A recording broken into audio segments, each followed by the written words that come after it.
You are watching the Inside Edge Network. Double A Anthony Alford alongside the man they call Moon, Eli Moon. We are so excited each and every single weeknight to bring to you a continuous stream of programming right here on the Inside Edge Network. Absolutely, Double A. We will start at 8 o'clock sharp with the Daily Spiral. Autumn Chisholm bringing you everything you need to know from pop culture and entertainment and, of course, sports. And Autumn gives a very, very interesting take on a lot of things. We may get into it from time to time, but we love her, and you're going to love it as well. From 8 to 9, that's Daily Spiral, right into Unfiltered with Kyle Cornell. Your favorite afternoon show is Join the Evening Stream, and you're getting all your late-night news talk. Of course, Kyle has some strong opinions on the sports world and other things as well.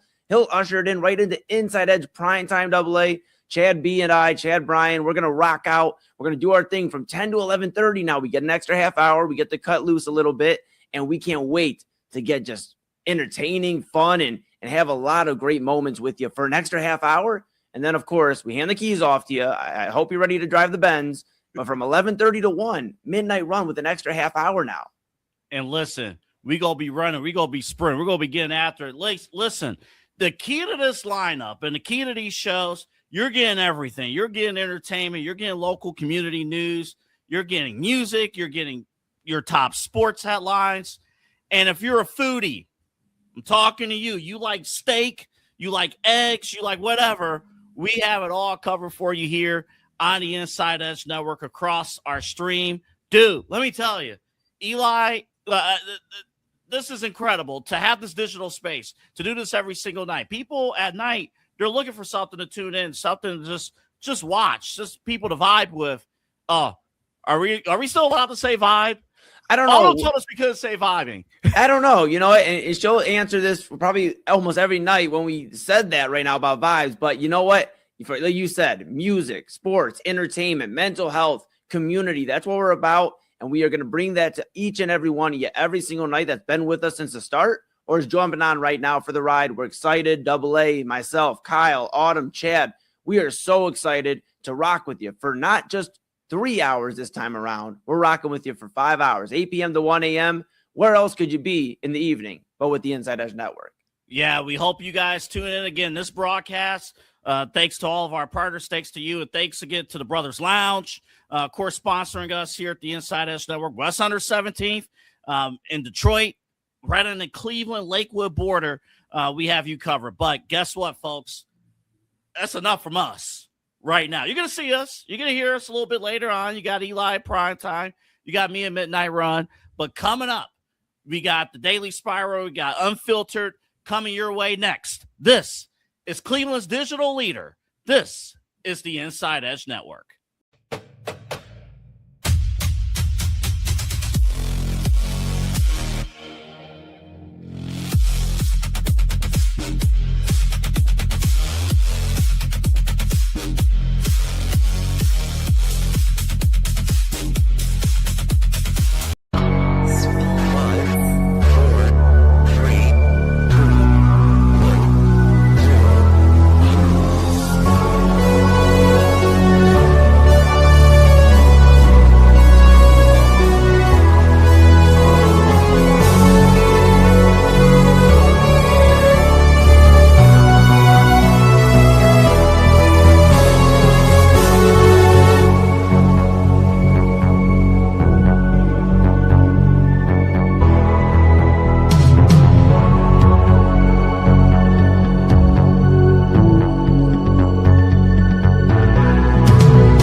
Welcome into the Daily Spiral, everyone. Eli, how you doing tonight? Oh, I am fantastic, Autumn. I appreciate you asking. It was a nice, warm summer day. We're not going to get many more of those, so I'm going to enjoy them while we have them, but doing good. Just running around with Papa Moon, got some food. I can't really complain. And my pop intake's been lower than normal. I don't know if that'll continue, but this week, maybe like 2 or 3 cans of pop, so that's like a record. We're off to a pretty good start. It's Thursday. Feeling good. How are you? As you can hear, I'm still sick. I'm still suffering from a cold. I forgot to tell you this off camera, but that lovely 10-year situationship that I told you is super toxic? Yes. Yeah, I was confirmed some information that I thought was true. Okay. Okay. Not Yeah. good. Yeah, not good. But speaking of situationships, Yes. James Harden. Okay. It was announced that he signed a 3-year. Let me repeat. Let me repeat what I'm about to tell you. What James Harden did today. According to Shams, James Harden has agreed to a new 3-year, $97 million contract to return to our beautiful, lovely Cleveland Cavaliers with a player option and a trade kicker via his agents Mike Silverman, Troy Payne, and Brandon Greer of Equity Sports. He then also released a training video with some of his Cavs teammates working out in Arizona. And it was also reported that his career earnings in the NBA will now reach $511 million. Yeah. He is the fourth player Oof. in NBA history to make over $500 million, joining LeBron James, Kevin Durant, and Stephen Curry. He will also be 37 next week. Yep. And he will become the second player in league history to sign over a $90 million in guaranteed salary at age 37. And LeBron was the other one. Whew. Okay. Yeah. That was a lot. That's a lot of money, a lot of things going on, and I'll let you start. This is your show, but I have some thoughts when it comes to this because last night, as opposed to earlier today, my emotions on the Cavaliers this upcoming season kind of changed a little bit. But I'll let you start it off here, Autumn. This is your show. Yeah. Okay. So last night, the Cavs acquired. Well, they got rid of one big contract that wasn't working out with Max Strus. Right. Mm-hmm. I love Max Strus. Thought he did great when he was here. He just couldn't stay healthy. That was his big thing. Right. Right. They get younger by getting Peyton Watson. Right. Yes. They also get Whitmore as well, Cam Whitmore, and I was like, oh my god, like they're getting younger, they shoring up like positions. I'm like, they're preparing for the future, right? And then this morning I see this James Harden news, and I'm like, what the hell happened? Like, what happened overnight to where they were like, you know what? Let's give him all this money at 37. Yeah, and especially after the performance he made in the playoffs. Yeah, and that's the thing, Autumn, and that's what's been frustrating. Kyle Cornell, obviously, host of Unfiltered. You'll see him at the top of the hour here on the same stream. We're all together now. But Kyle brought it up. You have the bird right, so the Cavs can afford to go a little bit over into that second apron. Looks like I think they were able to stay under it a hair, it appeared. I'm still doing some research on all of it. But it appears contract-wise, the Cavs were able to keep into a comfortability zone where they were able to sign Peyton Watson that deal yesterday, 4-year, $88 million deal. And then obviously signed James Harden to this 3-year, $97 million deal today. I believe $90 million of it guaranteed. So you have a lot going on when it comes to the Cavaliers and where they're at, not only this season, but in the future, because you had about $32 million. The rumors were going around yesterday. I saw a video from ESPN's Bobby Marks about, hey, they are probably going to stretch and waive Cam Whitmore. And now we're still waiting to hear what the exact thing's going on, but that was really the big move was Peyton Watson, but it was going to allow the Cavs to maybe sign one more player. I don't know how they do. I mean, this is $97 million a year, or sorry, for the contract. That's broken down a little bit, close to $30 million per year on average. I mean, that's something that's pretty crazy to think about when the Cavaliers just went on a little bit of a youth run for a half second. Last night we were talking about Jordan Tyson, Cam Whitmore. We're having a conversation about the new acquisition, Peyton Watson, who, for those that aren't familiar with his game, when Nikola Jokic was out in Denver, he was absolutely having a fantastic season in that stretch of time. I mean, 20-point games left and right. He was really efficient on the offensive side, and defensively, he was really sound for Denver. So this is somebody I was excited about, and I said, man, if I'm the Cavaliers, I was talking to Chad last night. I said, if we're the Cavaliers, if I'm the Cavaliers, if we're in the front office, I'd go look at some other options out there. There were a ton of options out there to add depth. I know it's a little bit more slim pickings than it was, say, July 8th, July 9th, whatever have you. But there was Jamal Sheed, who's still, I believe, out there as a restricted free agent for the Toronto Raptors. He's 23 years old. I believe 22, 23 years old. This is a guy that we're talking about building around somebody for the Cavaliers, Autumn. And I don't know if it's Donovan Mitchell. I think Donovan Mitchell is that appreciation Cavalier where we want to win a championship. We're always going to be competitive because you've trusted in us 2 times when a contract's been due. But I believe the Cavaliers are really building around Evan Mobley. And whether people want to hear that, whether they don't want to hear that, that's okay. But I do believe the Cavaliers are building towards Evan Mobley, Peyton Watson now in that fold. Jalen Tyson, I'd imagine, stays in that fold. And then whatever else they can add in the future. They're slim pickings on draft picks. They have traded away damn near every draft pick they have. They won't have one this upcoming draft.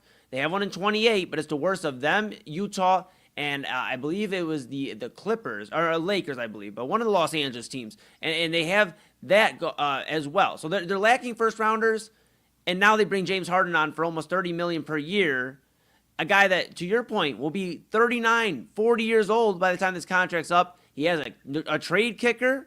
So that means if you got to move him, and by the way, the no trade clause is going to be a pain in the behind too, or excuse me, the trade kicker alone is going to be a pain in the behind to move him. It's basically like a no trade clause because of how much money that bonus goes to James Harden. I don't know. I'm just not very thrilled about all of this. You see a guy that has consistently made money, and I get it. He's a great player. James Harden, I'm not going to knock him as far as a great player.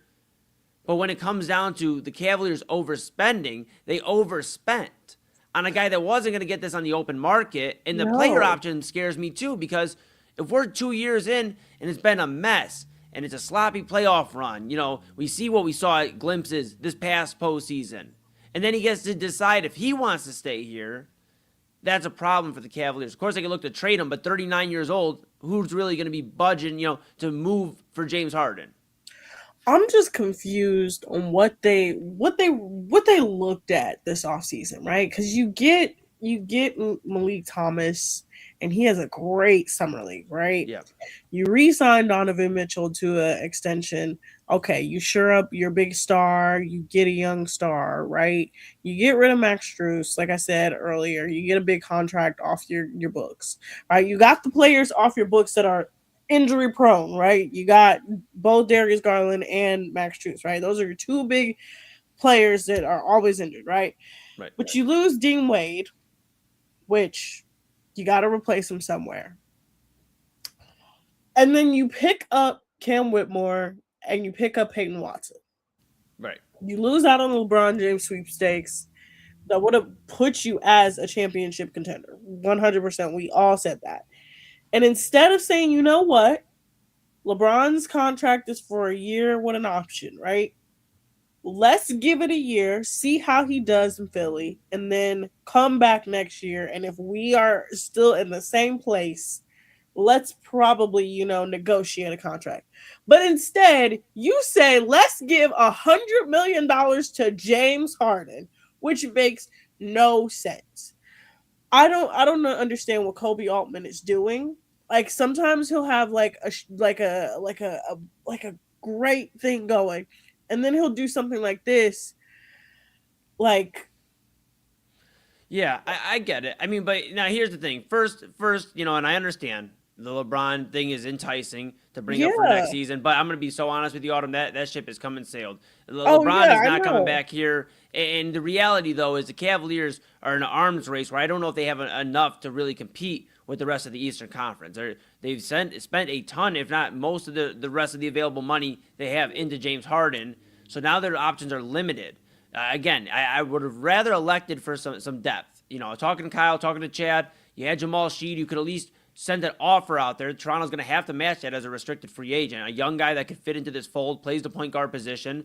There's other guys out there you could have looked at to maybe come in. Gabe Vincent's not necessarily the most interesting option, I guess, when you look at other free agents. But when you see that's available, 30 years old, and has finals experience with Miami, maybe you throw a flyer at Gabe Vincent and just add some of these depth pieces. Because this is a Cavaliers team that lost Dean Wade, lost Keon Ellis, Dennis Schroeder via trade, and now through this trade, Max Strus and Trey Mann, who spent maybe 4 days here. But all that to be said, we do have obviously the addition of Peyton Watson.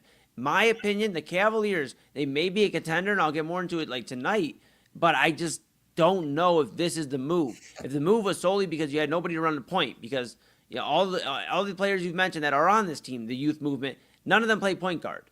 They are wings and they are big men. So if it's the only idea is just to bring back a point guard that you at least have some familiarity with and can trust, sure. But he wasn't going to get this on the open market. And I almost would have wished the Cavaliers could have called his bluff. Make Miami or one of these other teams pay for James Harden. They already have a ton of money invested in Giannis Antetokounmpo in Miami's case, and also Bam Adebayo. make Miami go spend that much money. Go make another team spend that much money. I do believe the Cavaliers wanted to make this a 3-year deal as opposed to a 2 because they wanted to have a little bit more room to flex it out cap space wise. A 2-year, $60 million or maybe more deal could have been rough, but this isn't much better. And the fact that a lot of it's guaranteed, we have experience in Cleveland recently with a guy that comes here late in his career. In Deshaun Watson's case, spent a lot of time talking about him on the network yesterday, in his prime, gets guaranteed money, and it's almost like they forget how to be available. And when they're on the field or on the court, they aren't very effective. And that's my concern with James Harden. There's a guy who's 37 years old very, very soon, Autumn, and he can't drop the ball. He's being brought back as the expectation, hey, what you did last year, let's build upon it. But now he's got that guarantee, regardless if the Cavaliers go to the finals or they go in the first round. They're in trouble if James Harden isn't all the way there, like mentality-wise, for the Cavaliers. I think I got it. As you were talking, I think I understand why they did this, right? Remember when they traded for him? Yes. And the chemistry sort of went from like, oh, they kind of know what they're doing, but like it went from like, oh, they really know what they're doing. They're hitting a second stride, right? They got a better. I think this is like, okay, we gave you half a season to show, right? Yes. This time we're going to give you a couple seasons to see if we can get you over the hump, because say what you want to say, after his last couple stops, James Harden actually did play some of his best ball here in Cleveland. Okay? Say what you want to say. The end of last season was pretty good. It's just when he gets into the playoffs, something happens in those game sevens where he just cannot like mentally like just check back in, right? Yeah. But I think if you shoring up Donovan, you're probably gonna build around Evan Mobley like we say. Jared Allen, you're probably going to give him a little bit more leeway. I think this is probably his last year to sort of see what the hell is going on. But you have gotten younger, so you're building younger and older. But I think they just want to see the chemistry of like, okay, can this work? We saw that it worked in the second half. Can this work for a full year? Do I think it could work for a full year? Possibly. If James Harden shows up and he's not injured and he's not going to strip clubs and he's on his A game, I think that they could be a really, really good team. But that's him having to show up. Right. That's what's going to be predicated on. Correct. And the worrisome thing is also, we're not worried about 1-82 anymore in Cleveland. The Cavaliers have showed what they look like as a 1 seed against Indiana a few years ago. They showed what they looked like, as a 4 seed in the Eastern Conference. So I think as long as they get in as one of those top 4 teams, fantastic. I agree with you. The chemistry needs to be there with Harden, and they have a little bit of familiarity from that postseason run, and they can run it back. But I'm not really worried about 1-82 anymore, Autumn. I'm worried about what James Harden and these Cavaliers look like in the postseason. And to your point, we've all mentioned it. And anybody that really follows basketball has seen James Harden's career in the postseason. It's not pretty. It's at times hard to watch. And that's what's frustrating, is if the Cavaliers sign him to see just how it looks one more time or, a couple times, and it's not what they anticipated, or maybe last year in the postseason was as far as you get with James Harden. I just feel like this is a pretty expensive mistake for the Cavaliers when you could at least fielded some other options out there and try to get younger. I know they got Watson. I understand that. But I just wish they would maybe dip their toes into the draft a little bit more. They've now moved another draft pick, and I understand 2031 for Watson yesterday, and I'm happy with Watson here. But now, like I mentioned, the Cavaliers, no first rounder in 27. They have the worst of 3 teams pick in 28, so consider that, in the 20s, if not pick 30. And then they have quite a gap again before they get the draft in the first round. So I understand maybe thinking, hey, let's be the best of both worlds. Let's have the Mobley youth movement led with him, Watson, Jalen Tyson. Let's take a look at that. Maybe Malik Thomas joins that fold. But also, we'll appease Donovan and Jared Allen, who've been here for a minute. They've believed in us. They're the veterans of this group. Let's bring James Harden back so we can be at least competitive. And the Cavaliers, they got to be thinking, well, we went to Eastern Conference Finals last year with that 4-piece in the starting unit.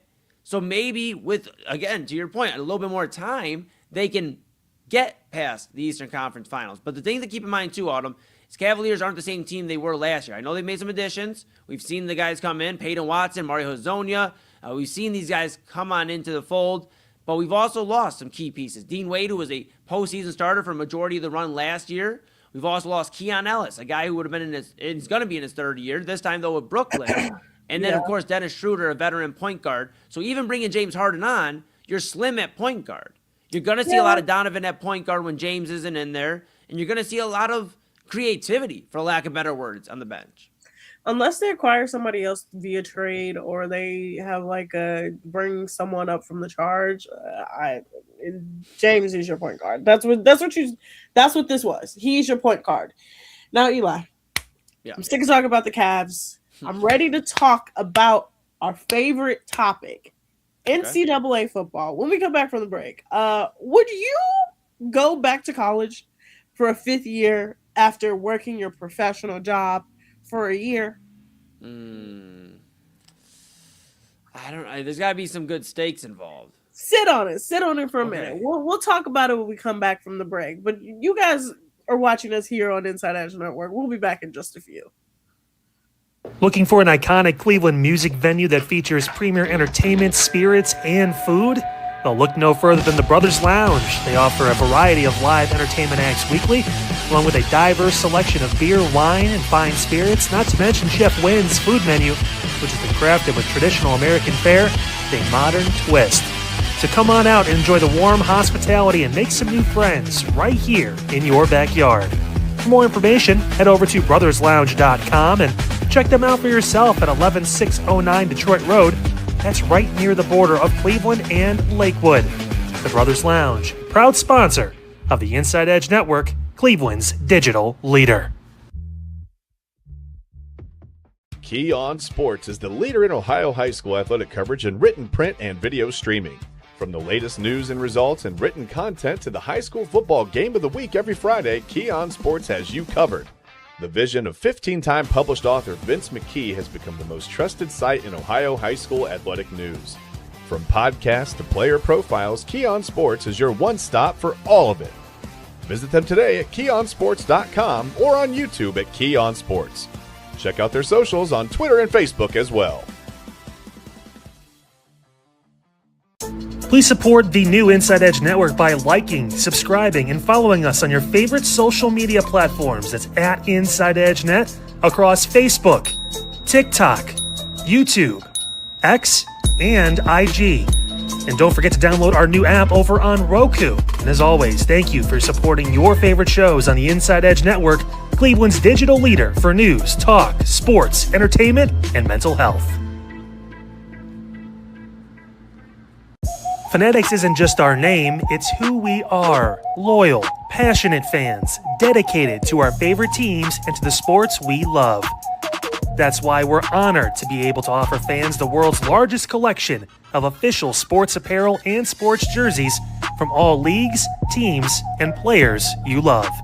We feature a wide selection of gear from every league, including the NFL, MLB, NBA, NHL, and NCAA merchandise, which allows us to serve fans of football, baseball, hockey, basketball, lacrosse, soccer, golf, and everything else that gets your heart pumping. Go to InsideEdgeNetwork.com under our Partners section to find our link to check out all of what Fanatics has to offer. Fanatics, a proud sponsor of the Inside Edge Network, Cleveland's digital leader. Clean energy, bold flavors, no jitters. See why people won't shut up about Dubby. Whether you're starting your workday or getting ready to exercise, Dubby Energy helps you lock in and focus. Over 15 different flavors to choose from. Order Dubby Energy right now and find out more information by checking out our partners page on InsideEdgeNetwork.com. Also, use that promo code InsideEdge10 to receive 10% off your order. Dubby Energy, your energy-focused sponsor of the Inside Edge Network, Cleveland's digital leader. Discover our collection of handcrafted candles made with clean, minimal ingredients. Every product thoughtfully created in small batches free from harmful toxins for mindful everyday indulgence. Imported coconut soy wax with natural wood wicks to offer long-lasting burn and rich fragrance. Find out more about Alley Rose Fragrances by checking out their link on our partners page at InsideEdgeNetwork.com. And if you're a first-time customer, use the promo code InsideEdge20 to receive 20% off your order. EllieRoseFragrances.com, a proud sponsor of the Inside Edge Network, Cleveland's digital leader. Hey guys, awesome show today on Unfiltered. Talked about a lot. The Cavs make their move. Peyton Watson now part of the Wine and Gold team. What does that mean? We talked about that. We also got into a bunch of different topics, everything from the Ohio BMV to another incident involving a toddler with a gun, just craziness. All that and more on Unfiltered from this past show. Tomorrow, more and more to get into, more fallout from the Cavs trade. Obviously going to talk about an update to the murder in North Royalton of the city employee. We got more details about that and so much more. All that here on your source for news, talk sports, and so much more. Unfiltered, 9 p.m. tomorrow right here on the Inside Edge Network. I will see you Thursday.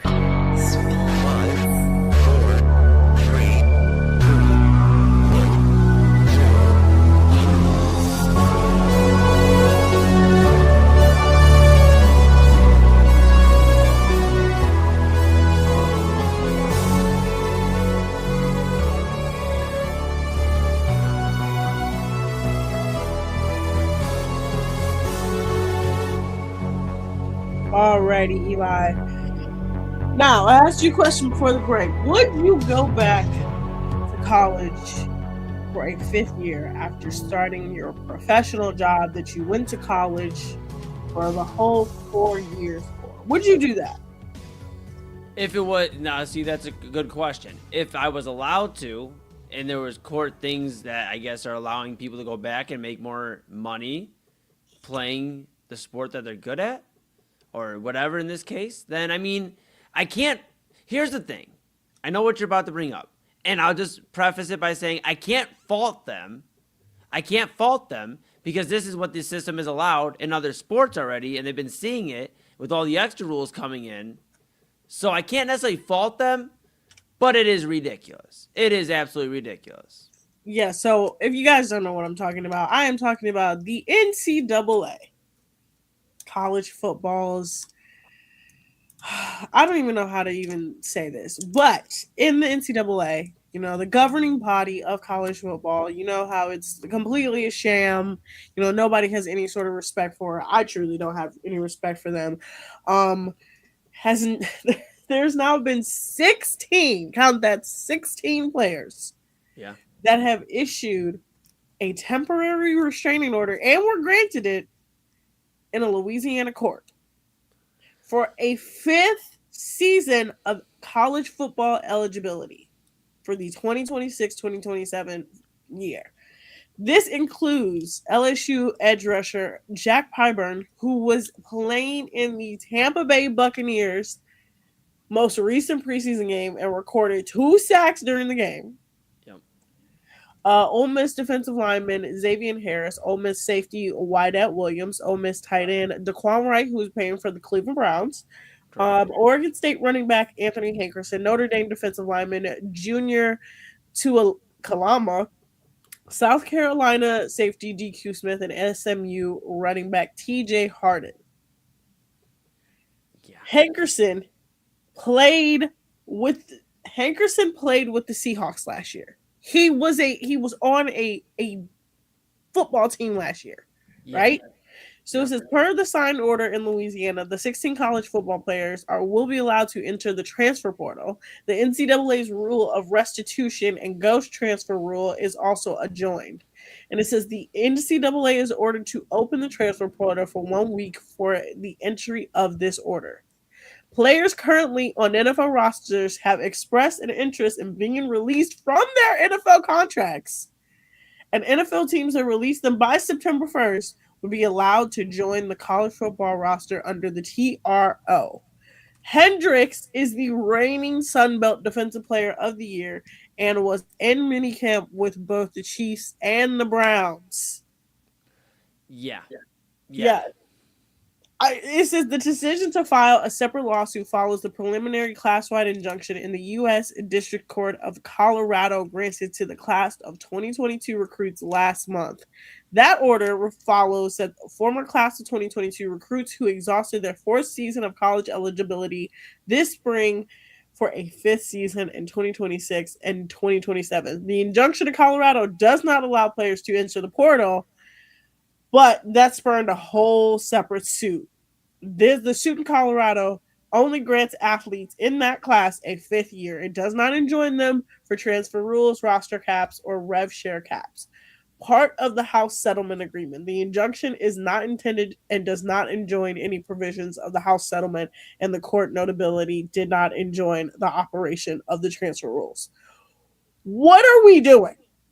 Yeah, I mean, I'm going to be fair to these people, these guys, because they're in the wrong, but I can't fault them for a few reasons. And it may sound a little tricky to some at first. Let me explain. You know, you're looking at something that has already had a precedent set. College basketball set this earlier on last winter, around December time, if not November. You know, Charles Bediako, I believe, was one of the members. He was obviously with Alabama, if I'm not mistaken. But you had him and you had others that were coming back from G League play. Bediako played with the Detroit Pistons and then went back to Alabama this past winter. So, you know, he actually played time on the floor for the Crimson Tide after being with the G League, being with the organization, as I mentioned, with the Pistons organization, the G League team. A guy that obviously can make a pretty big impact. 7 feet tall, 225 pounds. A guy that was decent, obviously, in college and came back. You know, it was in All-SEC tourney in 2023. We're talking about a guy that was removed from college for multiple years and comes back. And then, of course, we're also seeing another thing that I think is attributed to this. And that factor is the not having to sit out once you transfer. If everybody remembers, when you used to transfer, you used to have to sit out a year typically. You transferred over, well, now you got to sit a year. That's just what it is. Now you move, you know, from the transfer portal and you're immediately on, you know, the other teams or the other school's roster immediately. You got a helmet, a shoulder pads, a jersey waiting for you. And that's, I think, something where we have to talk about it. I'm not against guys getting paid. Go get your money. For years, the NCAA took advantage of the system where they were just taking all the money. It was a monopoly. The players weren't able to capitalize off of anything while all the schools and the NCAA ate off of them. So I understand, and I'm still pro players, but there still has to be some sort of like guidelines set. If we're going to do a transfer portal, maybe there is a waiting period because I feel like guys feel like they can loosely just move wherever they want. Before it was school to school only, where, hey, if you weren't doing very well at Alabama, you know, you can go to Ohio State and do well. Or, for example, Georgia, if you're not doing the best or you feel like there might be a quarterback battle, and go to Ohio State. Hello, C.J. Stroud. So you see some of these situations that have come to life on them, and that's why, again, they're in the wrong for trying to sue to come back for a 5th year. But I can't fault them because there's been precedent set, and nobody's really told them, hey, you can't do this for the last couple of years. Hey, if you want to transfer, you can do it immediately and go play somewhere else. Hey, if you want to make some money off of anything, off of your name, your likeness, anything like that, you can do that. Hey, you have that flexibility to do all this, and college basketball is now having to come back if they want. So just know, if you go there, as long as you're not too deep into it, you can come back. So it's a bizarro world. You know, I'm talking to Papa Moon about this, and maybe, just maybe, we're all on the same page because Papa Moon is disgusted to the point where it's like, hey, I don't understand what the exact point of like the G League is in basketball anymore. What exactly is the point of even having these developmental leagues if you can go back to college? So that's kind of where we're at now. Well, okay, so we know that in one league you can get drafted and you can say, hey, I don't want to go. I'm going to forego this. Right. In Major League Baseball, they can do that, right? Right. Basketball and football, you actually have to declare for the draft. So that means you have to leave school and you have to declare for the draft and make it your intentions known that you will not be returning back to school, right?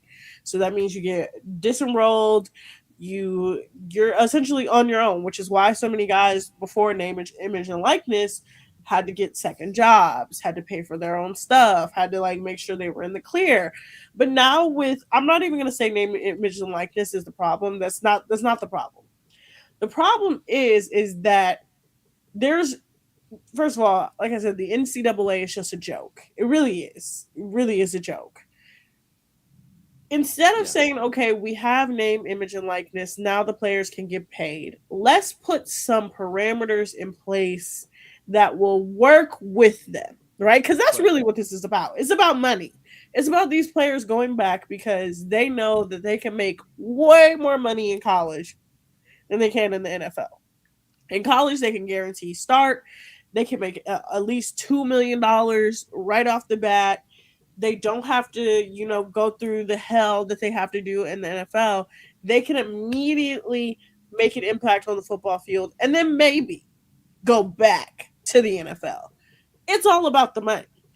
But it's just like, instead of like saying, you know what, I'm going to work with the people that I'm governing, as the governing body. Instead, no, they have made everything way more difficult.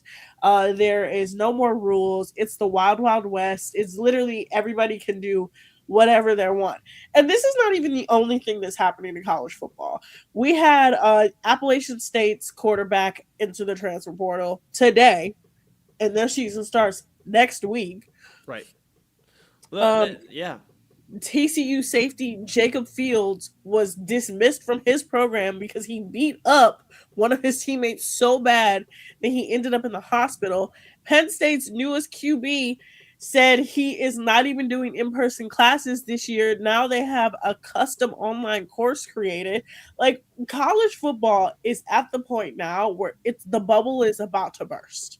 Yeah, and I mean, and some of those you bring up, I mean, are typical college things like online courses. I mean, the big thing here is really the going back to school. I mean, you're gonna see stuff. Yeah, I get it, but that's the landscape of college football. I mean, you got guys that get kicked off the team at times. You got guys that do things. We've heard Carson Beck talk about school and that he hadn't attended classes. So that is the norm to a degree, and even guys that are in their 3 to 4 years of eligibility. You don't hear very often, anybody that goes to college and is in a class with an athlete can tell you there's a few stories to have where the athlete's not there, and maybe, a little bit more than a few stories. So I think the big thing is just the setting the boundary line. That was very in place and strong, I thought, for decades, where if you declare, to your point, you have to go and do your thing. MLB, you can return. Of course, you're high school, whatever, you can return back. But if you're in college, you can't do that. Like that wasn't the case.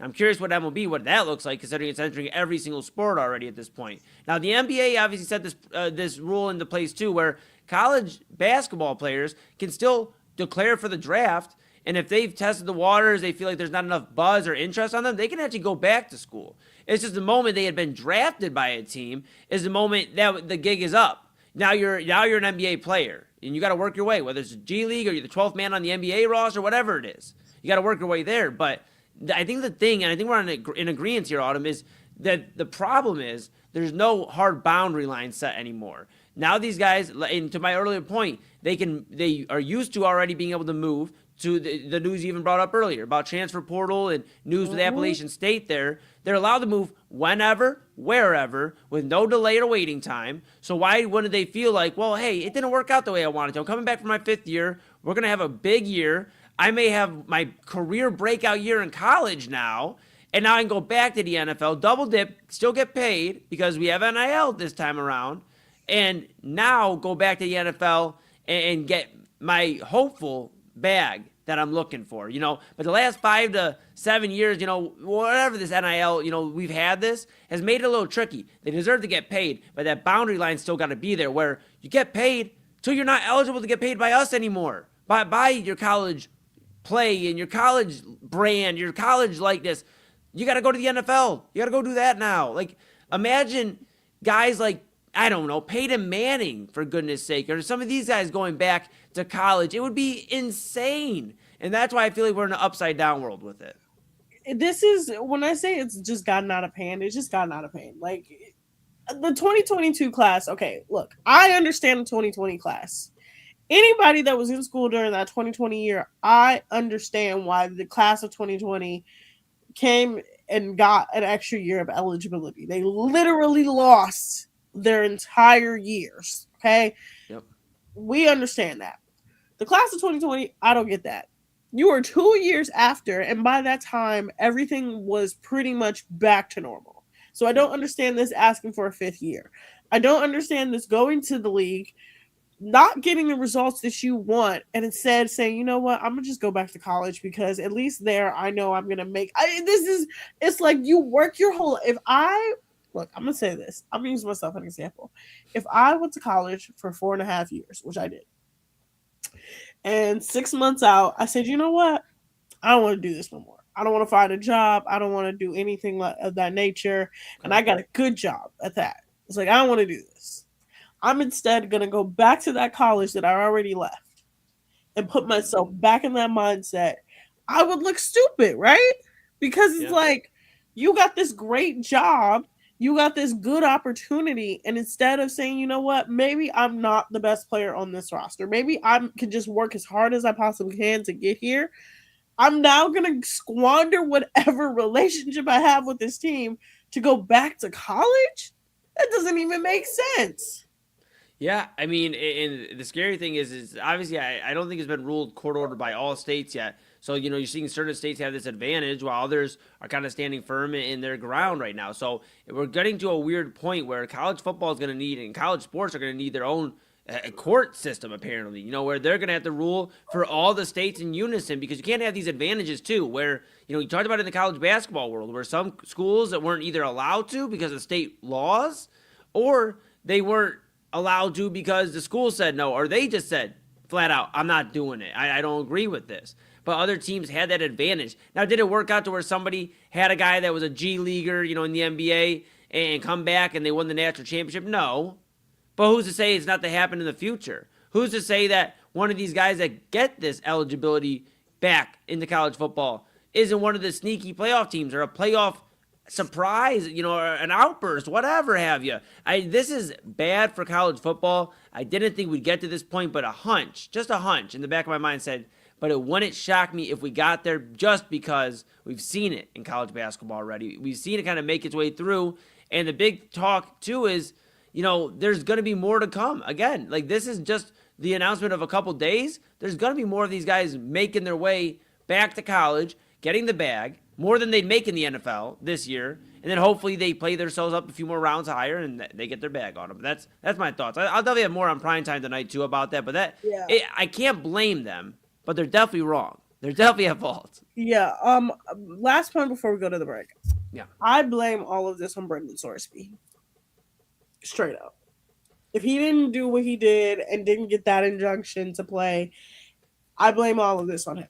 Because he sort of set in motion of the let's file injunctions to play football after the NCAA says no more playing football. Straight up. Yeah, I mean, I disagree a little bit because this modern wave, yeah. But I disagree a little bit there just slightly because Trinidad Chambliss was doing that well before Brandon Sorsby, and there were some other guys fighting for eligibility rules. Trinidad Chambliss with Ole Miss is fighting for his, sixth year of eligibility that he's going to get here at Ole Miss this year? So I understand. I know it's easy to rag on Brendan Sorsby for some of the things he's done, but I believe that's a Trinidad Chambliss thing and the guys that have been fighting for eligibility, because this isn't a super new thing. What's new about it is Trinidad Chambliss never touched into the NFL. He's never declared even for the draft. He decided he's going to spend his time fighting in court instead of getting ready for the NFL draft, and now he's back at Ole Miss. But I get your point. Overall, it's like NCAA, the college landscape, it's let's just go sue somebody. Yeah, it's just out of hand, out of control. When we come back from the break, I'm going to talk about the newest UConn doc and what I witnessed and why I hate what I saw in that and why I think we need to talk about this level of coaching. But you guys are watching us here on Inside Edge Network. We'll be back in just a few. Dine, drink, and dance at the premier spot in town. It's time to check out all of what our friends over at the Brothers Lounge have to offer. Everything from weekly live entertainment, a wide variety of different beers, wines, and spirits, and an expertly crafted American fare menu with a twist courtesy of Chef Wynn that'll make your mouth water. So, what are you waiting for? Head over to the Brothers Lounge at 11609 Detroit Road or check out their website, brotherslounge.com, to learn more about what you've been missing out on. Brothers Lounge, proud sponsor of the Inside Edge Network, Cleveland's digital leader. Whether searching for a baseball autograph by your favorite World Series slugger, a signed football by an iconic Hall of Famer, or the jersey of a world-famous soccer star, you've come to the right place. Here at sportsmemorabilia.com, the web's leading source for authentic sports memorabilia, you'll find more than 500,000 authentic products from nearly every professional sports league, team, and players. Not only will you find your next prized sports possession with ease, thanks to superb customer service and tremendous site experience, you'll have satisfaction and peace of mind that every product listed comes complete with a certificate of authenticity and is fully backed by the sportsmemorabilia.com lifetime authenticity guarantee. Check out sportsmemorabilia.com by heading over to the partners page on our website, InsideEdgeNetwork.com. SportsMemorabilia.com, proud sponsor of the Inside Edge Network, Cleveland's digital leader.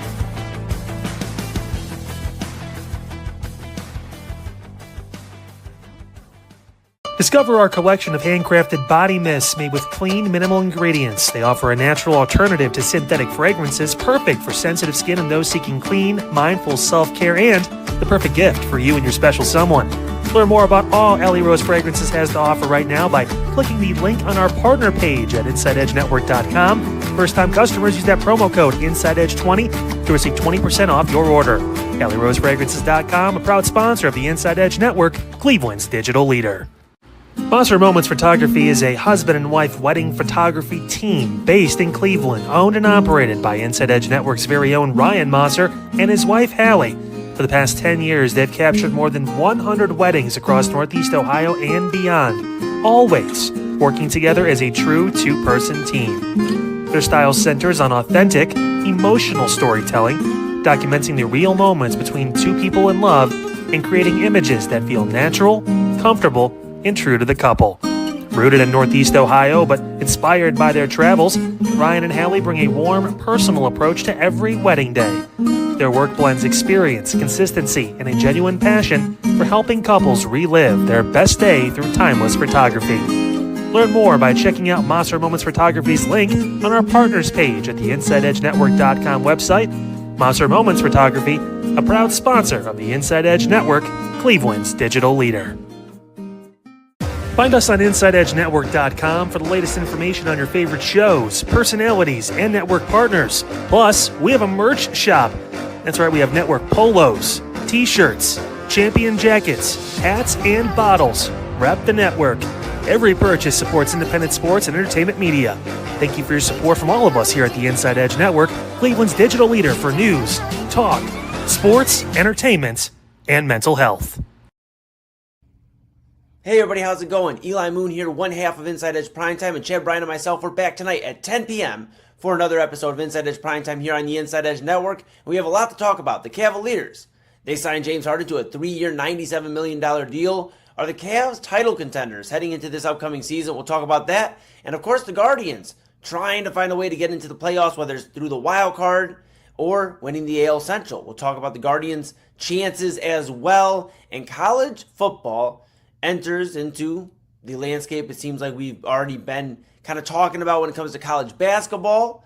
Now we see it in college football. And the Browns were affected by other teams were affected as well. We'll talk about the landscape of college football and college sports as a whole tonight on Inside Edge Primetime here on the Inside Edge Network. Make sure you like, follow, subscribe at Inside Edge Net so you know when we're going live. See you tonight. All right, folks, tonight at 11:30, Midnight Run here on the Inside Edge Network.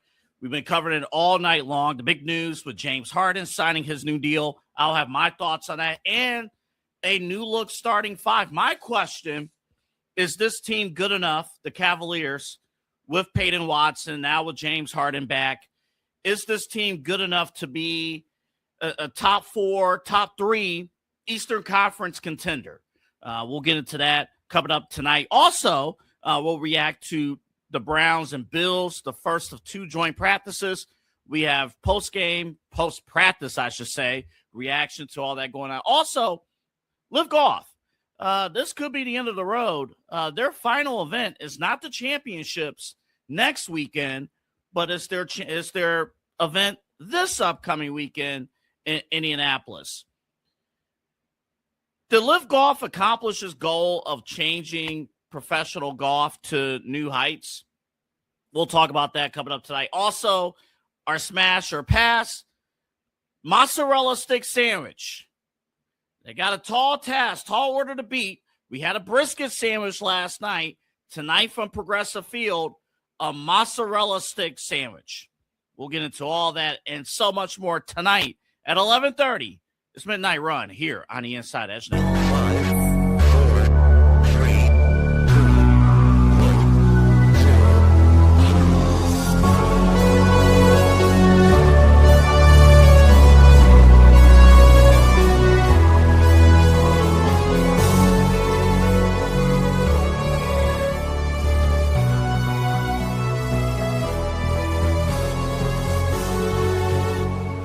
All right, welcome back, everyone.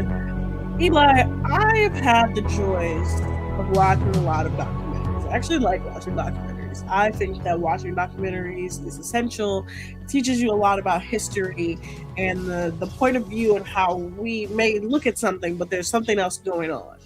And very recently, a UConn documentary called The Dynasty was released on Apple TV Plus, right? Yes. This documentary not only went into the history of the UConn women's basketball program and Gino Auriemma, it specifically followed the 2025. No, yes, they were. They did win in 2025. The 2025 UConn women's basketball team, the one with Paige Beckers and AZ Fudd. Right. And there was something in there that made me say, you know, we don't have to do this. We don't actually have to do this.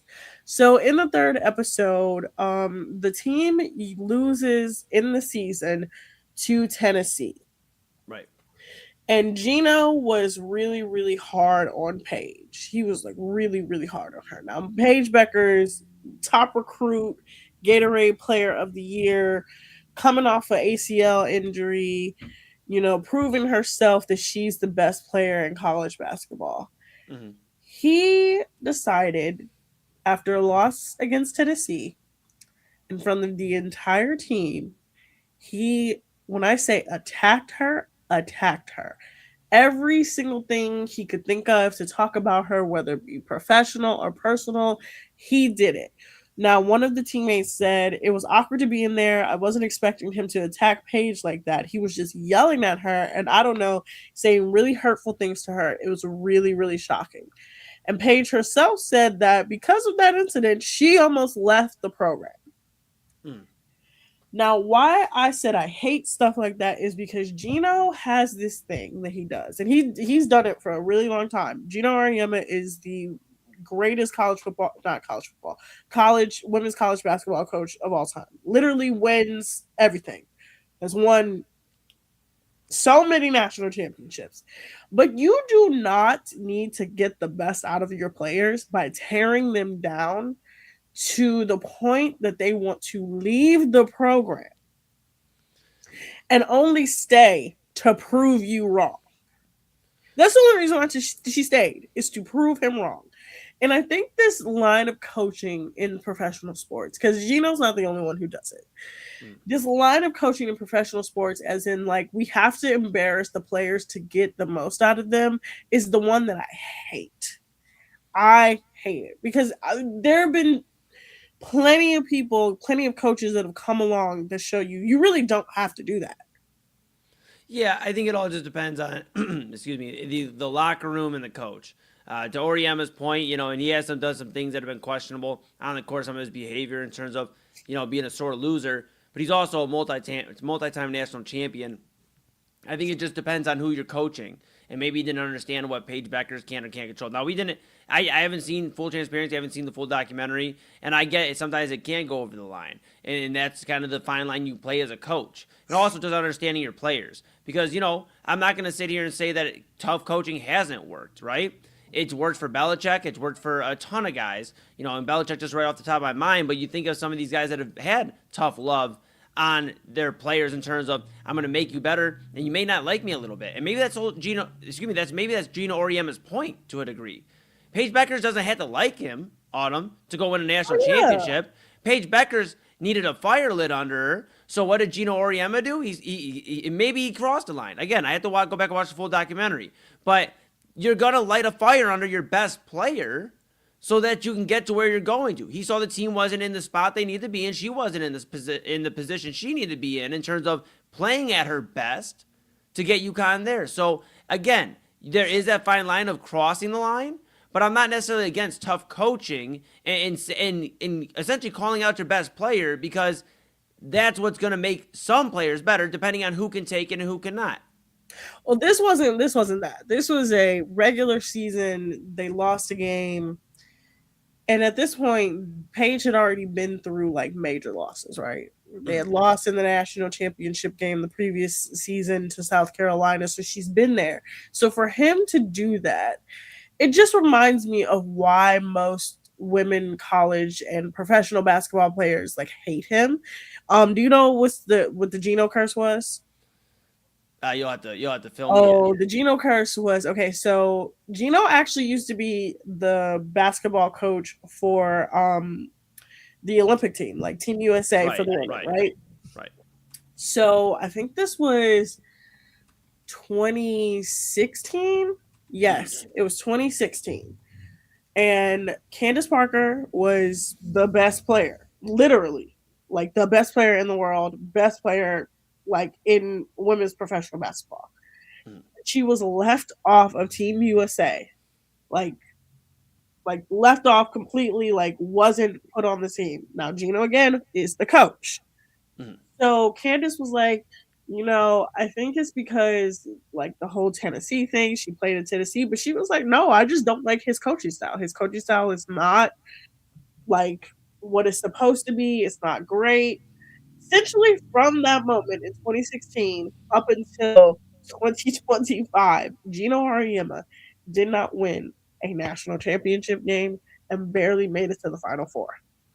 Yeah, and I think that's a pretty high standard, though, for a guy that, again, I understand your point, but this is a guy that, well, he didn't make the Final Four, but again, he's accomplished, and I think it just matters on who you're talking to and knowing the vibes of your players, knowing who can take that type of tough love, depending on what was said, and who can't. But you just said it yourself. He had lost, and Paige Beckers had lost a previous season. This is a guy that is used to winning national championships, not just getting there. That's not the Geno Auriemma way at UConn. It's winning national championships. So he set a precedent. I understand that there's some things and there's some players that don't like him. And I guess it just depends on who you ask, because you can find multiple reports of players also that have played for Geno Auriemma that love him, that credit a lot of their success getting to the WNBA. I have an article pulled right up here in front of me. I wouldn't necessarily say most of them love him. I think they respect him, but I think they're also like Gino's annoying and he needs to like chill. But in that moment, though, again, I could say look at someone like Dawn Staley. Dawn Staley is a national championship winning coach, and she does not put the pressure on her players like Gino does, and they still win. But are you saying that, like, and Dawn Staley's a great coach, but are you saying Dawn Staley and Geno Auriemma are on the same level? I'm not career-wise, because there's levels to this too. There's levels. Look, okay, so I can tell you a coach that I consider on his level has won national championships, can win at the highest level, has been in the game as long as he does. Kim Mulkey. Every single one of Kim Mulkey's coach, kids that have gone through her program, they love her. She goes to their games, right? She's a tough love coach, but at the end of the day, they respect her, right? I guess doesn't even yell at them. Again, she doesn't even do what Gino did. Again, I get it, but Autumn, are you trying to love? Do you want to love your coach, or do you want to win national championships? There's a difference between being tough on your players, but being so tough on your players to where they say, "I'm going to leave the program," and your players saying, "Oh my God," like that was one of the worst things to be a part of, is not like cool. And I think you can find ways to, of course, like give your player tough love and say like, hey, like you need to be better, versus embarrassing them in front of the entire program and then expecting them to show up. That's my point, is that I don't really like that style of coaching of, I gotta embarrass you for you to get on the get in action. Like, no, you don't actually have to embarrass somebody. You can tell them, hey, you need to be better. You can show them you need to be better. You don't need to embarrass them to the point that they're like, I'm gonna leave the program. But my point is, she didn't leave the program. They came back and had a ton of success. So it's almost like that's what Geno Auriemma wanted to do, is light a fire under her. And my final point on this, I know we're up against, I'll hand it back to you for you to close this out on this point. But I just want to say, you don't think all the UConn greats that have gone through Geno Auriemma's program have had that same message articulated at some point during a tough stretch, or where they weren't playing their best basketball? You don't think that any of these girls that have come through, these women that have went through Geno Auriemma's program, they have it, that Paige Beckers was the first time he decided to go, I'm going to be a little mean. Like, this is something that is tried and true and has developed his career. Now, if you want to go play for somebody you love, then maybe there are some other options. But Geno Auriemma, to your point, is respected. and a lot of people credit their success to get. He is Autumn. You don't He's get the respected- USA. You don't He's get real quick. respected by UConn players. I'm gonna say that he's respected. But he's respected UConn by players. the game of basketball. You don't get to coach Team USA. Autumn, you don't get to coach Team USA without being respected. And that was the last I mean, time he he coached is Team USA too. He is not coached more Team recent than USA. either me, you, or anybody watching. So I'd say he's done a pretty good job of what he's doing. That's all I'm saying. My last point about Gino is that Gino is one of those coaches where you will hear he's sort of, I put him in the Bob Knight realm of like when those players played for him, they love him. That's their coach, right? But then you put him in with other players and you're like, that works for some people, not all people, okay? But yeah, no, almost getting your star player to quit is not cool. People, be kind to your players. Tough love is not literally verbally abusing them to the point where they're like about to quit. Good spiral, bad spiral of the day. Bad spiral of the day. Once again, NCAA. I'm giving this to you. One of your players ended up in the hospital because another one of his teammates beat him up. Yeah. Bad spiral. Don't go down that road. Good spiral. Not really a good spiral, but I think it's a funny story. Out of Penn State, the frat boy who was slinging cocaine, and the nickname they gave him was Pablo Pledgeskabar. Hilarious. Funny. I just Pablo Pledgeskabar. Sometimes the internet stays undefeated. Now tomorrow, Eli, honestly, don't know what we're gonna do. Don't know what's gonna happen. But just be along for the ride. Be along for the ride. Sounds Next good. up, Kyle Cornell, Unfiltered. But thank you guys for watching the Daily Spiral. We'll see you tomorrow. Absolutely. All right, Autumn Chisholm, everybody, the Daily Spiral. Hey, I'm going to stick on the screen for just a minute. We're going to switch the old screens. Yeah. Oh, Autumn's back. Oh, Autumn's back. Autumn's back. Nope. No, you don't. No, you don't. She's not feeling the best sometimes, okay? Look, she'll be back tomorrow. Kyle, look, I'm going to get out of here before things explode, all right? Dude, Yeah. What are we talking about here? I don't know. What are we talking about? What's up in the next hour? Before you leave, I have to address the blasphemy that was whatever Autumn just said about Gino Auriemma. I think she's still here too. I think she's still here. So I mean, this guy went to the Final Four like 4 out of the past 6 years, and he won a championship 2 years ago with Paige Beckers, who, by the way, is one of his closest friends outside of basketball. So sometimes when you push your star players to the brink, they come back and play even better. Take it from someone who actually played college basketball. Sometimes those kind of players need that push. So, yes. And, of course, he's loved by UConn players because he's coached at UConn for 40 years. Like, if he goes and coaches at South Carolina tomorrow, it may be a little different because they're not used to his style. It's a style thing. Coach who coaches anywhere. That's why Coach K did well in different spots because he was able to adapt. He's one of the best coaches of all time, even though I hate doing it. But, I mean, like, I put my hands up because he just knows better. Gino Auriemma knows how to coach basketball. He wins. Look, and I get, and I won't take up too much of your time. This is your hour. I'll be back at the end of the hour. But my thing is, I understand where Autumn's point is when it comes to maybe wanting to play, maybe wanting to play for a coach that you like more. If that's what you're going for, especially. Do you want to win? But that's what I'm saying. Do you want to go and play professional basketball at a high level? Do you want to go number 1 overall? Then you go to fucking UConn. That's what I'm saying. That's what I'm saying. Do you want to love your coach or do you want to love the title? Do you want to scissor in the locker room? You can go to fucking South Carolina. Jesus Christ, this is ridiculous. Like this whole hold my hand shit. Like we're this generation of people, and it's sad because Autumn is in our age group, and she's talking like this, and we have to stop babying these people, babying these pseudo, because guess what? NIL, they're professional athletes now. They are professional. I know. They're making more money than they're in the WNBA. Well, and here's the thing, Kyle, and this is my final point, and I'll see you later on. All right, I know you got a busy show, but what I'll say is, because look, me and you, we are essentially one and the same in terms of thought process right now, because that's where we're at with NIL, and you get to choose. Do you want to love your coach and make some money? Or do you want to raise some national championships, also make some money, and maybe you're not best friends with the coach, but you know what? They push you to the next level. All right, Kyle, I'm about to hit the scuba dive out of here. I'll see you later. God, he's such a dork. Welcome back in, everybody. Unfiltered with Kyle Cornell. We're going to pause for a few seconds for network identification. We'll play the intro. We'll get things moving. here on your program on your Thursday, almost Friday edition of Unfiltered.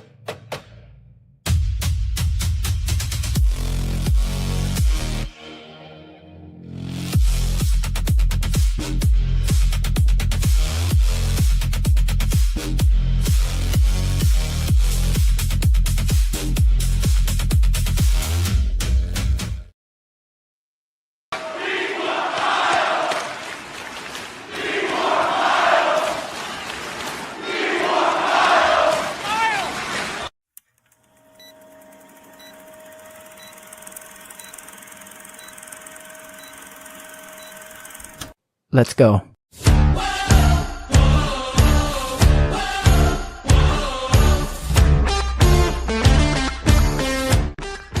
Welcome to Unfiltered with Kyle Cornell, Cleveland's digital leader for all things news, talk, and sports. Don't forget, follow the show on Facebook Unfiltered with Kyle Cornell and on X at Unfiltered216.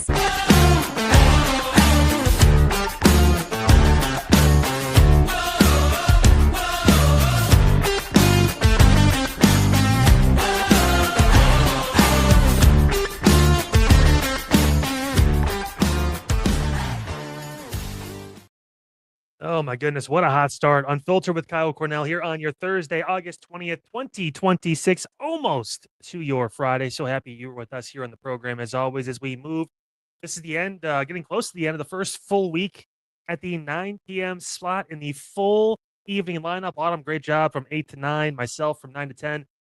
Chad and Eli going to take over from 10 to 11:30 with Inside Edge Primetime following us here on Unfiltered. And then don't forget 11:30 to 1 a.m. Midnight Run with AA Anthony Alford. Again, a reminder, guys, before we get things going on the show today, do not forget, like, subscribe, punch that notification bell at Inside Edge Net across all the different social media platforms you see right there at bottom of your screen, YouTube, X, Facebook, Instagram, TikTok, and everything else in between. Check out the website, InsideEdgeNetwork.com. One-stop shop for you. Hey, something special, too. Make sure you guys check out that partners page. I know you see it throughout the commercials we play here on the network, but great chance to get discount codes. Use our links to get to sites like Fanatics, things like that, and get some discounts, get some money back on some money you're going to spend regardless. Use that partner page. Also, check out, of course, the merchandise page on InsideEdgeNetwork.com. You get the show rundown, schedule of when our weekly and daily shows go on the air. And, of course, you can check out personality profiles if you want to find out a little more about me and about everyone else that does a show here on the network. And big thank you to Roku. We got on the Roku app. That's right. Just search Inside Edge Network. You'll be able to find us either on your phone, your laptop, your TV, wherever you got it. Have that Roku app. Click it. Follow us. And we appreciate Roku for working with us here at the Inside Edge Network. My goodness. What a way to start the program. I've never seen, and I get this whole UConn documentary thing, I guess, came out, and the drama gets played up to the nth degree. I haven't seen it. Maybe this is cause for me to watch it now at this point. But, like, to question Gino Auriemma as a coach, I just don't. And again, is he everyone's cup of tea? Probably not. And Autumn comparing him to Bob Knight, I mean, that's not a bad comparison. Bob Knight's a multiple-time, championship winner. He did great things in Indiana, Texas Tech, all that stuff. And he was fiery, but he wasn't. I would never look at Gino and say Bob Knight. I think Gino is potentially the greatest college coach of all time. And honestly, possibly the best women's coach of all time, period. Across the board, no matter where you look. But nevertheless, here we are. And basketball is the lead today, but that is not the reason why. It is this. James Harden is back. Despite some thoughts and some concerns from one Chad Bryan and company, which we will lambast him later for automatically assuming and going on the air yesterday and saying James Harden is gone. Well, the next day, 3 years, $97 million to return to Cleveland, player option for the 28-29 season, and a trade kicker. So essentially, he's not making $43 million. He's making roughly like $32 million. So he took essentially what was an $11 to $12 million pay cut per season to come back to Cleveland. Waited, obviously, until the right moment to make sure that he had the clearance and the Cavaliers had the ability to go out, get under the cap, to make the trades they needed to get to. And James Harden is now rolling in the money. There it is. Yep. Anybody upset about this? Feel free to leave a comment on the X, on the YouTube. And I probably will put a poll out on the Facebook. We'll probably have the results and the Twitter. We'll have the Facebook and Twitter poll results maybe come Monday about how you feel about this being official now. But the biggest problem with the Cavs, despite making all these trades, these moves, whatever it was, I pointed this out yesterday after they traded for Peyton Watson, was that if you don't bring James Harden back, who is going to be your point guard?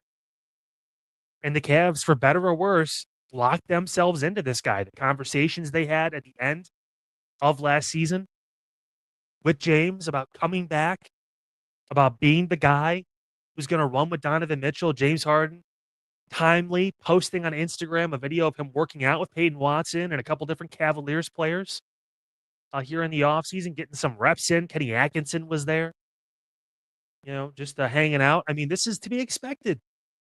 They literally said this was going to happen. I think the only person right now that we can look at maybe across the board when it comes to the Cavaliers and say maybe they were a bit wrong as far as major changes to the team, if this is truly it, is Brian Windhorst. And he's allowed to be wrong because he's a reporter and you report things you hear. Sometimes they become true, sometimes they don't. He's not a news reporter. He's just a sports reporter and things sometimes don't always go your way. He mentioned there was going to be multiple shakeups with the Cavaliers, and I don't think that counts as losing Dean Wade, Dennis Schroeder, and Max Strus in exchange for Peyton Watson, Mario Hezonja, and Malik Thomas, who again, great, summer league play, but it's summer league. I put as much stock in summer league as I do the NFL preseason. Who gives a shit? But it's a big deal. And it brings to the question now, with the Cavs, is this team good enough? Because this feels like this is it. There's still the lingering possibility of a Jared Allen move. You don't really, you got the wings now. You feel pretty confident, I guess, in the wings you have because you brought two in, essentially, two taller wings. The point guard spot, you feel pretty good now with James Harden being the guy, I guess. He's with this contract, by the way, he becomes, I believe, one of four players who will eclipse $500 million earned in an NBA career. Durant, LeBron, I think maybe Curry's in that list too, after his big contract he signed last time around.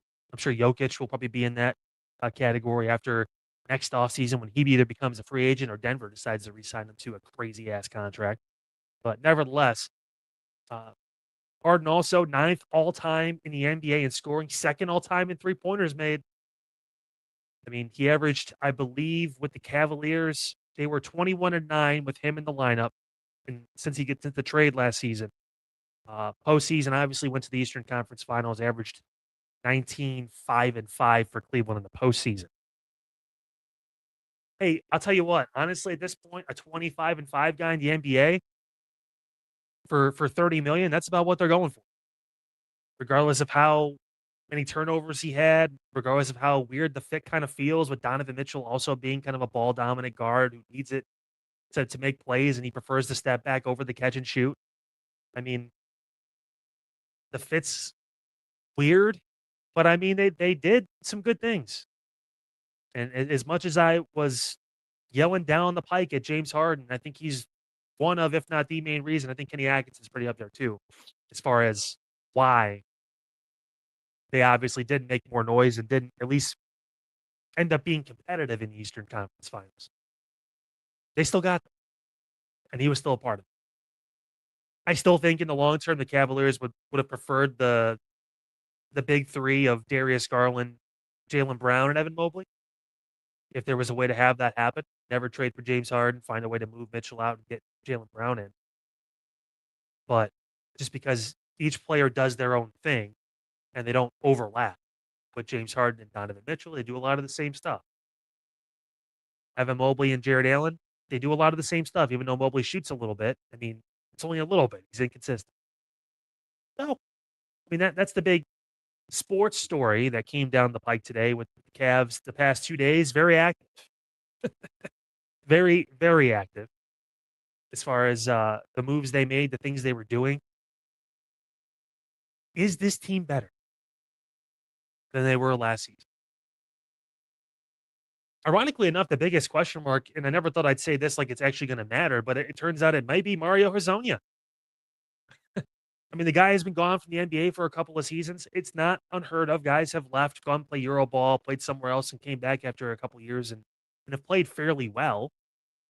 So, I mean, it's not, you know, too outlandish to say he couldn't make an impact. And again, you like his brashness, you like the attitude that he brings. It's kind of like one of the reasons why we like Dennis Schroeder when he came to Cleveland last year was because he has that kind of that dog mentality, that kind of person that's going to fight. You know, he's going to make it difficult, even if he's not always on and isn't always hitting. I mean, he's the mindset, the personality, the demeanor he brings now, obviously to the bench in the situation with the Cavs. I don't know. I don't know. Still feel light at center. Thomas Bryant's your backup at the 4 and the 5, essentially, unless you play small ball. But again, Jalen Tyson, he can rotate in as a 2 now because you have 2 bigger guys that are on the wing. Maybe this is better. Maybe this is good for the Cavs. I don't know. The fit just feels weird. And I get why they did it. There's no one else out there. Who else are they going to be able to sign at the point guard spot? I'm sure they've made calls. They tried to call Dallas about Kyrie Irving. That's not happening. Dallas is pretty adamant they want to keep him in that fold and kind of have him, believe it or not, shepherd some of the younger players there, including Cooper Flag, and see that. And he likes playing in Dallas. He likes being there. He likes being in Texas. I don't blame him. Drew Holiday, apparently, Portland likes having 5 point guards on the roster that could all play, so he's just going to stay put. He's going to stay put in Portland. That would have been the guy I would have went after. But this is what you're left with. Cleveland's going to be a good team as long as everyone stays relatively healthy. And I give James Harden a lot of credit. I mean, for as out of shape as he'll show up, he still plays. He plays a lot of games. Sometimes availability will trump, efficiency in some certain situations. And the fact that he's going to be able to play all these games means that there's a chance that James Harden is, again, going to be upper teens to low 20s in scoring. He's going to, I'd imagine, with more time really running the show at point guard, probably get more assists. Is Donovan Mitchell going to be able to play off the basketball? Is he going to be able to dial it in now that he signed his extension? He's a married man now. Again, congratulations to Donovan for that. Is he able to kind of hone in and understand, like, okay, if James is going to be the point guard, I need to figure out how to be a 2 the right way, not ball dominant, catch and shoot spots. Obviously, you have moments where you still need to take over. That will save him a little. Donovan shouldn't have to bring the ball down. He should. Not with James Harden. As slow sometimes as it looks, and as challenging as it looks sometimes watching James Harden dribble the basketball. I mean, this is the bed you've made. So now we're all going to lay in it. We're going to watch. But again, I ask the question, is this team better than Philly? Is it better than New York? Is it better than some of the teams we seem to forget about? Boston is still going to be a good team next year. Miami, when they fill out the rest of that roster, it's going to be a good team. Orlando, a good young team. Detroit, the number 1 seed this past season. They won 60 games. They're still obviously figuring things out with Duren, but other than that, I mean, they've added some shooting and stuff too. I mean, they're going to be back. They're not going anywhere. Cade Cunningham's a superstar. How does this team match up? Because the Eastern Conference got a lot deeper and a lot more difficult in a matter of a little over a month and a half. We'll see. Jury's out. I don't know. I'll tell you guys. Not going to be easy. But the Cavaliers, they took the lid off. They finally did something the past couple of days. Jaden Watson, James Harden resigns. Now, we sit and wait. We see what happens. What's happening here is our first break here on Unfiltered, guys, all on the Inside Edge Network. When we come back, a couple of stories out of North Royalton. On the news side, we have to update you on an update to the city worker that was killed in the past month. We actually have more details about that whole situation. Also, another ruling coming down involving a different trio of homicides in North Royalton back in 2017. And then a little bit later in the program, He's back. The one and only Jake Underwood joining the show. It's been a minute. We switched to evenings. He's had some things to juggle around, but he's agreed to come on Thursdays with us at 9:30 now. So we're going to have Jake on in the second half of the program here on Unfiltered, all along the Inside Edge Network. We are back after this. Looking for an iconic Cleveland music venue that features premier entertainment, spirits, and food? Well, look no further than the Brothers Lounge. They offer a variety of live entertainment acts weekly, along with a diverse selection of beer, wine, and fine spirits, not to mention Chef Wynn's food menu, which has been crafted with traditional American fare with a modern twist. So come on out and enjoy the warm hospitality and make some new friends right here in your backyard. For more information, head over to brotherslounge.com and check them out for yourself at 11609 Detroit Road. That's right near the border of Cleveland and Lakewood. The Brothers Lounge, proud sponsor of the Inside Edge Network, Cleveland's digital leader. Key On Sports is the leader in Ohio high school athletic coverage in written, print, and video streaming. From the latest news and results and written content to the high school football game of the week every Friday, Key On Sports has you covered. The vision of 15-time published author Vince McKee has become the most trusted site in Ohio high school athletic news. From podcasts to player profiles, Key On Sports is your one-stop for all of it.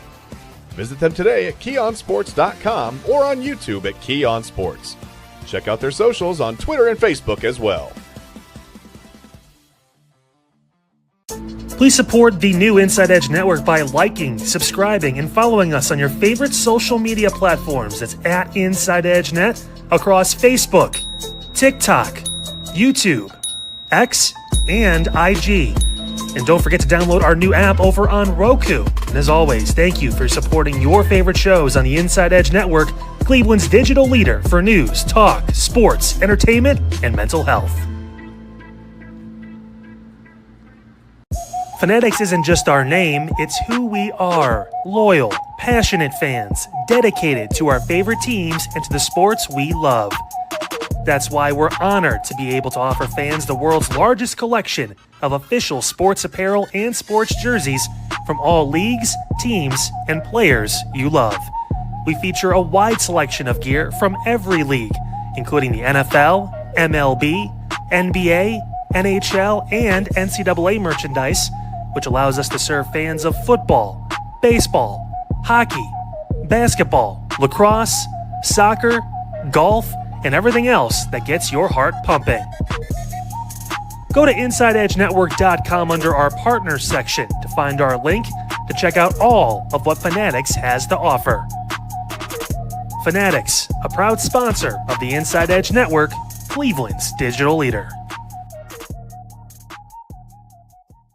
Clean energy, bold flavors, no jitters. See why people won't shut up about Dubby. Whether you're starting your workday or getting ready to exercise, Dubby Energy helps you lock in and focus. Over 15 different flavors to choose from. Order Dubby Energy right now and find out more information by checking out our partners page on InsideEdgeNetwork.com. Also, use that promo code InsideEdge10 to receive 10% off your order.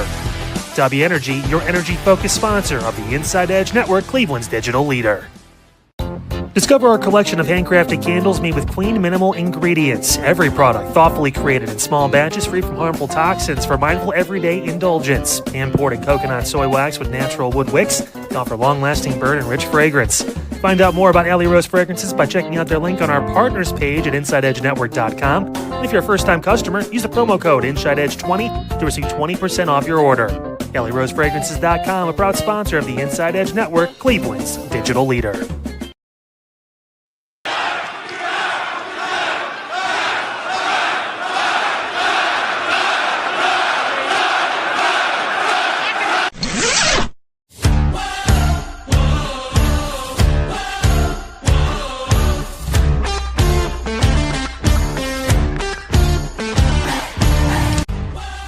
Welcome back to Unfiltered with Kyle Cornell, exclusively on the Inside Edge Network. Make sure to like, subscribe, and punch that notification bell at Inside Edge Net across all our social media platforms.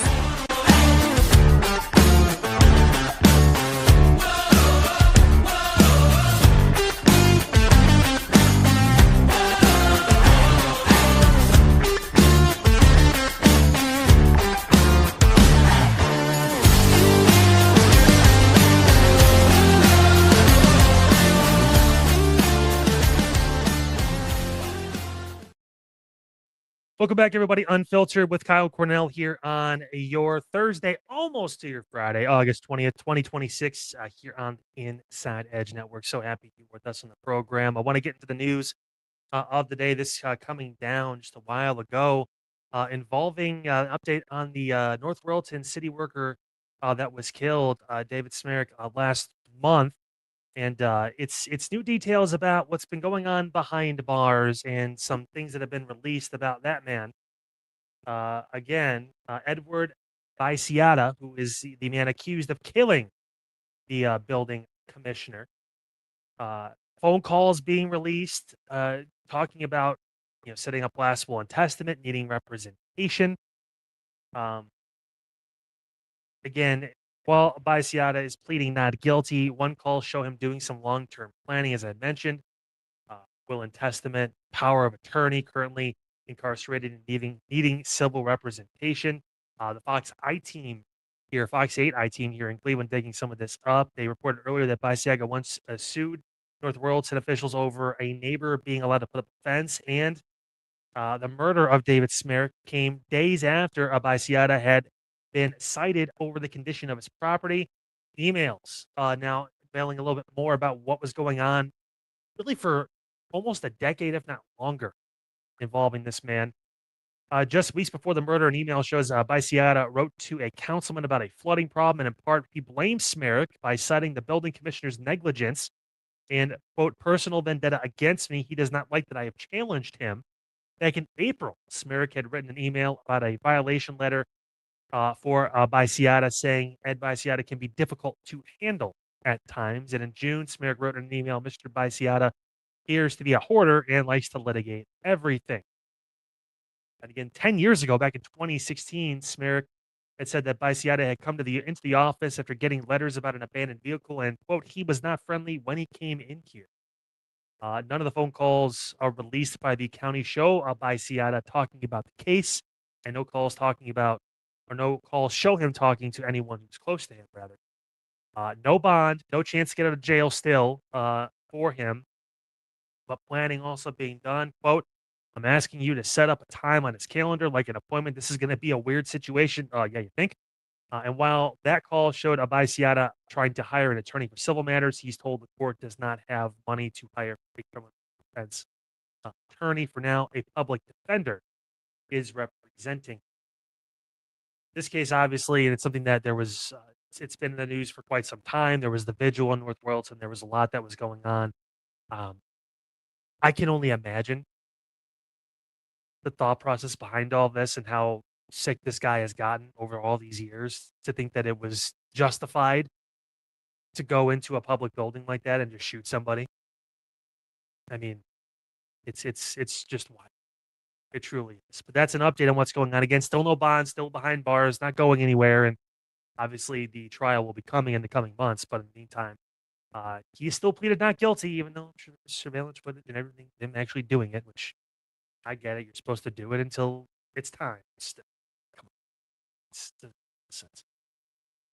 Moving from this story, which is sad enough on its own, to a different one involving North Royalton too, because they're just in the news today.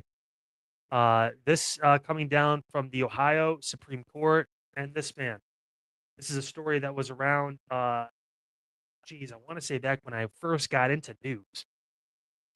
Here in Cleveland, I've been in Lorain County and kind of dipped my toe into Northeast Ohio, into Cleveland again. That's when this all went down. But the death penalty for George Brinkman Jr. upheld by the Ohio Supreme Court in the case dating back to June of 2017, when Brinkman murdered his friend, 45-year-old Suzanne Taylor, and her two daughters, Taylor and Kylie Pfeiffer, in their North Royalton home. In details announced this morning, the court rejected 22 objections from Brinkman made to his convictions and sentence, with the Supreme Court majority ruling that, quote, a Cuyahoga County 3-judge panel properly considered the evidence and circumstances and sentenced George Brinkman Jr. to death after he pleaded guilty in the case. Again, quote, Brinkman murdered Suzanne and her two daughters in their home, to which he had gained entry under the pretext of his longtime friendship with Suzanne, and from Justice Patrick Fisher. in the court majority. After brutally murdering 3 women, he fled the scene and he was taken into custody only after a dramatic 8-hour standoff that placed his friend as well as law enforcement officers in danger. Chief Justice Sharon L. Kennedy and Justices Patrick DeWine, Joseph Dieters, Daniel Hawkins, and Megan Shanahan joined the opinion. Justice Jennifer Brunner, however, concurred and dissented in part with the majority opinion, saying she would uphold Brinkman's conviction but reverse his death sentence.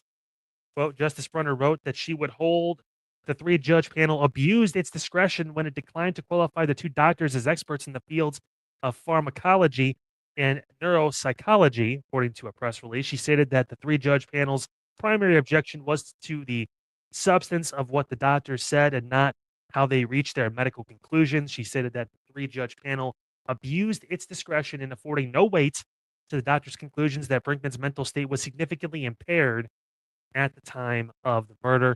Justice Brunner cautioned that the majority opinion would, quote, disrupt the well-settled practice of allowing expert witnesses to base opinions on reviews of records alone.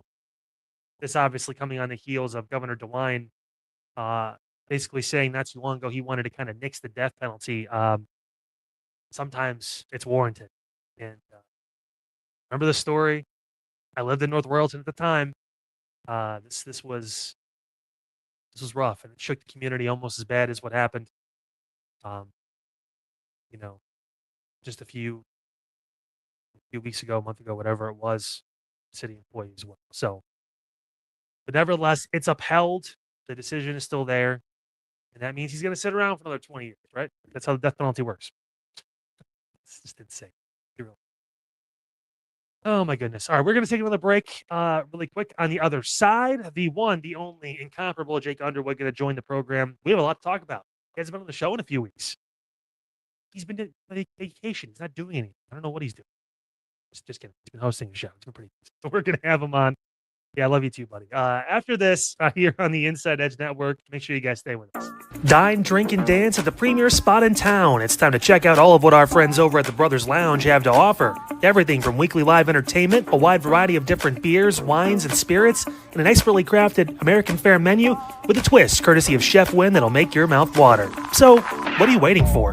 Head over to the Brothers Lounge at 11609 Detroit Road or check out their website, brotherslounge.com, to learn more about what you've been missing out on. Brothers Lounge, proud sponsor of the Inside Edge Network, Cleveland's digital leader. Whether searching for a baseball autograph by your favorite World Series slugger, a signed football by an iconic Hall of Famer, or the jersey of a world-famous soccer star, you've come to the right place. Here at sportsmemorabilia.com, the web's leading source for authentic sports memorabilia, you'll find more than 500,000 authentic products from nearly every professional sports league, team, and players. Not only will you find your next prized sports possession with ease, thanks to superb customer service and tremendous site experience, you'll have satisfaction and peace of mind that every product listed comes complete with a certificate of authenticity and is fully backed by the sportsmemorabilia.com lifetime authenticity guarantee. Check out sportsmemorabilia.com by heading over to the partners page on our website, InsideEdgeNetwork.com. Sportsmemorabilia.com, proud sponsor of the Inside Edge Network, Cleveland's digital leader.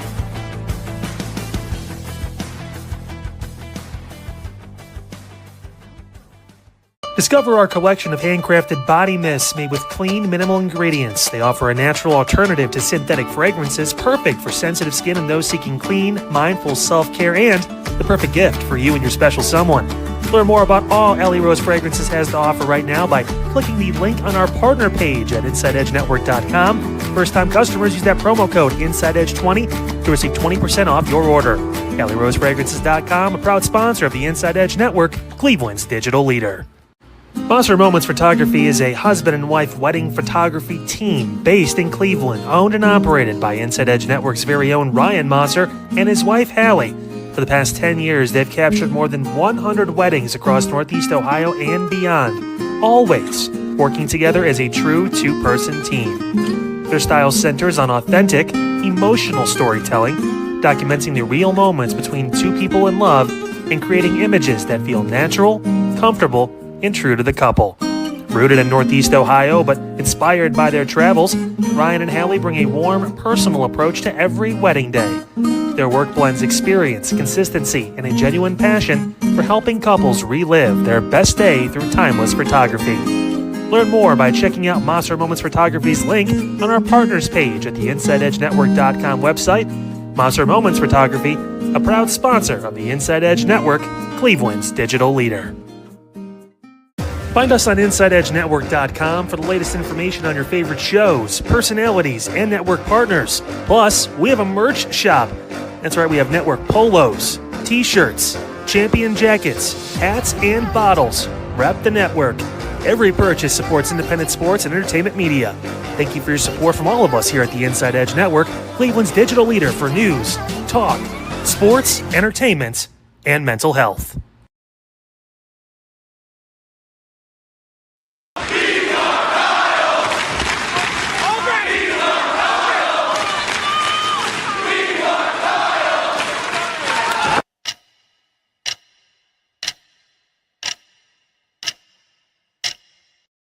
Let's go.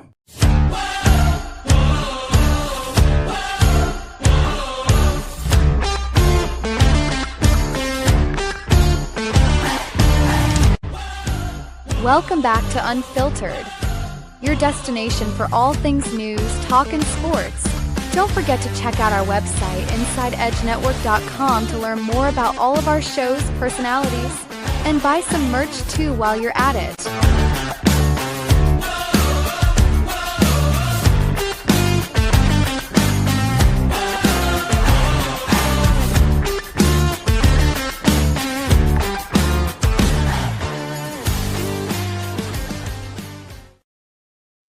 Welcome back, everybody. Unfiltered with Kyle Cornell here on your Thursday, almost to your Friday, August 20th, 2026. It's time now to welcome into the program. He is the host of the Jake Underwood Show over on AM 1420 The Answer, and you can find him on Rumble, as well as all the different social medias as well. The one, the only Jake Underwood joins the stream.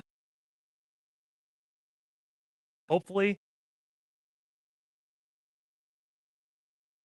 He froze for half a second. Let's see if he's... We're waiting. We're waiting. We're waiting. We're almost there. I'm actually going to take him off for a second. Oh, wouldn't it be a bummer? Let's try again. He's loading. There we go. There we go. Okay. 1 2 1 2. Yep, I got you Hello? now, buddy. Hello. Hello. Hello. Can you hear me? Hello. Hi. Little laggy on this Thursday evening. Yeah, I think I got some internet problems going on. It's okay. Well, hey man, listen, I appreciate you making time. I know it's a different time. How do you like the rebranding of the show? I mean, it's a rebrand. That it is.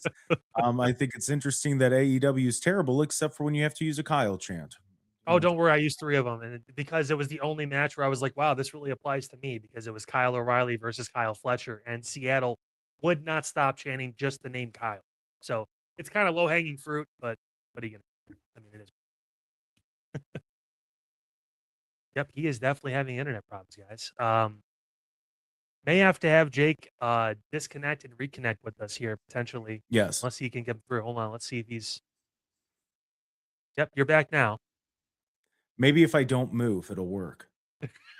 You don't move, I'm really gonna freak out. I won't move, but my mouth will. Maybe that'll. I'm gonna try. Hold on. Wait. Oh. Maybe. Oh. So what's been going on, man? We haven't talked in a couple weeks here. Well, it's been a week, right? 2. Has it been 2? No, it's been 2. Yeah, because last week we moved. Last week was the official first week we moved into the 9:00 spot. We were leading off because Autumn was on vacation. Now this week we're second week in the 9:00 spot, and last week we had some prior commitments we had to take care of, and it's a different time, man. It's a whole different time of the day. Oh yeah, 5:00, 5:30 is right. I can probably get some things in before the night. This is kind of like, hey, I'm usually about to go to bed, but I'll still jump on with it. But right. Well, not you, because you stay up till God knows how long. But, man, yeah, it's all over the place. I don't know. And then I can't fall asleep because then I'm scared that I won't wake up on time. So then when I do sleep, it's 2 or 3 hours. And then like if I fall asleep before 10:30, I'm waking up at 2:15 every time. Every single time I wake up at 2:15. And then I have to do all right, well, I need to get up at 5. Do I go back to sleep or do I not? And then there are sometimes I'm walking in to do a show on 3 hours of sleep. It's going to hit me now with having to get Colton to school because he starts up next Wednesday. Ooh, yeah. Yeah, and I got in a really good rhythm for a while. I think I was only late to get up maybe once or twice last school year, all year, which is pretty good. Okay. All things considered. I mean, at this point, he's going to be 9 in October. I feel like I got this down. Yeah, I mean, I have yet to arrive late. Here's the thing, though, Seth, given the predicament that he's in, where he's learning how to he's done that. He's not learning how to do that. Use his legs. Love you, buddy. Oh. He I got to help him in and out of the car. So if I'm late, my producer can't even get in the building on time. So I got to make sure. So I got to make sure that I'm on time and moving right along. But yeah, no, things are good. I mean, we had Robert Sprague on today. We had Frank LaRose on. 2 really good interviews. I always like talking to Frank LaRose. I know there are some people that don't like him, and I don't know why. He's like a very genuine guy, and he has the passion for it. Like, he genuinely wants to help people, and he listens to people, and like he's just good at what he does. But we had Secretary Burgum on again, the Secretary of Interior for the Trump administration. Dougie. Right. Now, I'll tell you, it was weird because, I know somebody, in the White House from when I was working out there and doing all that. And they actually went through the company to get a hold of me. And I was like, you could have talked to so-and-so. And they're like, oh, all right, well, we know that from now on. I'm like, yeah, no, it was really cool. And it looked good to my bosses that the White House, and they were reaching out, looking for me. And I'm like, me? Really? Okay, let's. Yeah, you, man. Good. Did I ever tell you about the first time I interviewed Doug? No, dude, I love that guy. He's not a good speaker because he has to clear his throat every 5 seconds, but like he's really knowledgeable and knows a lot. Not anymore. He doesn't clear his throat. I'll tell you, the first time we spoke, I only had 15 minutes. We easily went 22. We could have gone another 45. Nice. That's good. Yeah, no, it was good. It was really good. And then he was in Toledo. Ohio's in line to be like one of the top producers of natural gas. And they're actually bringing in some of the stuff from North Dakota, and they're bringing it to the refinery there in Toledo. They're putting a lot of money into it. It's going to create some new jobs, different things. And they're saying that that's part of the reason why we're seeing the gas prices kind of go down a little bit, because we're starting to use the oil and the barrel. So here's the thing. We've had barrels upon barrels. When President Trump says that, he's accurate. We do. We have a bunch of barrels. The problem is we can't refine the oil into gasoline because of the green policies and how they go back and forth. 4 years it's this, or 8 years it's this. It takes 5 to 10 years to make an oil refinery, and they shut a lot of them down. So to bring those back up to speed, that's going to take 5 to 8 years. So the issue is that we have all these barrels. They're just kind of hanging out, and because you have to go back and forth with the Green New Deal, no deal, no deal. It's Howie Mandel in D.C. They're going back and forth. We didn't have any refineries, but now we do have the refineries, and they're starting to build them back up. So we're going to start seeing, it's actually our gasoline. I think the only state that brings gas in through like the Strait of Hormuz and things like that. The last I spoke with the secretary, he said that it was basically California is the only one. Yeah, well, and look at their gas prices. That it reflects that. I was talking to somebody today. I'm like, $4.29 for gas is insane, and she's like, it's like $6 out here. And I'm like, no, thank you. So, yep. No, the first time I met him was I got hired out to WDAY and Flag out there in North Dakota and Fargo. Mm-hmm. And my first trip within a few days of being hired was to Bismarck because I had to cover the start of the legislative session. Nice. And one of the first interviews, we got ushered down into his kind of like his bunker little space he had, like a little conference room, and sat down for I think about maybe a half hour with Doug Burgum and some of his people and all that stuff, and just talked. And yeah, it was very informative. Like you could tell right away, like it felt like he was meant for more. He was going to bring more to the table than what you got. Yeah, he's big on the transparency. You ask him, he has an answer, and if he doesn't, he goes, I'm not sure about that, but I think this is what it is. And I told him last time, I didn't get to talk to you about North Dakota. So yesterday he comes on. I go, we're still not going to be able to talk about North Dakota. He's like, you let me know, man. I'll come back on. I'll talk North Dakota. I'm like, dude, I love Theodore Roosevelt National Park. It's one of the most beautiful parks out there, and people just don't know about it because it's not Badlands or considering all the parks that are in that area with Yellowstone Estate over, and then you have what's the mountain park in Montana, Mount Glacier. That's a beautiful park too, and yeah, Theodore Roosevelt National Park, very underrated. I saw wild horses there and I felt like I was a cowboy. So that's why I like it. So, stopped by Wall Drug, got a cowboy hat, put it on, and I went there and I looked at little prairie dogs running around. And I saw wild horses and bison, and I said, give me a home where the buffalo roam. And on the way back, you stopped at Casey's and got a breakfast pizza. Oh, brother, let's talk about the best. Like, listen, I got a friend of mine. She lives in Atlanta. She's from Philly, and we constantly go back and forth about what's better, Sheetz or Wawa. The answer is Casey's. Casey's is by far. Man, you walk in there at like 6:30 in the morning, and you smell that fresh breakfast sandwich, and you're going, oh, yes, this is it. And they make it there. It's not like it's just some prepackaged thing. At least the ones I've been to, they actually make the sandwich there. You walk in there, it's the actual egg they cracked and they made it, and it's toast, and it's real food, as Bobby Kennedy would say. And that's why it tastes so good. There's no preservatives in it. It's just good food, Kyle. And they do a great job. They really do, man. It was great. That's one thing I miss about Dakota for sure. One thing I happened to notice, you had a T-shirt that came out, a couple T-shirts recently involving flock cameras. Please get the flock out of here. Yeah, educate the people on what the fuck's going on with flock. So man, they're going to have a new update. So right now, your digital fingerprint, when it comes to flock, is just your license plate. Well, now with the government, what big business is deciding to do, because it's all the same now. What they're deciding to do is, if you drive past a flock camera, now there's a little server inside of the flock camera there, and it's going to pick up every electronic device in your car. So this is where the issue comes in. If your kid's sitting in the back seat, your kid's tablet's going to get tracked. So now your digital fingerprint is now not only your license plate, but it's going to be your tire sensor, tire pressure sensors. It's going to be the Wi-Fi, the hotspot in your car. It's going to be the diagnostics in your car. It's going to be your cell phone, your wireless headphones, your kid's tablet, if you have a tablet, your laptop, all these different things. And the craziest thing about it is, not one person got to vote on this. Not one person voted to get these in, to allow them to do this. So they're just going to do whatever the hell they want to do. That's what government does. But so I put it bluntly, get the flock out of here. $24.99 on the JakeUnderwoodShow.shop. And I don't know what proceeds will go to making sure that the show continues. That's what that's going to go to. We're going to be completely honest. I just want to break even at this point. But yeah, no, because it's really funny. I spoke with his name is Alex Mortensen. I had him on the show last Friday. He's the president of the Wham Young Conservatives. And down in Worcester, the Democratic Socialists were having a flock camera meeting, and he went.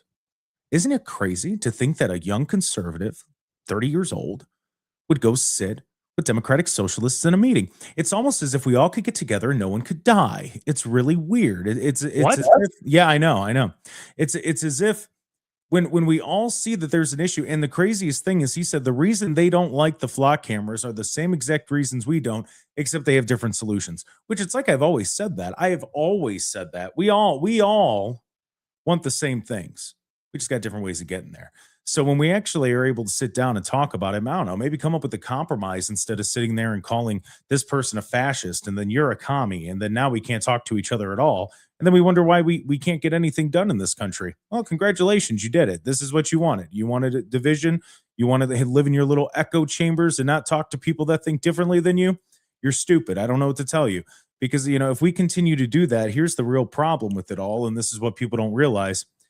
If it's bad now, if we don't try to stop it, what's it going to look like in 10 or 15 years? And that's also my thing with the flock cameras. You're going to tell me that 20, 30 years from now, I'm going to be walking with my kids or my grandkids, which is a crazy thought. And I'm going to go, yeah, I know there's a camera on every corner and there's microphones listening for gunshots. and there's drones flying overhead, but isn't this freedom? Isn't this freedom? The land of the free and the home of the brave? No, no. And I'm not going to stand for it. I'm not. I'm going to fight. I'm going to fight every way that I can to make sure that those future generations have the same chances that we do. And in fact, I want them to have more chances than we do, because we know just how bad it is and we know how it can be better. We see what needs to happen. And I think we're moving in the right direction here and figuring it out. We just got to talk to each other. And that's what's so cool about having the show that I do, because that station, if you know, it's a very, very conservative station, very conservative. And that's why for the first like 7 months, 6-7 months the show was on, I mean, I was getting death threats and everything. Hey, 6-7. I was getting death threats and everything else, to the point like I would take alternative routes home just to be safe. And I notice people, it's starting to click for people. And it's starting with this flock camera stuff where they're going, oh, okay, no, we can talk to each other. I mean, we have lefties, we have righties, we have all of the above that call in. And I let them all talk, because you're allowed to do that. We're allowed to disagree. It's a right that we have, and you're allowed to say and believe what you want to say. And if it's completely ridiculous, I'll tell you that you're dumb. I'll say it very politely, but I'm You're stupid. right. But you're allowed to have your opinion. The main thing we have to remember, and not to go all like, you don't know my experience, but you don't know why somebody feels the way that they do, and why they believe what they believe. And when we just automatically dismiss it just because we want to go, no, not what I think, and stupid libtard, fascist, like you both are stupid at that point. If you're not willing to sit down and talk to people to come up with a compromise, well, then it's all going to fail. So yeah, don't worry. You could stand there and grandstand, but it's all going to fail. Don't worry. It'll fail. We'll be speaking Chinese in 50 years. So yeah, don't worry. Don't worry. But you won. Don't worry about it. Yeah, we got a little down that path as far as being able to just like bridge the aisle. Last night we talked about the Ohio BMV and the gender stuff that's changing and all that, and I had a little heart to heart with the listeners and the watchers. And again, almost 600 live right now, so we appreciate you guys hanging out with us. But like, yeah, it's like, hey, this doesn't even need to be a thing. Just be okay with being what you're born with, and understand that you're allowed to have different likes, and it doesn't mean you have to cut your dick off. Like, it's okay. What? No, but honestly, well said. With that said, though, I want Enos Cantor to wait a year and get drafted first overall by the Sirens. I'm just saying that we trade for Caitlin Clark. Come on, dude. 2028 free agent Caitlin Clark. Just saying, winning every championship. That's how that works. My hair is crazy right now. 950. I know. I got to get a haircut, man. I got the fluff in the back going on. You gonna keep the lettuce, or what are you gonna do with it? I don't know, dude. Because I mean, usually when I get it cut, I keep it pretty long on top, but I get it trimmed. I don't know. Do I keep it a little longer on the? See, the thing is though. All right. So here's the thing. We got an old engineer, and when I say old, I mean like he was born in like 1812, and he's Greek. So he's one of these people that, oh, my nationality determines everything about my life. Oh, I'm Greek, so I get hot. So I can't. Oh, I'm sorry, he gets cold. So I can't. Here's the thing. I'm going to vent. Thank you. Welcome to my TED Talk. Hey. The problem is that there's no air return in the studio. Now I'm on camera. So we're on X, Rumble, YouTube, and TikTok now. So TikTok, you hear everything during the break, to the point that somebody, because I serenade my producer during the break, they have made a list on Spotify of all the songs they just start randomly stimming. And they even said, came for the content, stayed for the stimming. Just to let you know how it goes. Because I just start randomly singing the Seth. And which is crazy, but it's really accurate. I mean, it's my show wrapped up. It just a nice little bow on it. Put it in a box. Pass it off. But okay, Ray. Wait, okay.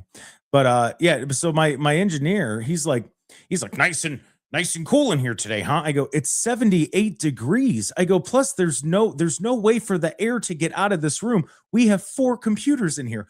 No, it's not nice in here. You sound nuts. No, I have to wear a suit because I'm on a stream. It's not nice in here. I'm sweating. I don't want to sweat on camera. So I got to dab. I got to do this. Like I'm about to start wearing makeup. I look like I just got out of a pool. I look like Michael Phelps. That's me all the time. Right. But I forgot where. Thank you for coming to my TED Talk about how hot the studio gets. But it's hot, man. It's hot. I got a fan on me right now because it can get a little toasty in here. When you start yelling, doors closed, things get a little crazy. Seth got me a little fan that I put in the corner. So when it spritz water on you too, so you can get refreshed during the break. You can look at the Rumble stream dead in the eye. You'd be like, look at me. Don't what forget. the flock are you looking at? Don't forget to subscribe.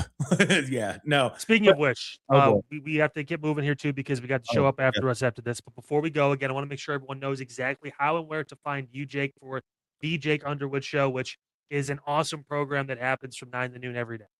Yeah, so the best way, I mean, just look up the Jake Underwood Show, jakeunderwoodshow.com. You can find all of it there. On X, I'm Jake Underwood 92 because I was born in 1992.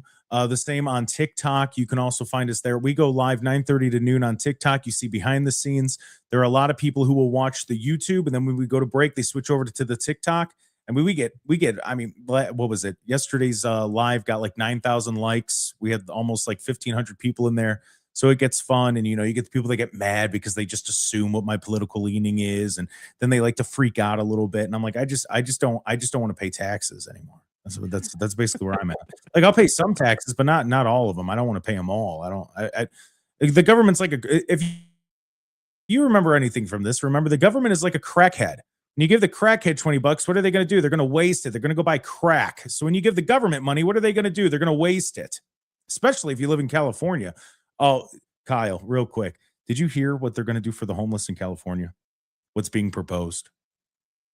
I'm going to talk about I'm going to talk about it tomorrow. They're going to find ways to assist them to, how do I want to say this? Release themselves sexually and safely. What? So they're gonna open up little like I guess you call it a wellness center technically. That's Hey, way to put it. Yeah. But yeah, so they're gonna open up these centers where unhoused peoples can go in there and play crank yankers, and then 5 minutes later walk out. Government. Sick reference. Right. Hey, I'll tell you, that's a way to get votes. I don't know that that's technically illegal, but I mean, you're using that's government money hiring people to go in there and just turn them out. That's honestly insane. So yeah, that's being I believe it's being proposed. I'll send it to you. Somebody sent it to me earlier and I went, this is for Open Lines Ohio. Oh, also Friday, Open Lines Ohio, we talk whatever you want whenever you call. So literally we'll talk anything. And we're going to start talking Browns too, which I talked to Double A about potentially getting some people from the Inside Edge Network on Mondays to recap Browns games. Wow, hopefully it doesn't pick me. No, I want it to be you. Oh fuck. All One right, of them. well, Yeah, hope so you're ready. Get the bleed. Tell Seth to get the dump button ready. Yeah, go. well, we can only press it twice, so good luck. Oh shit! All right. Yeah, no, we almost got in trouble when Bernie Moreno decided he wanted to start cussing to try to get a clip online. So you laughed. That's what it was. That's all it was. It was for a clip. Congrats, you did it, bud. The one and only Jake Underwood with us here on the Inside Edge Network. Jake, man, always a pleasure. I will catch you next Thursday, man. All right, sounds good. We'll see you then. Thanks, buddy. Appreciate it. Again, it is 9:55. Quick break on the other side. The viral video of the night and Inside Edge Prime Time. Don't run away. Hey everybody, how's it going? Eli Moon here, one half of Inside Edge Primetime, and Chad Bryan and myself, we're back tonight at 10 p.m. for another episode of Inside Edge Primetime here on the Inside Edge Network. And we have a lot to talk about. The Cavaliers, they signed James Harden to a 3-year, $97 million deal. Are the Cavs title contenders heading into this upcoming season? We'll talk about that. And of course, the Guardians, trying to find a way to get into the playoffs, whether it's through the wild card or winning the AL Central. We'll talk about the Guardians' chances as well. And college football enters into the landscape it seems like we've already been kind of talking about when it comes to college basketball. Now we see it in college football. And the Browns were affected by other teams were affected as well. We'll talk about the landscape of college football and college sports as a whole tonight on Inside Edge Primetime here on the Inside Edge Network. Make sure you like, follow, subscribe at Inside Edge Net so you know when we're going live. See you tonight. All right, folks, tonight at 11:30, Midnight Run here on the Inside Edge Network. We've been covering it all night long. The big news with James Harden signing his new deal. I'll have my thoughts on that and a new look starting five. My question, is this team good enough, the Cavaliers, with Peyton Watson, now with James Harden back, is this team good enough to be a top 4, top 3 Eastern Conference contender? We'll get into that coming up tonight. Also, we'll react to the Browns and Bills, the first of 2 joint practices. We have post-practice, I should say, reaction to all that going on. Also, Live Golf. This could be the end of the road. Their final event is not the championships next weekend, but it's their event this upcoming weekend in Indianapolis. Did Live Golf accomplish its goal of changing professional golf to new heights? We'll talk about that coming up tonight. Also, our smash or pass mozzarella stick sandwich. They got a tall task, tall order to beat. We had a brisket sandwich last night. Tonight from Progressive Field, a mozzarella stick sandwich. We'll get into all that and so much more tonight at 11:30. It's Midnight Run here on the Inside Edge Network.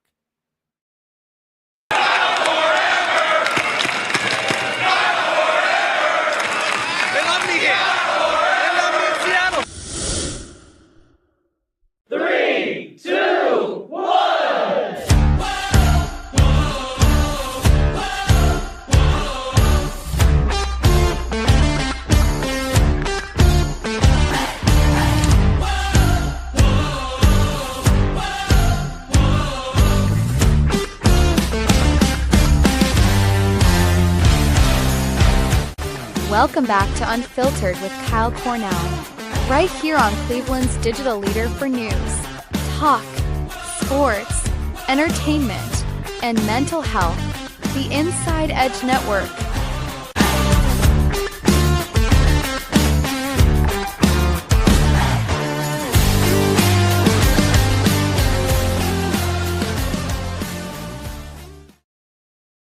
Welcome back, everybody. Unfiltered with Kyle Cornell. We are just about out of time, but with that, want to bring into the program young one Elijah Mooningham, one Chad Bryan. Gentlemen, unmute yourselves. Welcome in to the show here. How we doing? Oh man, so good. You know what Kyle did so well this time? I gotta do the thing. Oh my Oh, goodness. gotta do the thing. Hold on. Let's go Gotta do the thing. Gotta Do the thing. Got it. Doing the thing. Here we Doing go. the thing real quick. Doing the thing. Now we're going through like 8 different Bluetooth speakers in his place. Yeah. You got us on the surround sound yet? All right, sick. All right. No, I had to go computer route Ah, because I couldn't hear you guys. But It's okay. we do this every night. Yes. This will change tomorrow because obviously with high school football, we're going to be pre-recorded on Fridays. Oh my God, I'm breaking the fourth wall. But I'm going to be busy in a different location, so I won't be able to do this live on Fridays. Yes. there you go. But we're still going to have a show for you guys, and we appreciate all 700 of you for hanging out with us throughout the show today as we go. But it's time Oh. for the viral video of the night. Oh, boy. Ooh. No rhyme or reason for this, guys. Just sit back and enjoy the ride.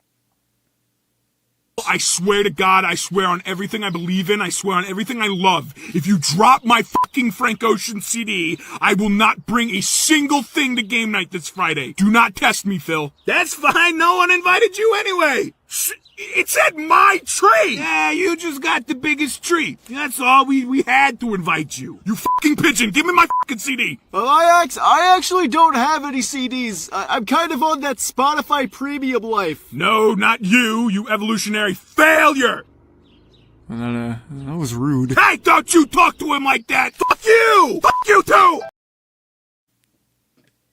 Kyle, that was incredible. Did you voice over some of those birds? No, I didn't. I wish I did. I mean, you could have. I mean, you might have a future with videos like that. I was like, my first thing that came to my mind is why didn't they reach out to Kyle? If you needed F-bombs and some witty, humor from time to time, Kyle's got you, man. That was a good one. You know what? That was a nice change of pace. F-bombs flying around. Yeah. Yes. I mean, my goodness. They're censored, so Chad doesn't have to have an aneurysm. It's all fine. That's My right. stream deck doesn't work anymore. I'm so mad about. I can't even censor you anymore, man. What happened was Kyle dropped 18 F-bombs the first time you used it, and now we broke the sound. We're screwed. But You got to use them before you lose them, though. So good job, Chad. Way to get those reps in. Hey, do you have any thoughts on any college basketball coaches by chance before we get out of here? We transition to prime time. Okay, all right, we're gonna switch to Ruski. Listen, this network's full of shitty takes, and that was one of them. Oh my goodness. Oh my goodness. Kyle Cornell, everybody. As you heard, he will be in the football world tomorrow with AA, of course. AA gonna hit the gas pedal as fast as he can under the speed limit, of course. Yes. And he's gonna get back home. He's used to being under a lot of things because of his height, so it's totally fine. Boy. Ooh, oh man. So AA will be back from Midnight Run. Kyle will still obviously will have Unfiltered tomorrow, but as you mentioned, a little bit earlier in the day, but you'll still see his face tomorrow, of course, here in the evening stream, 9 to 10 p.m. Monday through Friday. Kyle, we appreciate you as always, and yeah, maybe tomorrow we'll have some more fun takes. Oh, I'm sure you guys will enjoy it. Yes. All right, Kyle Cornell, everybody. We appreciate him very, very much. All right, Chad, look, dude, we really got to do something with the place. I am so tired, and I don't understand. I mean, every single time we... All right, let's see. See what happens. What? Hey, look at that. Okay. We're not just on white lines anymore, man. That's pretty fun. Dude, All we right. got... Look at above us. Not bad. Inside Edge Pride. Yeah, look at that. Yeah, you gotta look up. Dude, look at that. Oh my goodness. Hey everybody. We're here. We're with you. We finally did something with the place. We got a little bit of some bright colors your way. The name of the show above us. We did some things here. But we're gonna take a quick pause for station identification, our pretty cool intro, and then it's time for Inside Edge Prime Time with Chad B and myself. See ya in just a sec.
Fanatics isn't just our name, it's who we are. Loyal, passionate fans dedicated to our favorite teams and to the sports we love. That's why we're honored to be able to offer fans the world's largest collection of official sports apparel and sports jerseys from all the leagues, teams, and players you love.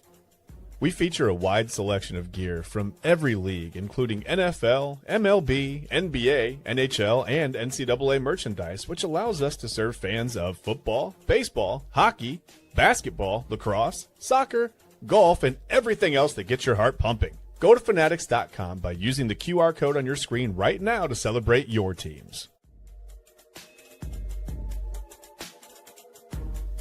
And welcome in, everybody, to another episode of Inside Edge Primetime here on the Inside Edge Network. Chad Bryan to my right, your right, everybody's right, which means I'm Eli Moon. We're back in the saddle, on the saddle, saddle adjacent here for your Thursday edition of Inside Edge Primetime. So happy to be with all of you. My goodness, there's a ton of you in here, and we appreciate the support all week long. Since September 5th, 2025, we've appreciated the support. Coming up on that one-year anniversary, Chad and I started this show. It once was called Thursday Topics, and now we have topics and angles and discussions with all of you every single night of the week, Monday through Friday. And we are blessed that you rock with us. You've chosen the Inside Edge Network as, your source for sports, entertainment, mental health conversations, news, and everything in between. Make sure, of course, you like, subscribe, follow at Inside Edge Net on all the socials. That's YouTube, X, Facebook, Instagram, TikTok, Twitch. Smash that notification bell so you know when we're going live across all the socials.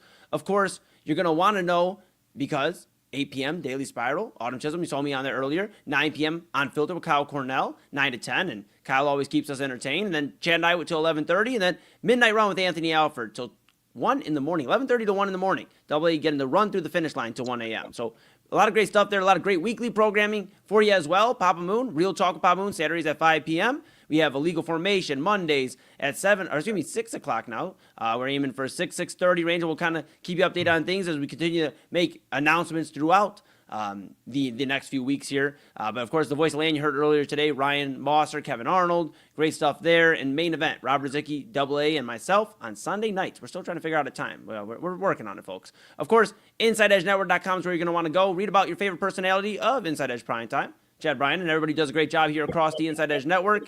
Go check out your personalities that you love, you've come to know and love, or if you're getting familiar, read a little bit more about us and get to know us. Of course, go to our partners page, couldn't do without them. Our title sponsor, the Brothers Lounge on 11609 Detroit Avenue, the border of Cleveland and Lakewood. Great live music all week long. They had happy hour on the patio earlier. Chef Wynn got the grill out, was doing $7 barbecue bites and $2 off your drink. So check that out. Keep an eye out for happy hour on the patio at Brothers Lounge. And of course, live music all week, all weekend long. I mean, we're talking Sunday to Sunday, folks. There's a lot of great stuff. Karaoke there as well on Sundays. Comedy in the concert hall with Bill Squire on Tuesday nights. And then, of course, in the wine bar in the front stage, you have Poor Duncan running open mic. A lot of great stuff and great food from Chef Wynn and Winning Bites, from burgers, nachos, fries, wings, you name it. Chicken and waffles. There's so much great stuff. Couldn't do without our partners. And, of course, our other partners as well, Fanatics.com, AlleyRoseFragrances.com, Mosser Moments, SportsMemorabilia.com, W Energy, and Omega Video Marketing. Appreciate them and appreciate you at home. So we'll grab a shirt, a hat, a mug, a polo, a windbreaker. Rep Cleveland's digital leader and your source for sports, entertainment, mental health conversations, news, and everything in between. And of course, near or far, here we are. Take us on the road. Inside Edge Network app on Roku. We want our travel points. We need our reward points so we can start hitting the vacation trail as well every now and then when we get a day or two. But we are so happy to be with all of you nonetheless. A lot to get into. Cavaliers later on. We'll talk about James Harden. He signed a 3-year, $97 million deal. Shams Charania of ESPN had that reported here earlier today. What this means for the Cavaliers, are they a true title contender? I had to Peyton Watson and inked him to a 4-year, $88 million deal yesterday. A lot to talk about Cavaliers. And, of course, we'll get into the landscape of college football. Autumn and I talked about it earlier tonight on the Daily Spiral just a few hours ago. We'll dive into it again. Chad and I will have some opinions on where exactly college football is heading and maybe a little college football talk in general in terms of the season coming up. Well, we'll keep you on your toes here, but we're going to dive in right with a team that keeps you on your toes, especially if you know them here in Cleveland. We're Cleveland's digital leader, so we'll start with our Guardians. The Guardians have been able to win a series, Chad B. I can't believe it. Yeah. They have done something I've never thought they could do past the deadline.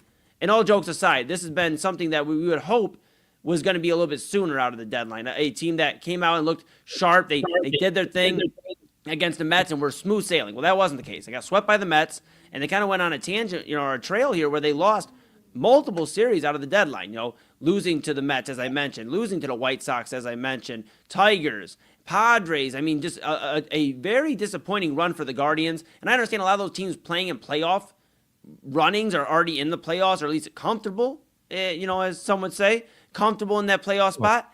Yes. But, this had to be that series that finally either you win this series and you have some fight left in you, or this is it, man. Like you just are ready for either next year or if there's a lockout 2028. The Guardians showing just a little bit of fight, beating the Giants earlier today, 5-2, and I feel a little better, but I don't know exactly how quite to feel going into Colorado. You have a away series, 3 against the Colorado Rockies, then in LA against the Angels, and you come back home against the Royals. Chad B, what is your temperature check right now on the Cleveland Guardians' playoff chances? Well, I mean, they're running out of time. It's August 20. Luckily, the American League stinks right now. It's not just the Central; it's the rest of the American League. There's a couple good teams, but they're only a game and a half out of the wild card. So, and they're just, I don't know. It's like they just don't want to. They're not consistent. They can't be consistent, right? They don't have consistent offense. One night the bullpen is lights out, right? And then the next night they'll give up 5 or 6 earned runs, trying to close out a game or just trying to get a game to the late innings and keep it close. Yeah. Starting pitching's been pretty good overall. I mean, Gavin Williams is fantastic. Another double-digit strikeout game for him. But like you said, 5 series losses in a row. It's their first series win since the end of July against Cincinnati. So, I mean, that's almost a full month. That's a long time to not win a series when you're trying to compete for a playoff spot. Even with how bad the American League is. So I guess they're just a game out of the wild card now that I'm looking at the standings. The Tigers are half a game behind them. I guess that's what I was thinking. But they're lucky that they've only got 2 teams in front of them right now, 2 teams from different divisions. So they don't have that, that kind of sense of where the 2 teams are battling each other and one of them's going to win a bunch of games, whatever.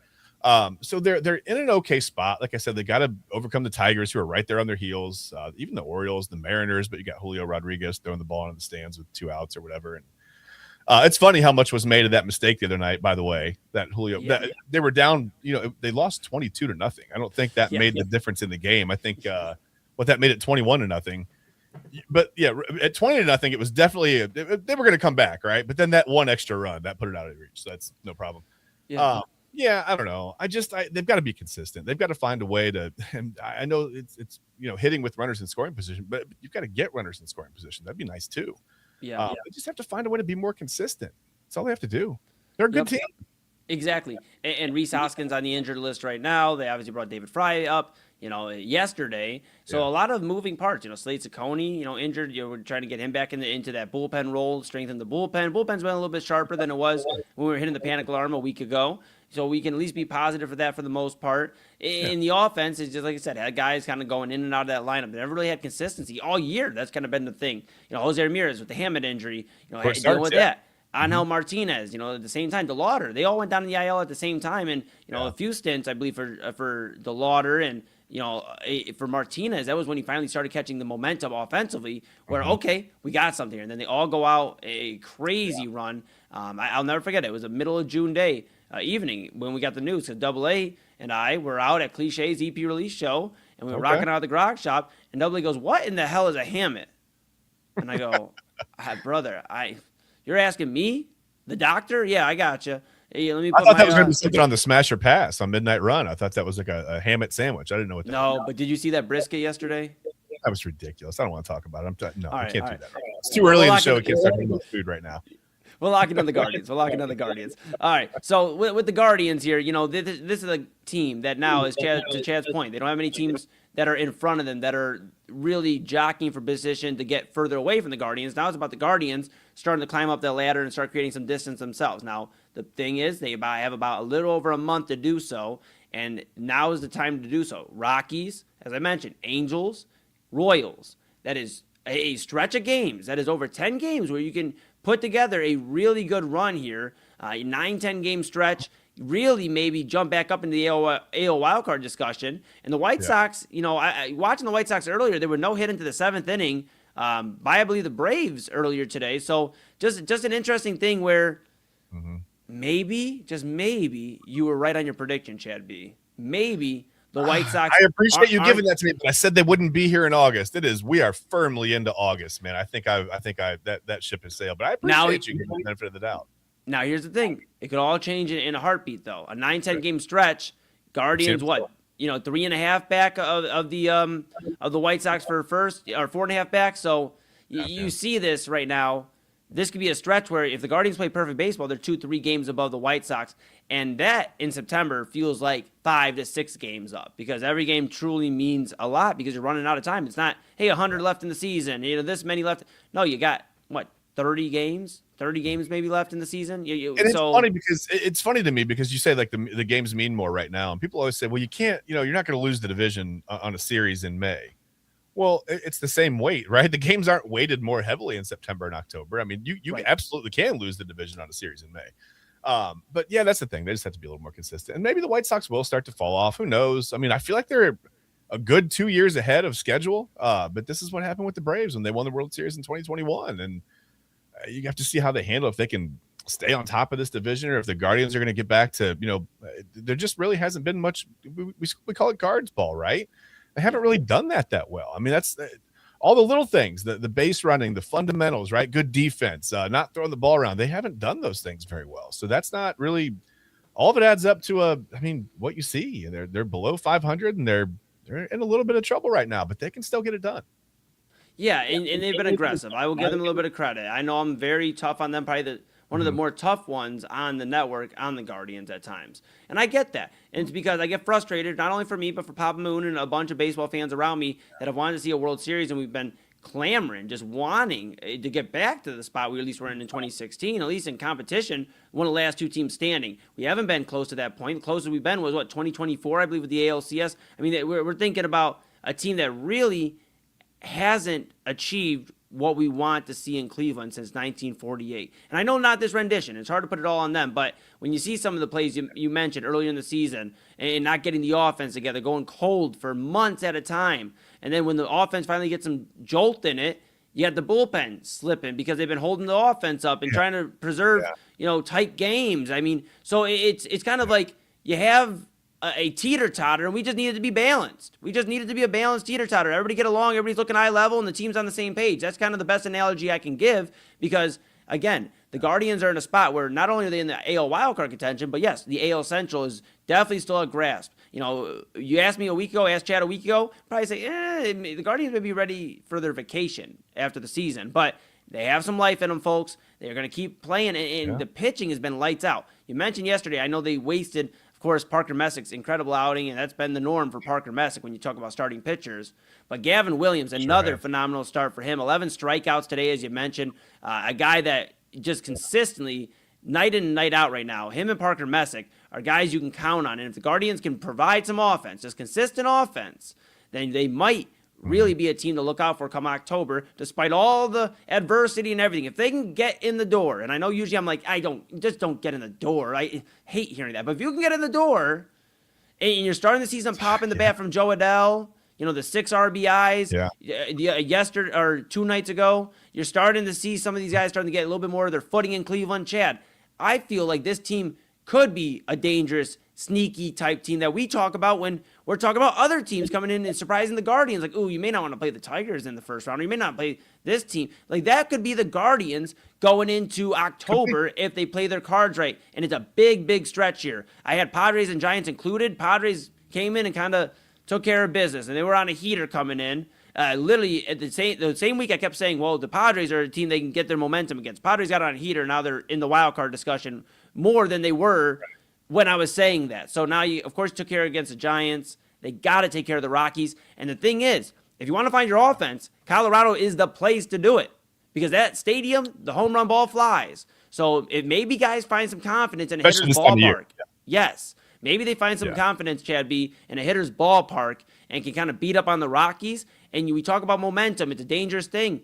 And it could be very, very dangerous for the rest of the American League if the Guardians find their footing out there in Denver or wherever the hell in Colorado. We know it's a mile above sea level. That's all that matters. Yeah, right. Yeah, and you were talking about Gavin Williams. It's his 9th double-digit strikeout performance. One more will tie him with Trevor Bauer for the most for the Guardians since 2018. Bauer had 10 in 2018. So good to see him dominating on the hill and the Guardians putting some runs on the board behind him to get the win. Again, series win, first one since the end of July. That's good. Those are all good things. But yeah, they've got a lot of winnable games, a lot of winnable series. Not unreasonable to think they could go, 7-3, 8-2 coming up over the next 10 games and get right back in this thing, both in the division and in the wild card. So see what happens. Now I asked you a month or two ago, Chad B. I'm curious what your thoughts are now. I'm going to ask you this. Yeah. Ralphie Velasquez, one of the top prospects for the Guardians.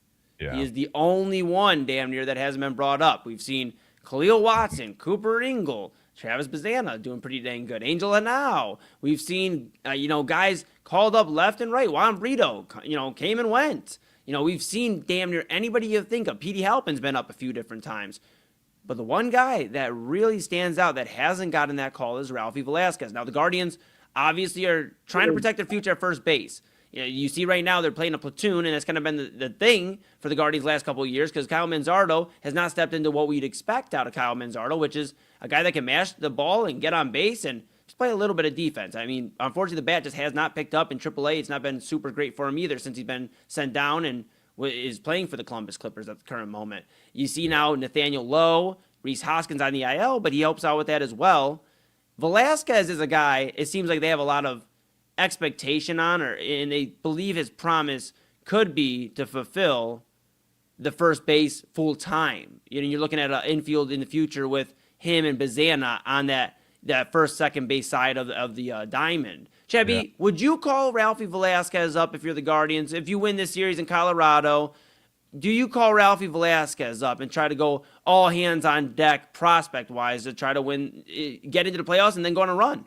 This is not a prediction. This isn't. I'm not going to. There's no source, no trust me, bro, or anything worse than that or better than that. But I mean, I would think about calling him up maybe before you head out there. he's shown some pretty excellent power numbers at times in the minors, especially over the last couple of seasons. Why not let him get out there in Colorado and hit the ball around the park a little bit, right? I mean, like I said, the ball flies there this time of year. And it's just a big, even with gap to gap power. I mean, you know, doubles and triples. I mean, just get him out there. I know he's another left-handed bat. I get it. I understand. You know, and everybody's obsessed with the big right-handed bat. You've got Joe Adell. I know he was nursing a little bit of a knee contusion yesterday. That's why he was out of the lineup. He actually wasn't supposed to play against the Giants today. He ended up pinch hitting or whatever and going to that DH role. So I think they're just keeping an eye on him. They must have been successful. They said they were trying to get some, you know, just some inflammation out of his knee, which means he was probably doing a lot of icing, a lot of heel slides. I've been there. Trust me, I've been there many times. But yeah, I just think why not? Why not call Velasquez up and let him hit the ball around the park a little bit? See what he's got. Why not? What's it hurt at this point? I guess I'm hesitant, right? Because we've seen it work out with prospects like Chase DeLauder, you know, brought up last, you know, the end of the season and the run into the postseason. DeLauder getting those reps, you know, and it worked out because Chase DeLauder's been sound. I mean, he's had a little bit of slumps. He's a young player. Going to have some slumps, but we've seen the promise and we've seen him play pretty well for most of the year. And then you have the cases where it doesn't really work out. I think of guys that came up halfway through the year or near the end of the year, like Tyler Naquin, who was good for a moment and then gone. And other guys that come to mind, you know, it's that are essentially brought up to fulfill a postseason run, but maybe it just wasn't like what they were ready for. You know, maybe that's, you know, and I'm not saying Velasquez isn't ready for it, but that's a lot of pressure to put on. But what better time to find out, right? What better time to find out? Sure, but I guess like, and that's why I'm torn, because it's like if I'm thinking about the long-term future of Ralphie Velasquez, wouldn't you almost rather wait and try to get him up here like you did Bazana this past year? Brought him up in May, you know, May, June range, and you bring him up and then you go, all right, you're going to build with this team for the majority of the year. We need you to get a few more reps in Columbus to start the year off, and then we'll bring you up. Yeah. I guess like that's where I'm torn, because then there's the other part of me that's like, go win the freaking thing. Go push as much as you can. And if you're having Nathaniel Lowe that's doing all right at times, him and Hoskins platooning, but Velasquez can put, you know, bat the ball at an efficient rate and can provide that offense and bring runners in, which is something the Guardians have struggled with, then we're probably having a different discussion. So I'm torn right now. I'm like there's a song, and I cannot think of who sings it right now, but it's like, nothing's fine, I'm torn. And I can't really sing it in the exact same tone or we'd probably be shut down. So that's why I said it like that. But that's kind of what I feel like. I feel like I'm torn right now when it comes to Ralphie Velasquez, because I'm just scared because as the baseball fan, I don't want to see offensive prospects be brought up too early, destroys their confidence, and that's it. Because I'm going to be honest, Cooper Ingle at this point appears to me like damaged goods. And we got to see what happens, but, I mean, moving him from catcher already because of the trade earlier in the season for Patrick Bailey with the San Francisco Giants, and then having, of course, Austin Hedges, who's just, I mean, a constant professional, a guy that, over a decade of service time in the major leagues, a guy that, hey, he's going to provide that defensive prowess, and he's been a little bit better offensively. But when you have that, I understand why you bring Ingle there to left field, but then you see what he did in left field, and Chad, that's tough, man. Your first week or two out in the bigs, and you're dropping balls in left field, and the fans aren't too thrilled with you. You're out of position. So I just don't want that to happen with Velasquez. Not that I think they'll bring him up and go, and you're playing right field tonight. Like, no, he'll play first. But I just don't know. I don't know, man. Because also the other concern, too, is Jose Ramirez, right? Like, that is a true concern to have as Guardians fans, because Jose, this has been a very injury-plagued year for Jose Ramirez. And I believe if the Guardians were smart, maybe looking into DH in him at least a little bit during that postseason run, preserve him. And this is me hypothetically, and I'm speaking it into existence, or get into the postseason. But DH him and preserve him. Preserve the bat for the postseason run. Put all hands on deck. You have guys that can play third too. And now maybe move him over. I feel like Jose's the kind of guy that needs to play the field. You know what I mean? Like, some guys have to be just all in. Like, it's hard for some guys to DH unless they're fully engulfed, entrenched in the game, playing defense, playing in the field, whatever. I feel like Jose is one of those guys. I feel like he'd rather be in the field, and you want his defense out there. But I get your point. I understand. Yeah, but I guess my thing, Chad, is I'm not saying Jose doesn't want to be out there. But can his body hold up now? He's in mid-30s, going on mid-30s. I mean, can his body hold up for the rest of this run, which is going to be a very pressure-filled, stress-filled end of the year? The Guardians don't have a ticket punch, and they may not have a ticket punch in the last day of the season the way it could be. This is going to be a lot on Jose Ramirez and this team. And I remember, these deep playoff runs the Guardians have went on in the past where they're down to, we talked about in the World Series back 10 years ago. Michael Martinez taking the last at-bats because they literally could not hold up health-wise. So I know that's an extreme for some, but to me, I think there's enough prospects and guys that have showed a little bit of promise. Hanau, of course, Bazana, you have DeLauder, you have guys that you're like, okay, maybe we bring Velasquez up. We toy around with the infield. Yes, you put Jose in. You still put him in the field.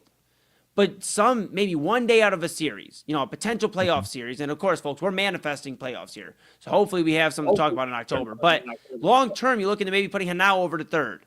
And then you keep Rocchio at short. You have Bazana at second. In this case, you either have Lowe or Hoskins, or maybe you look at Ralphie Velasquez. We just talked about him. And then Jose could play, be DH. And then the days that Jose's in the field, you can still either utilize one of those guys or whoever's not playing on first, right? Like if Ralphie's at first in this hypothetical, you put Nathaniel Lowe at DH, a guy that gets on base, that makes contact. I just think there's a little bit of ways to get creative when it comes to preserving Jose Ramirez and also getting as much pop as you can in this offense. Because if you put Jose at third, sure, I'm not against putting one of the most legendary Cleveland baseball players of all time. I love Jose. I mean, makes sense to put him there at third. But just remember, you're going to have to leave Hanau probably off the field then. He's been providing some pop every now and then.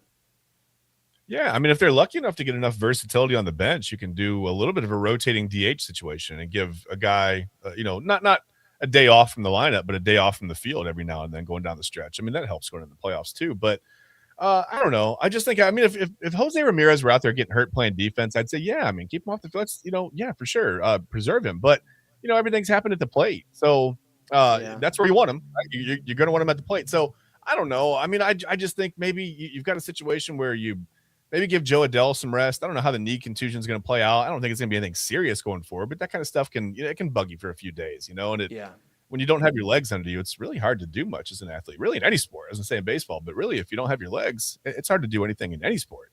So they'll want to get him healthy. Maybe you might see him DH a couple of days over the next week here or so, this weekend as well. I don't know. It's just they've got a lot of options right now. Like I said, they've got some versatility on the bench. I don't know that they've got enough to, plug and play guys all over the field and do the rotating DH. But, I mean, we'll see what they do.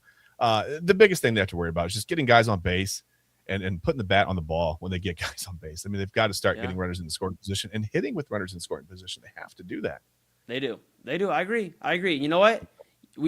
I've had an idea. I've had an epiphany. We are doing an impromptu segment. We're going to do this every Thursday, Chad B. It's called Donovan Mitchell's going to sign with the Guardians. No, that's not it. Did you see today? No. He said he could play Major League Baseball as a pitcher.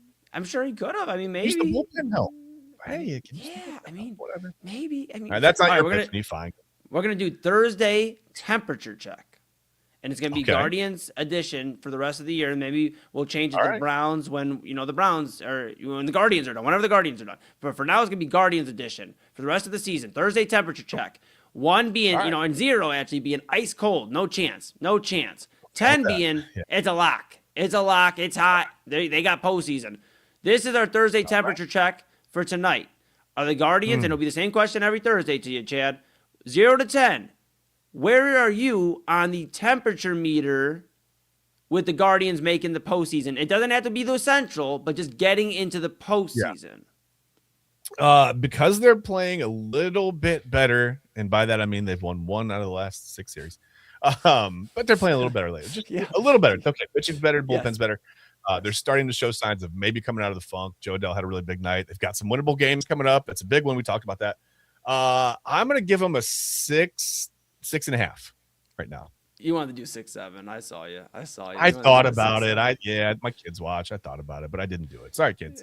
6.5. We'll try next time. All right. Well, you could say it was in between 6 They've got to learn disappointment early on. I think that's important. Yeah, I think that's important early on. Yeah, I love it.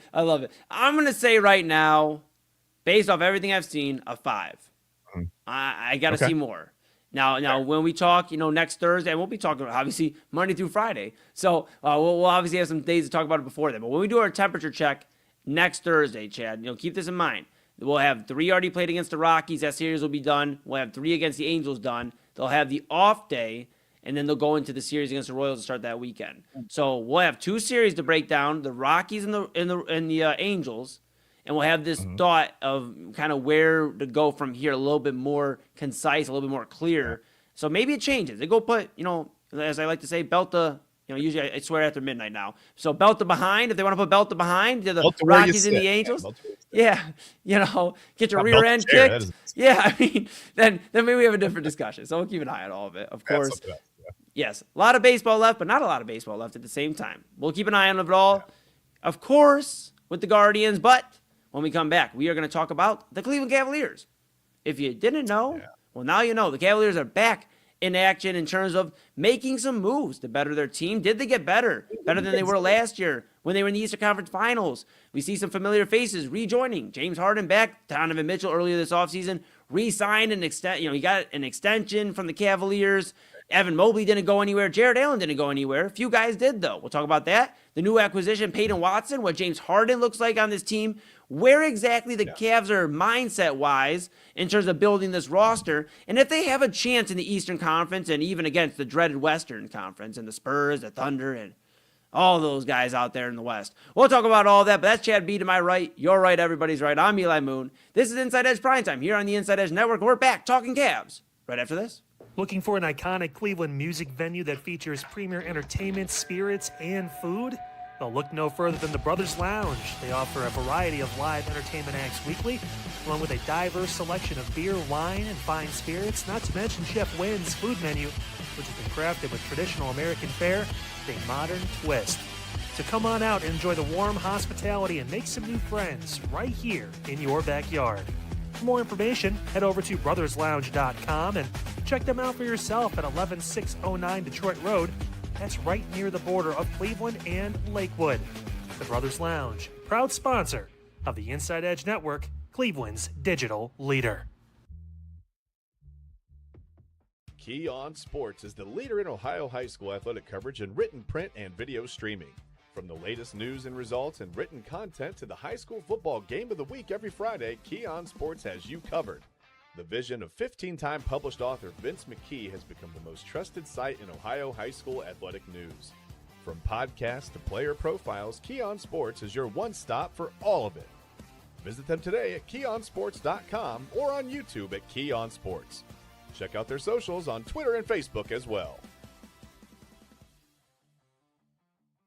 Please support the new Inside Edge Network by liking, subscribing, and following us on your favorite social media platforms. It's at Inside Edge Net across Facebook, TikTok, YouTube, X, and IG.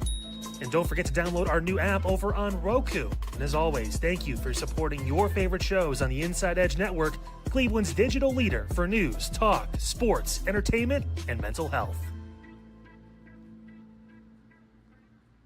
Fanatics isn't just our name, it's who we are. Loyal, passionate fans, dedicated to our favorite teams and to the sports we love. That's why we're honored to be able to offer fans the world's largest collection of official sports apparel and sports jerseys from all leagues, teams, and players you love. We feature a wide selection of gear from every league, including the NFL, MLB, NBA, NHL, and NCAA merchandise, which allows us to serve fans of football, baseball, hockey, basketball, lacrosse, soccer, golf, and everything else that gets your heart pumping. Go to InsideEdgeNetwork.com under our Partners section to find our link to check out all of what Fanatics has to offer. Fanatics, a proud sponsor of the Inside Edge Network, Cleveland's digital leader. Clean energy, bold flavors, no jitters. See why people won't shut up about Dubby. Whether you're starting your workday or getting ready to exercise, Dubby Energy helps you lock in and focus. Over 15 different flavors to choose from. Order Dubby Energy right now and find out more information by checking out our partners page on InsideEdgeNetwork.com. Also, use that promo code InsideEdge10 to receive 10% off your order. Dubby Energy, your energy-focused sponsor of the Inside Edge Network, Cleveland's digital leader. Discover our collection of handcrafted candles made with clean, minimal ingredients. Every product thoughtfully created in small batches free from harmful toxins for mindful everyday indulgence. Hand-poured in coconut soy wax with natural wood wicks to offer long-lasting burn and rich fragrance. Find out more about Alley Rose Fragrances by checking out their link on our partners page at InsideEdgeNetwork.com. And if you're a first-time customer, use the promo code InsideEdge20 to receive 20% off your order. AlleyRoseFragrances.com, a proud sponsor of the Inside Edge Network, Cleveland's digital leader. So guys, awesome show today here on Unfiltered. We got into a lot of different things, including the James Harden trade. We also had Jake Underwood on the program. Fantastic talk with him. It's been a little bit, so we had a chance to talk about everything from the state of current politics, block cameras, and everything in between. Even former North Dakota Governor Doug Burgum came up in conversation, believe it or not. So we didn't get to a lot of overall topics. We'll get there tomorrow, Friday. A bunch to get into around the news and talk landscape. And it's the unveiling. Chad Bryan, he gets it. Tomorrow, it is the meme of the week picture reveals. We got all that and more coming up. 9 p.m. tomorrow night, Friday night, Unfiltered, right here on the Inside Edge Network.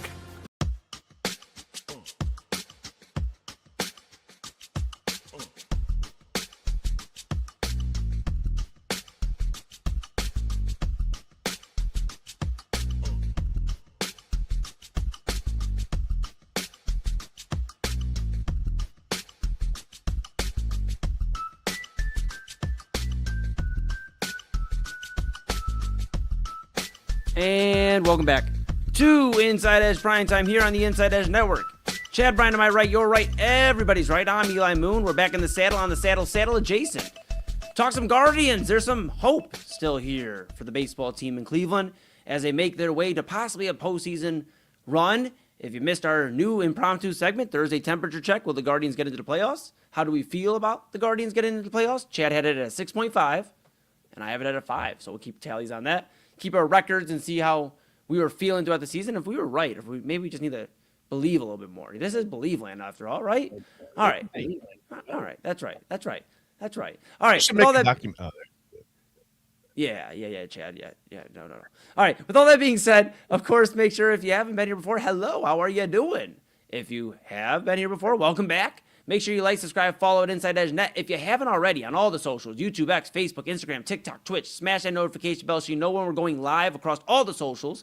4 daily shows with you in one big happy family evening block for you from 8 p.m. to 1 a.m. Of course, you have 8 p.m. the Daily Spiral with Autumn Chisholm. She has from a rotating co-host, guest, whatever we are to Autumn. We keep her company. Chad Bryan, Double A, and myself, of course, we're with her throughout the week. Then 9 p.m. Unfiltered with Kyle Cornell. A lot of, from entertainment and pop culture and some sports discussion with Autumn to your local national news, your community talk, and, of course, some sports as well. He just had, of course, Jake Underwood from the Jake Underwood Show. They're on 1420 a.m., The Answer, with them on Unfiltered, and you'll see that. That's usually a weekly thing for Kyle on Thursday, so we'll see. That should be returning back as a weekly thing. Very exciting stuff there. Of course, 10 to 11:30. That's Inside Edge Prime Time. Chad and I, we're holding it down for you. Then 11:30 to 1 a.m. Midnight Run with Anthony Alford, our program director and our bro, and he's got a lot to talk about when it comes to the Browns. They had their joint practice earlier today, so Double A later tonight. We'll talk about what happened earlier today. Of course, smash that notification bell so you know when we're going live Monday through Friday and on the weekends. A lot of great weekly programming for you. Real Talk Papa Moon Saturdays at 5 p.m. You have, of course, The Voice of the Land. That's a Thursday show that happened earlier today and every Thursday. Ryan Mosser and Kevin Arnold, they do a great job. And, of course, Sunday nights, main event, Robert Zicki, Double A, and myself. Still working on a time. We're figuring it out, people. Stick with us. And, of course, InsideEdgeNetwork.com. You read about Chad Bryan, your favorite Inside Edge Primetime host, and I think I do all right. So I'm there as well. And, of course, Double A, Papa Moon, Kyle, Autumn, everybody. TK Andrews, go read about him. Go read about Ryan Mosser, Kevin Arnold, everybody. Check it out. We appreciate everybody. And we want you to know more about us. So go check out the personalities page. Go to our partners because we couldn't do without, of course, our title sponsor, the Brothers Lounge. They're on 11609 Detroit Avenue, border of Cleveland and Lakewood. Great live music, great food with Chef Win and winning bites from burgers, nachos, fries, and even wings. A lot of great stuff there. Go check it out. Voodoo Pasta, Double A had that the other night. A lot of great stuff there. Great live music all week long. Comedy mixed in there. Karaoke. So much fun. Line dancing even there for you. So much to do at the Brothers Lounge. We appreciate them. Of course, the title sponsor of the Inside Edge Network. And all of our other sponsors that we appreciate so much as well. Fanatics.com, AlleyRoseFragrances.com, Monster Moments, W Energy, sportsmemorabilia.com, and Omega Video Marketing. Appreciate them so much, and appreciate you at home. So go grab something from the merchandise store. I'm so excited. I got to say it so fast because I just got to tell you, you got to grab a shirt, a hat, a mug, a polo, a windbreaker. Rep it all. Cleveland's digital leader and your source for sports, entertainment, mental health conversations, news, and everything in between. And make sure, wherever you are, near or far, here we are on the Inside Edge Network app on Roku. Take us with you. Chad and I want to know where you're going. We don't always need to know, but we'd like to know every now and then. That'd be fun. So, with all that being said, everywhere you watch it. Yeah, you don't have to tell us everywhere. Just the highlights. That's fine. Something to keep to yourself. We don't even know. Yeah, exactly. I'm with you. You know what? Great minds think alike. There you go.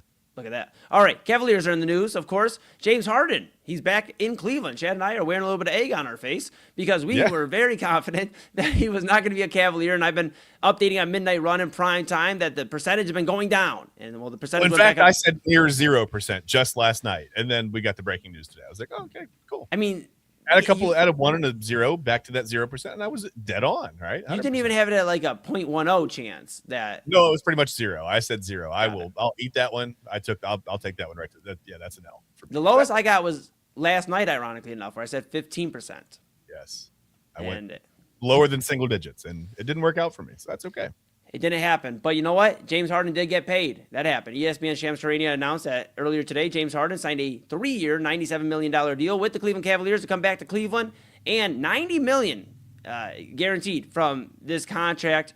So a lot of it, but $7 million, of course, guaranteed for James Harden. And the Cavaliers get their point guard for the starting unit. They bring back James Harden, get some familiarity there. And then, of course, last night, the news that hit us as right before we got on the air with the Daily Spiral, when we had Peyton Watson traded in what ultimately became a 5-team trade. The Cavaliers sent out Max Strus, Trey Mann, and they also sent out a first and a second rounder in 31 and 32, respectively, over to different teams. Denver got the picks. The Clippers got Strus. Trey Mann sent over to Washington. We got Cam Whitmore. We don't know what's going on with Cam Whitmore. He may be waived. He sneaks through the cracks with all this other news, and maybe they're like, oh, well, you're here. Hey, welcome to training camp. Who knows? Who knows? But a lot of news. In Major League, when the guys are walking in, they're checking off. Like, I don't even know who half these guys are.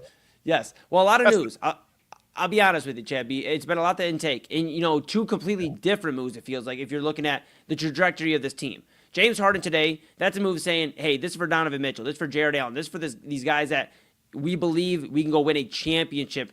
We were in the Eastern Conference Finals. Let's get some more gelling together between the 4 of you, Mobley, Allen, Harden, and Mitchell.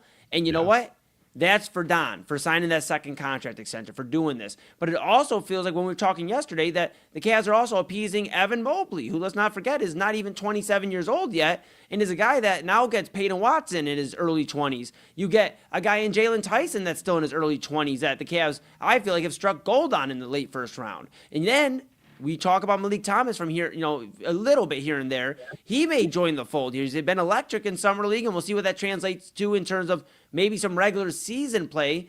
But it feels like the Cavs are kind of in a weird crossroads. It may not be a bad thing in terms of injecting the youth into this team, but it feels like they haven't decided entirely who they want to invest in. I know that sounds funny to most, saying, well, Donovan just signed a contract extension. Sure, but let's just keep it a buck.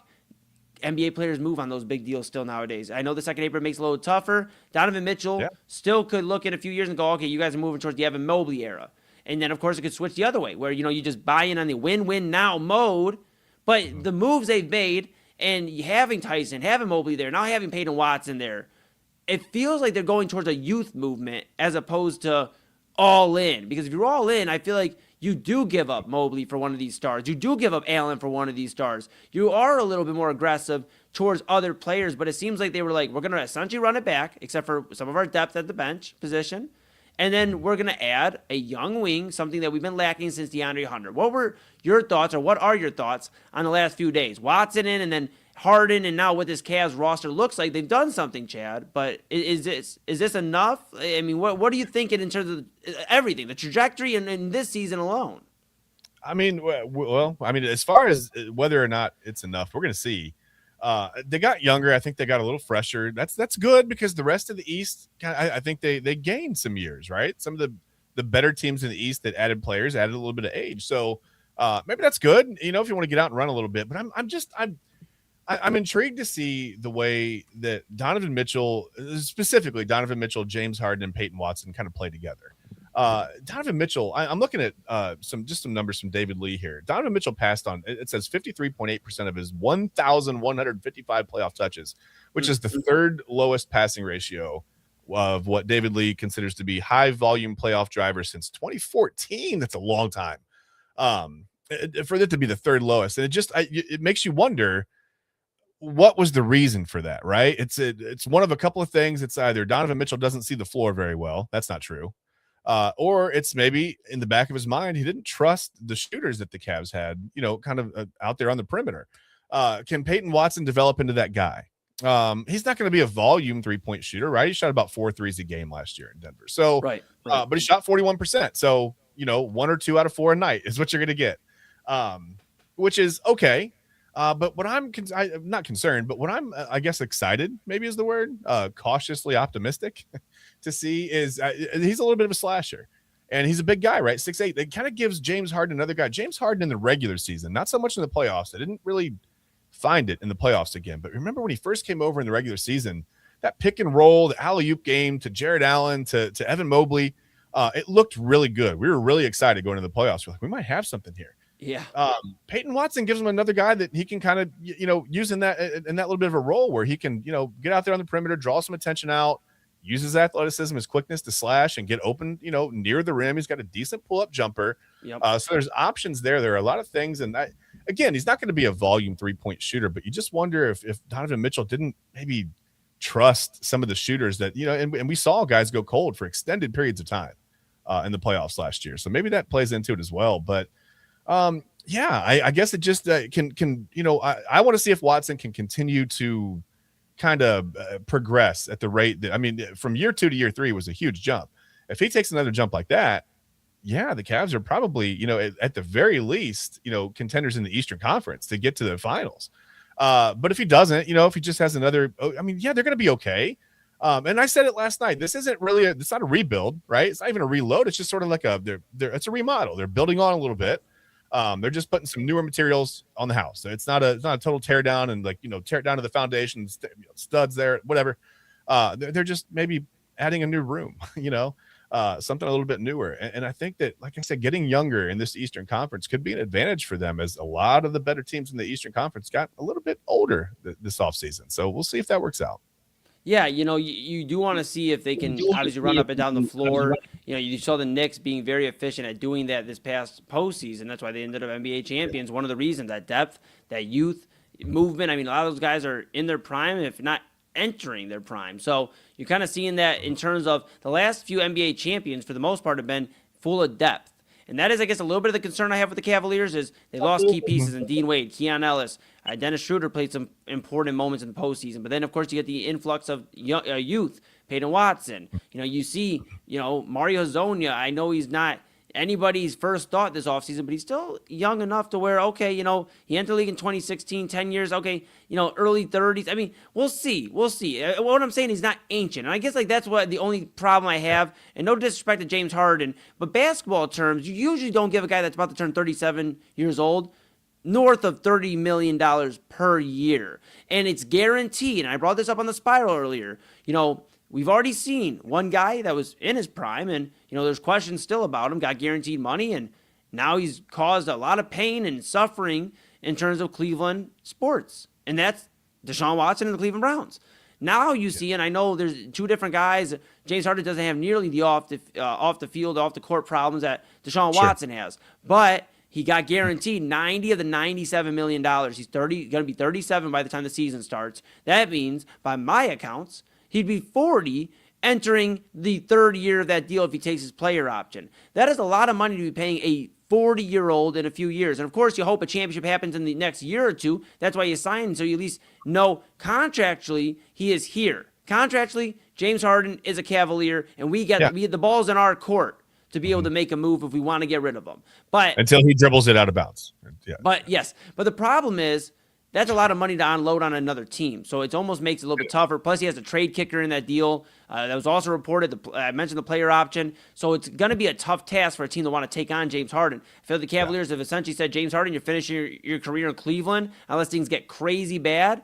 And obviously, that's not what you want. So I feel like they've kind of accomplished two things by basically not choosing. We've talked all offseason about they need to choose. Are they going win now with Donovan and moving off of Mobley? Are they deciding Mobley and maybe even entertaining trading off Donovan Mitchell? Well, both guys are here, and they've decided to appease a little bit for Evan Mobley in that future and the win now, and they brought back the running mate for Donovan Mitchell and those guys in Cleveland and for the Cavaliers, and that is James Harden. How it pans out, 1-82, I'm not too concerned.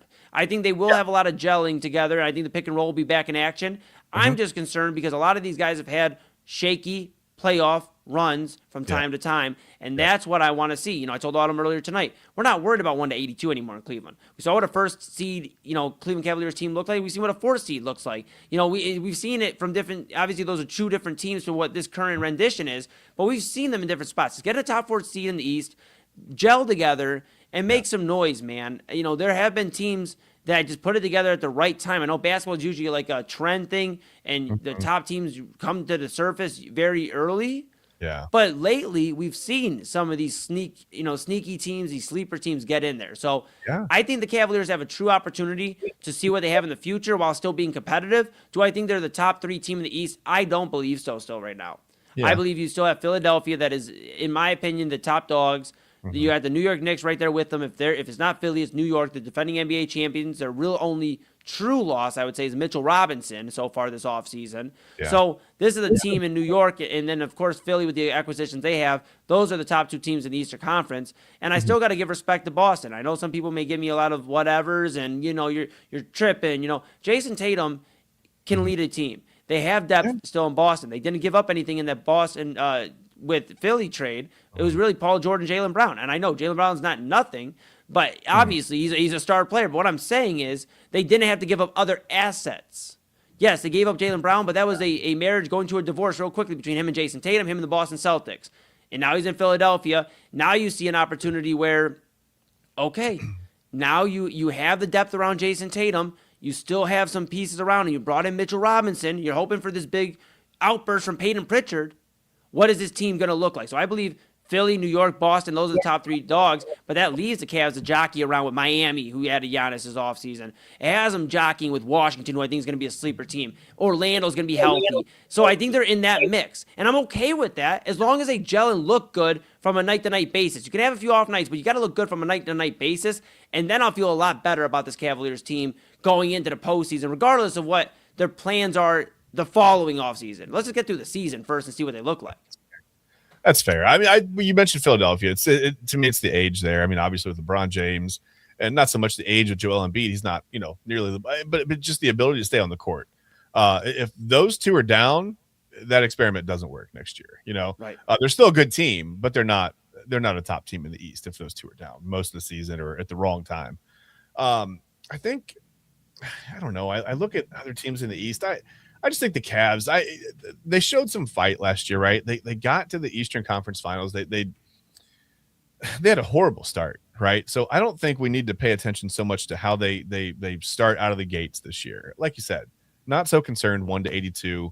It's just taking the regular season to learn from your mistakes, right? And figure out the playoff rotations. I don't know. Sometimes it feels like, and I know the NBA is two completely different games from regular season to postseason, but I think when there's a reasonable expectation for your team to get to the playoffs and to be a top 4 seed, I think you got to start using that last, 25, 30 games, maybe more in the regular season to really start like ramping it up and really start playing like it's the playoffs, right? Doesn't mean you're going to have a playoff caliber opponent every night. I understand that. But that's when I think you got to start like narrowing down the rotation a little bit and just kind of start, if you're Kenny Atkinson, get out of the mind of analytics. I don't want to hear that I don't care about that. Just like figure out what gives you results on the scoreboard, like up above when you look up and you're winning, that's good, right? Yeah. Analytically, I don't care if you're winning. If you're not winning on the scoreboard, who cares? So I think that's the time of the season where they really need to like kind of bracket it in. Hopefully you're healthy, right? At the end of the year and just figure out, hey, if start looking at matchups, right? If we see Philadelphia what's our most advantageous rotation look like against Philadelphia? If we see Boston, if we start to figure those things out, and I don't care who the opponent is, just play them like you know what I mean? Like it's not gonna be 1-to-1, but at least you can get an idea of what that looks like, what it feels like, so that when it comes around in the playoffs, it's not so foreign. It seemed like they were running groups out there of guys last in the play, and it didn't click, it didn't gel well, because they hadn't really played together much in the regular season. That's a thing. Harden's going to be here all regular season for as much as he can stay on the floor. Really start to figure out that playoff rotation and have an idea of what you want to do. And I don't think that Kenny Atkinson doesn't know what he's doing, but I just think have a better idea of what you want to do against each opponent going in, because sometimes the Cavs look completely lost. And then other playoff games, you're like, all right, they finally figured it out. Here we go. But it's like the Guardians, right? There's no consistency. They just really weren't consistent in the way they attacked. So I think that's important too. Absolutely. No, it's gonna be important and interesting to see how this team moves and how they gel together. The new acquisitions and the guys that are gonna have to step up with some of the losses off the bench and the depth. A guy like Sam Merrill that did get his contract extension. I'm curious to see what he looks like. Already some talks about and I brought it up here on Inside Edge Network about Strus and Merrill. It's a little tricky because they kind of are both 3-point shooters. Strus gives you a little bit more in terms of can move with the ball, can create a little bit more spacing for you, and I think he's definitely a better rebounder. So we're going to be missing that a little bit, but we'll gain that back, I believe, with Peyton Watson. The point being, Sam Merrill now. You are the 3-point guy. Like, you are the 3-and-D guy. We're going to expect some better defense out of you, some grit. And I know he's provided at times. We're going to expect that for an 82-game run and then the postseason. That's what we're expecting out of him, to knock down some important threes, to lead the charge, and really be a guy that steps up. I'm looking for a big step-up season for Sam Merrill after the departures I mentioned earlier. Wade, Ellis, Schroeder, now Strus via trade. What's Sam Merrill going to look like? What's the young guys going to look like? What is this Cavs unit going to look like? We'll find out. We only got about a month and a half or so, roughly, and we got some Cavs basketball in the fold. Man, we are getting all of the sports back. Look at that, buddy. Look at that. Hey, one quick thought about Peyton Watson, too. I think I meant to say this. I think they're going to probably move him away from defending larger players, right? I think they probably want him defending maybe point guard, shooting guard, rather than small forward and the power forward. He seems to be a little bit just more adept with the size, if there's a size advantage there. He obviously moves well enough. I think he can stay with a lot of point guards, a lot of shooting guards. So maybe that's the thing. I'm just trying to think of like the way the defense is going to look. I'm brainstorming way ahead. Like I'm looking ahead to the playoffs already, but that could be a thing with him too. Maybe we'll see. I love it. We're thinking playoffs for everybody. Everybody in Cleveland gets a playoff. You get a playoff and you get a playoff. How about that? Easy. The Browns exist. Easy. Okay, well, good news is AA's got that covered on Midnight Run. Of course, that's coming up at 11:30 in just about 32 minutes. But Chad and I have one more thing we got to get off our plates, off our chest, and maybe onto the plate, chest to the plate. It comes off the plate right onto my chest if I miss them out. Never know. Yeah. College football is in a weird spot right now. They entered the weird landscape of college sports in general when it comes to pros not being pros anymore, and then maybe being pros later on. We'll discuss that. We're also going to talk about if that's maybe the biggest issue in college right now, or if there's something else that prevails over that. I mean, we've talked about realignment with conferences. We've talked about Ohio State not getting a damn night game. We've talked about everything under the sun. We're going to talk about, of course, this really interesting story, and maybe not for a great reason in terms of what it means for sports in the future. We'll talk about the college kids trying to go back to college and play some more NCAA football, and we'll talk about what college football's biggest problem is right now. But that'll be in just a few moments. Of course, when you hear a few words from our partners, this is Inside Edge Prime Time here on the Inside Edge Network. Chad B to my right, your right, everybody's right. I'm Eli Moon. Grab your drinks, grab your caffeine, grab your dinner, grab whatever you need, and we'll see you on the other side in just 3 minutes. See you then. Dine, drink, and dance at the premier spot in town. It's time to check out all of what our friends over at the Brothers Lounge have to offer. Everything from weekly live entertainment, a wide variety of different beers, wines, and spirits, and a expertly crafted American fare menu with a twist courtesy of Chef Wynn that'll make your mouth water. So, what are you waiting for? Head over to the Brothers Lounge at 11609 Detroit Road or check out their website, brotherslounge.com, to learn more about what you've been missing out on. Brothers Lounge, proud sponsor of the Inside Edge Network, Cleveland's digital leader. Whether searching for a baseball autograph by your favorite World Series slugger, a signed football by an iconic Hall of Famer, or the jersey of a world-famous soccer star, you've come to the right place. Here at sportsmemorabilia.com, the web's leading source for authentic sports memorabilia, you'll find more than 500,000 authentic products from nearly every professional sports league, team, and players. Not only will you find your next prize sports possession with ease, thanks to superb customer service and tremendous site experience, you'll have satisfaction and peace of mind that every product listed comes complete with a certificate of authenticity and is fully backed by the sportsmemorabilia.com lifetime authenticity guarantee. Check out sportsmemorabilia.com by heading over to the partners page on our website, InsideEdgeNetwork.com. SportsMemorabilia.com, a proud sponsor of the Inside Edge Network, Cleveland's digital leader.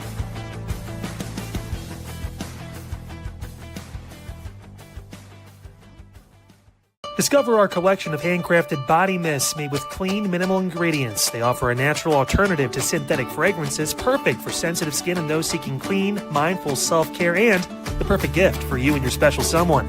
Learn more about all Ellie Rose Fragrances has to offer right now by clicking the link on our partner page at InsideEdgeNetwork.com. First-time customers use that promo code InsideEdge20 to receive 20% off your order. EllieRoseFragrances.com, a proud sponsor of the Inside Edge Network, Cleveland's digital leader. Mosser Moments Photography is a husband and wife wedding photography team based in Cleveland, owned and operated by Inside Edge Network's very own Ryan Mosser and his wife Hallie. For the past 10 years, they've captured more than 100 weddings across Northeast Ohio and beyond, always working together as a true two-person team. Their style centers on authentic, emotional storytelling, documenting the real moments between two people in love and creating images that feel natural, comfortable, and true to the couple. Rooted in Northeast Ohio, but inspired by their travels, Ryan and Hallie bring a warm, personal approach to every wedding day. Their work blends experience, consistency, and a genuine passion for helping couples relive their best day through timeless photography. Learn more by checking out Mosser Moments Photography's link on our partners page at the InsideEdgeNetwork.com website. Mosser Moments Photography, a proud sponsor of the Inside Edge Network, Cleveland's digital leader. Find us on InsideEdgeNetwork.com for the latest information on your favorite shows, personalities, and network partners. Plus, we have a merch shop. That's right, we have network polos, t-shirts, champion jackets, hats, and bottles. Rep the network. Every purchase supports independent sports and entertainment media. Thank you for your support from all of us here at the Inside Edge Network, Cleveland's digital leader for news, talk, sports, entertainment, and mental health. All right, folks, tonight at 11:30, Midnight Run here on the Inside Edge Network. We've been covering it all night long. The big news with James Harden signing his new deal. I'll have my thoughts on that and a new look starting five. My question, is this team good enough, the Cavaliers, with Peyton Watson, now with James Harden back, is this team good enough to be a top four, top three Eastern Conference contender? We'll get into that coming up tonight. Also, we'll react to the Browns and Bills, the first of two joint practices. We have post-practice, I should say, reaction to all that going on. Also, Live Golf. This could be the end of the road. Their final event is not the championships next weekend, but it's their event this upcoming weekend in Indianapolis. Did Live Golf accomplish its goal of changing professional golf to new heights? We'll talk about that coming up tonight. Also, our smash or pass, mozzarella stick sandwich. They got a tall task, tall order to beat. We had a brisket sandwich last night. Tonight from Progressive Field, a mozzarella stick sandwich. We'll get into all that and so much more tonight at 11:30. It's Midnight Run here on the Inside Edge Network.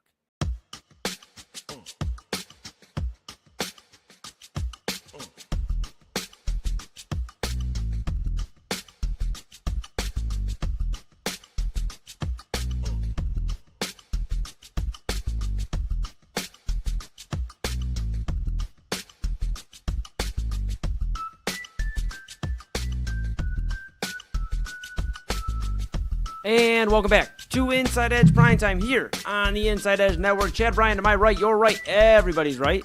I'm Eli Moon. Got to fix the old microphone here a little bit. This has been hot and heavy all night long. We've had a lot of stuff to talk about here all stream long. Of course, Autumn Chisholm started it off with the Daily Spiral. If you need your entertainment fix and you haven't been catching it all week, don't worry, you have tomorrow. I'll be back with Autumn tomorrow.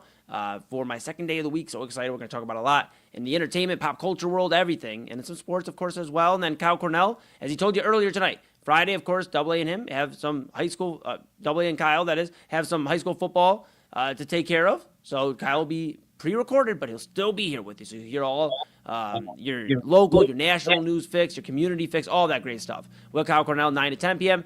Chad and I are with you every night, 10 to 11:30 p.m., including tomorrow. So we'll be with you Monday through Friday. We'll be rocking out. We'll have our Friday free-for-all, I believe, will return tomorrow. So we're excited for that. Yeah, Chad. Never know what that's going to be. Dude, well, that's why it's a free-for-all. Of course, we're with you until 11:30, and it may be a minute or two after 11:30 just because AA will be making his way back from the high school football game. It's the start of the year for football, and AA will be making his way back for Midnight Run. That's right. He's still going to do Midnight Run, his football edition. You know, he's going to go around the football world tomorrow, and I can't wait. Cannot wait for that. That's, of course, 11:30 to 1, Monday through Friday. And, Chad, here's the thing. We got a lot of people in here. If it's your first time, hello, how you doing? If you haven't been here before, hey, how are you doing? You know, we appreciate you. If you've been here before, we welcome back. Welcome back. We appreciate you so much. I am running on about 2 Dr. Peppers this week. So you know what? This energizes me just as many as like 12 Dr. Peppers right now. So I feel pretty good. I appreciate you all tuning in. We appreciate you. Make sure you like, subscribe, follow at Inside Edge Net on all the socials. YouTube, X, Facebook, Instagram, TikTok, Twitch. So you know when we're going live. Smash that notification bell. You hear about the daily shows, great weekly programming as well. InsideEdgeNetwork.com, where you can read about your favorite personalities like Chad and everybody who does a great job. Autumn, AA, Kyle, Papa Moon. I'm on there, of course. Everybody's on there. InsideEdgeNetwork.com. Read about your personalities of the Inside Edge Network and go to our partners page. Couldn't do without our title sponsor, the Brothers Lounge, on 11609 Detroit Avenue. They're on the border of Cleveland and Lakewood. Great live music every single night. You have comedy there, of course, on Tuesdays in the concert hall. You have, and the same night on Tuesday in the wine bar, the front stage, open mic with Poor Duncan. Bill Squire obviously hosting the comedy there in the concert hall Tuesdays. Thursdays, keep an eye out for on the back patio. You can have happy hour. Chef Wynn's out there doing his thing as always. And Chef Wynn with Winning Bites. You can't go wrong. Burgers, wings, fries. I mean, my goodness, nachos, chicken and waffles, voodoo pasta. You cannot go wrong with Winning Bites. And, of course, the Brothers Lounge. Live music, great food, and great hospitality from everybody there. Billy does a great job, and everybody. We appreciate the Brothers Lounge, the home of the Moon Bash here in Cleveland, Ohio. 3rd annual next year in July 31st. And a lot of great other events going on. Cannot wait to be back at Brothers Lounge. I think this weekend. I think I'm going to step in there this weekend and get some grub. I think that's the plan. Absolutely. All right. Never a bad plan. Absolutely. And, of course, our other partners as well, Chad. We'd be remiss without mentioning Fanatics.com, AlleyRoseFragrances.com, Monster Moments, SportsMemorabilia.com, W Energy, and Omega Video Marketing. Appreciate all of them. Appreciate you. So go grab something from the merchandise store. Rep Cleveland's Digital Leader, your source for sports, entertainment, mental health conversations, news, and everything in between. We appreciate you so much, whether it's a hat, a shirt, a windbreaker. Wear it proudly as you're repping your source for everything I just mentioned, Cleveland's Digital Leader. You could be like me. Yeah, that's right. Just like me. And, of course, near or far, here we are. Inside Edge Network app on Roku. Put us on the big screen. And put us wherever. In your phone, on the road.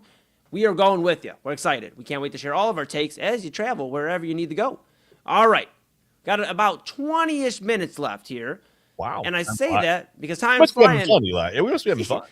Dude, great minds think alike, bro. Come on. Virtual high five. Should we try it? I don't know. Are we allowed to do that? High four. Think of Jaden Daniels. It's a high 4. All right, here we go. All right. Boom. Dude, we did that. Really fast with mine, yeah. Yeah, I was trying to go in slow motion. I'm the old guy. I'm supposed to. It's all right. We'll work on it. We'll get back. All right. We did not do that. We'll try next Thursday. Yeah. Temperature check on the high 4 and a thumb. Got to be careful. Don't want to run afoul of Jaden Daniels' camp. So it's interesting you bring up 4 and a thumb because if you add those fingers up, that's 5. And that's what some players in the NCAA are looking for to go back to college. Yeah. They are looking to sue, and they are suing the NCAA, players from all over, suing to go back to college. Why? Well, there's a few different reasons, I'd imagine. Sure. You know, you found out when you got there, first off, you're a late-round draft pick, and you're having a tough time through training camp getting reps. So you may not make the team, potentially. There's other reasons where maybe you just aren't happy with the money that you're getting as opposed to if you were to go back to college and get NIL money, make a big run and go on your 5th year, and that's your breakout year, and then guess what? You go to double dip. You get your college 1 more year of NIL money, and then you go to the NFL and you get your big contract and maybe a few rounds earlier. Who knows? A lot of things could change when it comes to college football in the landscape. Now, Chad, this has been something we've seen with Charles Bediako earlier in college basketball with Alabama and a few other players. where G Leaguers, guys that were on NBA, organizations, they were going back to college, and there was a big hoopla about that. Teams weren't comfortable with it. Either whether it was, I said this earlier tonight on the Spiral, whether it was state law saying you can't do it or coaches just saying it's not right to do it. Yeah. Some were revolting against it. Others were embracing it. Nate Oates of Alabama, like I mentioned, and other coaches as well. It's a scary thing. We talked about it then and said, well, it truly cannot travel into the other sports. And here we are. We have now entered into the college football landscape where we were talking about guys that could be anywhere from 22, 23, 24 years old, depending if they redshirted, whatever, coming back to college football. One of them being Daquan Wright, who was one of the Browns tight ends they had picked up last week or the week before throughout training camp. They brought him in, and he had been absent the last couple of days from practice. Now we know why. And it was brought up multiple reports on Twitter, and hey, the answer is there. He is going back. He's actually going into the transfer portal, and he was the first one to start this off. One of the first ones to start this off, former Ole Miss starter. Mm-hmm. And now not only do the Browns lack tight end depth now, on top of Alex Wright going down on, you'll hear Double A talk about Browns, of course, at the bottom of the half hour, 11:30, with Midnight Run. He'll have some Browns news. But Alex Wright being carted off, the defensive end, not great with the depth there. But not great tight end depth either, losing Daquan Wright. And a lot of teams may not be feeling it as much as the Browns, but they're feeling it in some way in terms of the landscape changing. Are guys that are late-round picks or whatever going to just go, all right, this ain't for me, man. I had fun for a few weeks in camp. I'm out of here. I mean, what is the landscape of college football now at this point, Chad, now that the courts have been involved yet again? Well, okay. Remember when they changed the rule? The NCAA said, okay, now you have 5 years, right? It's either from when you enroll or the year you turn 19. You have 5 years. You have 5 years of eligibility over 5 calendar years to play. And they said, we have made this, it makes more sense now. It's easier players understand it. Coaches and fans can understand it. This is what it is. It's bracketed. This is going to keep us from having any more lawsuits brought against us. You can still file an antitrust lawsuit, but that's something different, whatever. Right. But this is going to, nobody's going to sue us anymore for playing time, for eligibility, for, whatever. And here we are just a couple of months later, we've got this, 33 athlete lawsuit or whatever. Again, I thought this was going to eliminate the lawsuits. I thought this made it easier to understand. But these athletes, and I kind of understand where they're coming from a little bit, mindset, just not right. Actual functionality of what they're trying to do. But I understand the mindset. They're kind of in the middle, right? Because this the new rule doesn't pertain to players that enrolled at a certain time and to players that will enroll. It's going to in the future. So they're kind of in limbo a little bit, right? Right. We're like, well, we won our 5th year. We didn't. That's crazy. Like we left because we used up our 4 years of eligibility, whatever. We kind of won our 5th year, but here's the problem. And I haven't looked up signing bonuses, and I know that these Daquan Wright, Wyatt Williams, Anthony Hankerson, whatever, undrafted free agents. I get it. Mm-hmm. Here's the problem. If you've received a signing bonus, you've gotten a check now from the NFL. My first question is, now you're a professional athlete. And I know the lines have been blurred on this a little bit. You can go get a draft grade and then step back, to college. That's not for me. So you can declare, and then you can say, okay, they gave me a 4th, 5th round draft grade. I can come back and do better, right? Right. But these players had used up their eligibility, so they went on, right? They're signed as undrafted free agents. Now, if you've gotten a signing bonus, like I said, you've become a professional athlete. That's the thing. So my first question is, where does that money go? Like what happens to that money that these organizations have now spent on signing bonuses for these, however many players that have, and there's 3 guys on the rosters right now, or at least that are affiliated with NFL teams. I know that Daquan Wright was officially listed as a part of the Browns roster. Again, the roster cuts are coming up. He may not have been a part of their long-term plans. We don't know. But how does that work? That's my first problem. Right. And my second problem, again, I get where they're coming from. It's like, well, we kind of got left in the middle of this. Like, we're in this gray area that the NCAA said there wouldn't be any more of, right? But you created a gray area by saying, hey, there's no more gray area. So the whole thing's a mess right now. I think, unfortunately, and it's crazy that the restraining order, it went through. Like, they're allowed to do this, right? And the dates coincide. As long as they're, released from their NFL contract by September 1st. Well, it just so happens that the date is August 30th for roster cuts. So that's going to coincide well. I mean, that works out. Probably not a coincidence there. But I'm all for NIL. I'm a champion for the players, for the players. I think the players should absolutely be able to cash in on whatever it is that's available to them during their time. You don't go to college and play football or play a sport at any Division I school without working really, really hard. And they're athletes and they're students. They're most are student athletes, I should say. You never know. There might be North Carolina basketball had a thing a couple of years ago. Well, that's fine. Things fall through the cracks, but for the most part, they're doing a lot of work, right? It's 40, 50, 60 hours a week on schoolwork, on practice. Absolutely, they should be able to make money on their name, image, and likeness. No problem with that at all. Love NIL. Don't love this. I'll be honest with you, Eli. I think once you've moved on, and then for Daquan Wright to come back and enter the transfer portal, it's like, okay, well, you think he's going to go back to Ole Miss? No. Is he going to go to LSU? Is he following, Lane Kiffin? What's he going to do? Is anybody going to really want him at this point? I mean, he put up some decent numbers for Ole Miss. He had 5 touchdown catches last year, whatever. I don't like this. I don't like this. And it's a weird precedent. And I know that we're in that gray area. It won't matter in a year or two. I get that. But I really don't like the idea of these guys were gone. They were professional athletes, Yes. Especially these 3 guys specifically. To be able to come back to college now is just a little, I don't know, man. It just seems a little it's just, I don't know, man. I don't know what the word is. I just don't like it. There's something I can't quite put my finger on that I'm just not a fan of. Yeah, no, I agree with you. It's like, this is not what you anticipate when you're signing up for college sports. Like and I mean more so as a fan of college sports. Yeah. First off, we've dealt with the transfer portal becoming a thing. We've already seen coaches be on loyal. Now we've seen there's no waiting period. The players can just go, be on USC 1 minute and then they transfer through. Georgia picks them up and the next day they're in Georgia's pads and their helmet and everything, and that's what we're looking at. So you have that, and then of course you have the NIL. Let me be clear. NIL, I'm all for the players getting paid. But when it becomes now it's a bidding war essentially throughout colleges, it's like, what is the difference between pros and college, especially now when you have guys that have tasted the NFL for just a moment, and now they can come back, double dip, get the NIL money, have a breakout year, have at least a few weeks of NFL competition, have a little bit of a leg up. Because that is a advancement. You got to see what the league, get NFL experience, coaching from NFL coaches, executives, things like that. And now you're coming back to college. So it's just a wild, wild west. And that's, at the top of the list. This includes an offseason where we've talked about conference realignment. And if the SEC is going to say we're our own conference, we're our own thing, if the Big Ten is going to join them, what exactly that looks like if the Pac-12 survives another 5 years, let alone 2 or 3, and it seems like decades ago that we talked about Brendan Sorsby. You remember that? Oh, yeah. That was a huge deal. Now that's by the wayside. That's gone. Yeah. I mean, crazy. Now, I ask you this. Of course, we're coming up against, we got a little bit of time left here in the show, so I want to get to this question before we get out of here. What is the biggest problem in college football right now, in your opinion?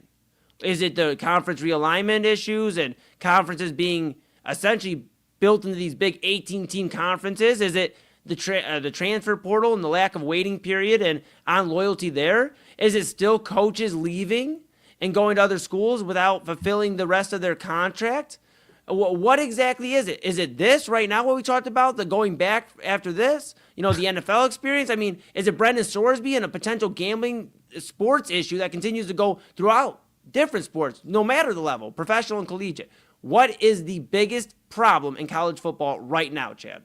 I mean, it's such a loaded question because you could really take it. It could be 10% of this, 15% of that, 20% of that, whatever.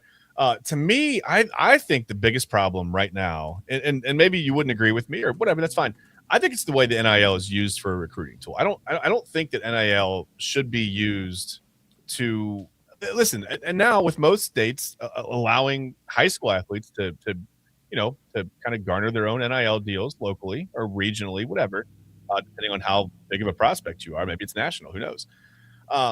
I don't necessarily think that the answer is stepping in and look what. Let's just use Bryce Underwood. I hate to use him as an example. He's a young kid. What was the $10-13 million, somewhere in that range? We don't know. I don't know the exact number. It changes all the time. But they've given him, as a high school senior, basically they've agreed to, let's just say, at least $10 million, right, to come to Michigan. Plays as a freshman, doesn't play overly well, didn't play terribly, right? He wasn't terrible. Had his moments, right? Flashed a little bit, better runner than a passer right away. That's to be expected. I mean, it's not easy to transition from high school to college football. We saw a little bit with Terrell Pryor, speaking as an Ohio State fan.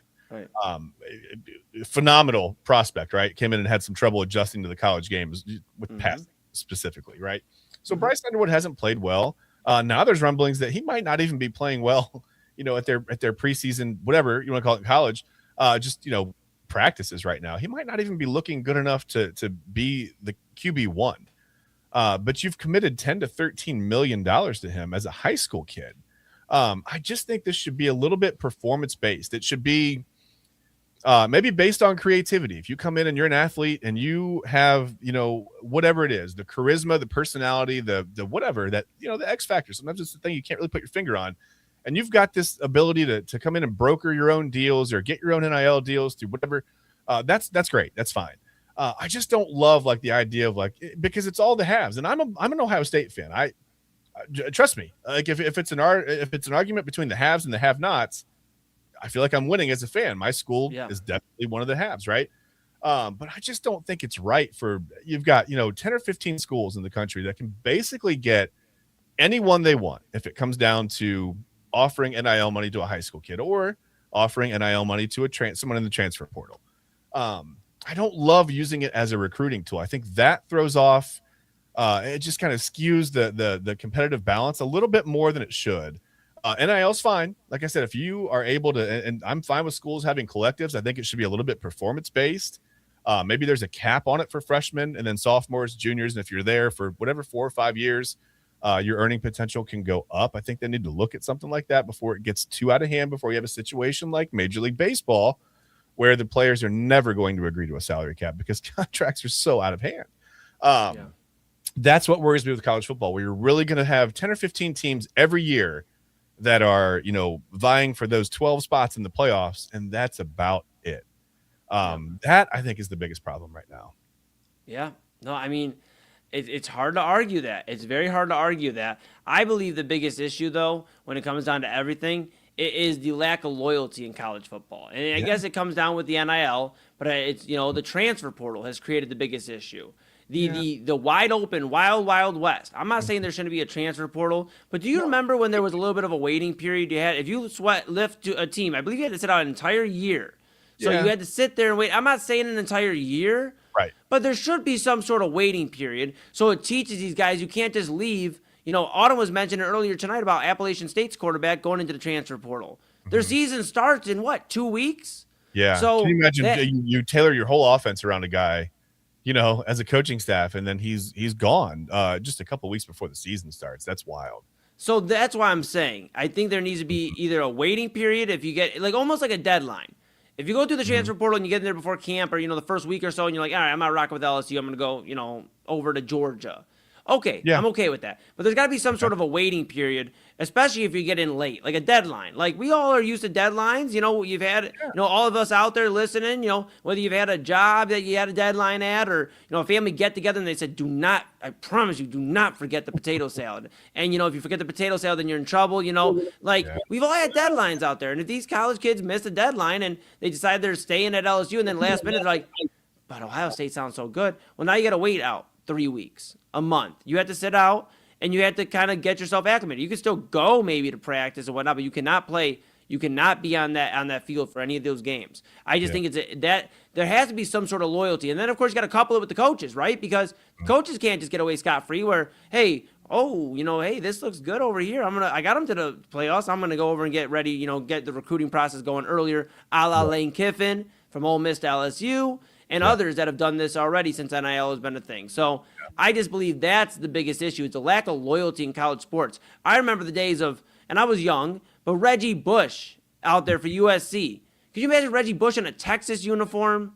Or, a UCLA uniform? Yeah. If they paid him some more money. I don't believe that would be the case. You've seen guys.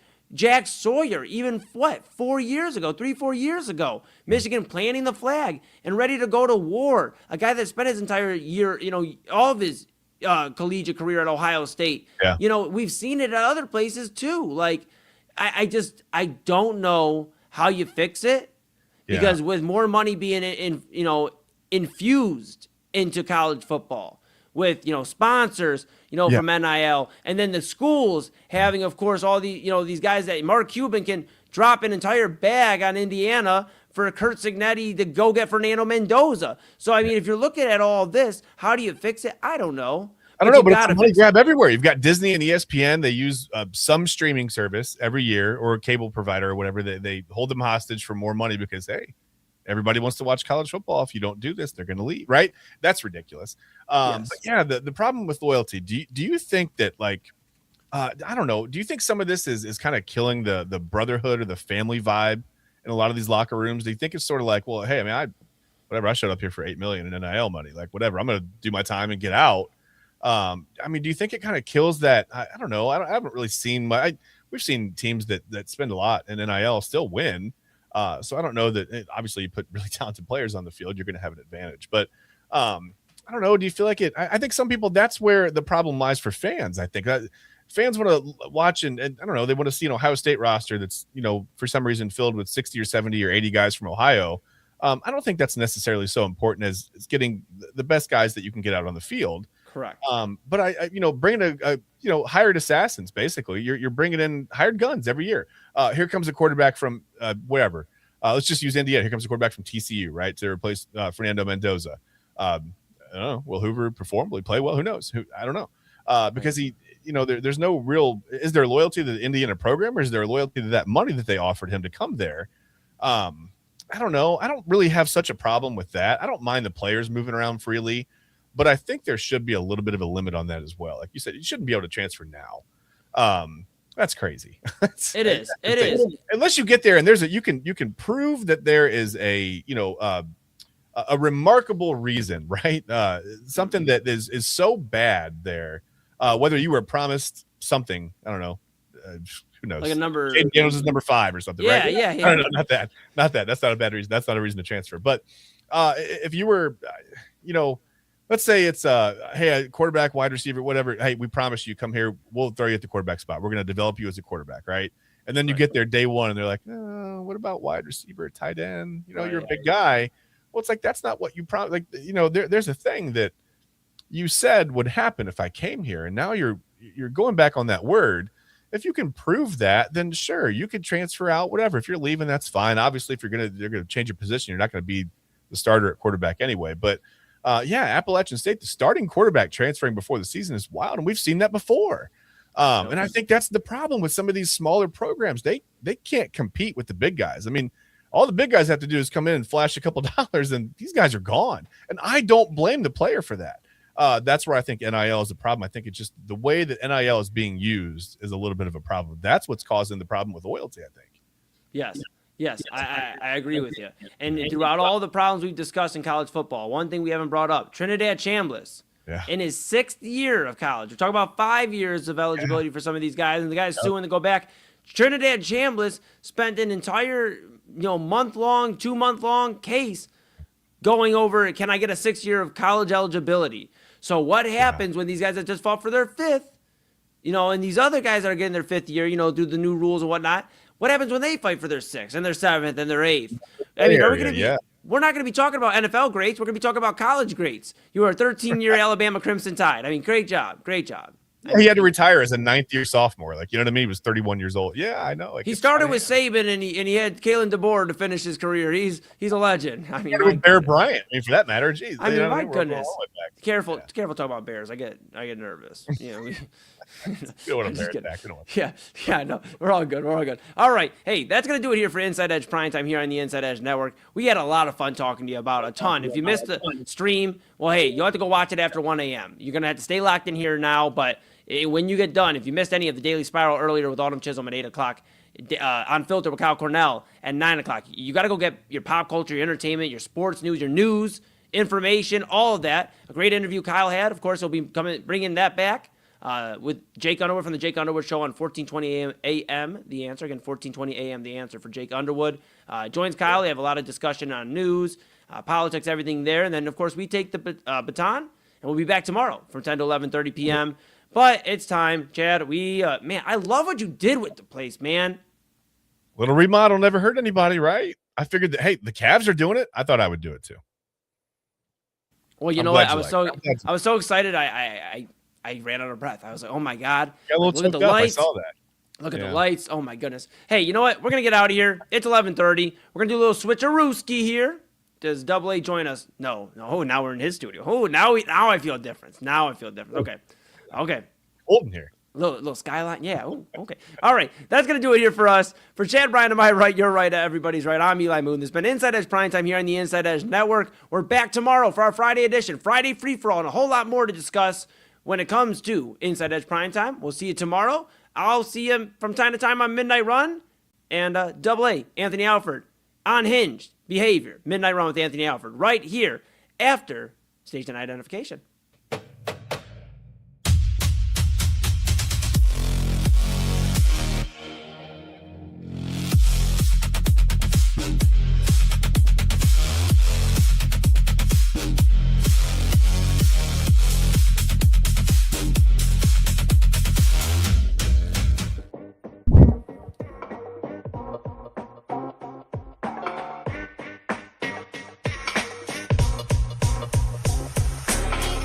This is Midnight Run on the Inside Edge Network. Here's your host, Anthony Alford.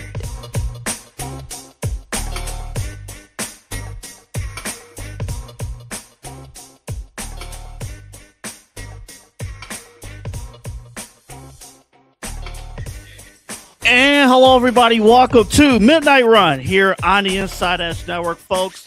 We came right down to the wire. I had to get myself ready to go, ready to tap in. So excuse me for 2 seconds while you look at my toned stomach. I'm only kidding. Welcome on in, folks. It is Midnight Run here on the Inside Edge Network, here with you until 1 a.m. My name's Double A Anthony Alford. Glad to have you along here on the Inside Edge Network, here on YouTube, Facebook, Twitter, Instagram, and the TikTok. We are here with you at Inside Edge Net. We got you covered. Again, like and subscribe, follow. You get all of our alerts. A lot of great content that you've been seeing throughout the night and every night here on the Inside Edge Network. Again, we're live every night, 8 p.m. to 1 a.m. On our Twitter and YouTube. Let me make this note real quick, too. For those of you watching us on YouTube, right underneath this video, there is a little bell. Hit that bell. You're locked in. You're locked in. And again, we're all based here in Northeast Ohio, grassroots here in Cleveland. You're supporting a local grassroots organization. We all started this from scratch. Coming up on a year, our 1-year anniversary coming up on September 5th. Cannot believe it. Also, we have a website, InsideEdgeNetwork.com. You can see all of our partners and programming schedule and personality profiles. And I have to take a new photo. I don't look professional. I'm drinking a beer, and I lost weight since. So I got to take a new photo. I have to apologize to Eli. I criticized his photo, but really it's my photo that is the worst on the network, on the website. Also, if you own one of these, this remote, it's a Roku. Hit the search and type in Inside Edge Network. And we have an app. You can watch us anytime we're on the air live or even our replays. You could tune in, whether it's this evening stream, earlier tonight, Ryan Mosser and Kevin Arnold with Voice of the Land. Tomorrow morning, 8 a.m., new edition of the Side Hustle Wrestling Podcast for myself and Kyle Cornell. We're going to talk Bloodline. We got a Solo Sikoa. It's one of the top baby faces of wrestling. Yeah, we're going to get into that coming up tomorrow. But glad you're with us. Glad you've been with us throughout the night, really throughout this week here on the Inside Edge Network. Sometimes you really can't speak. You speak success and things into existence, and you pray on it, you pray on it, you pray on it. But it's been unreal. We have had record viewership throughout the week here on the Inside Edge Network, and this is turning into a record-breaking night for us. So, again, we thank you guys for tuning in.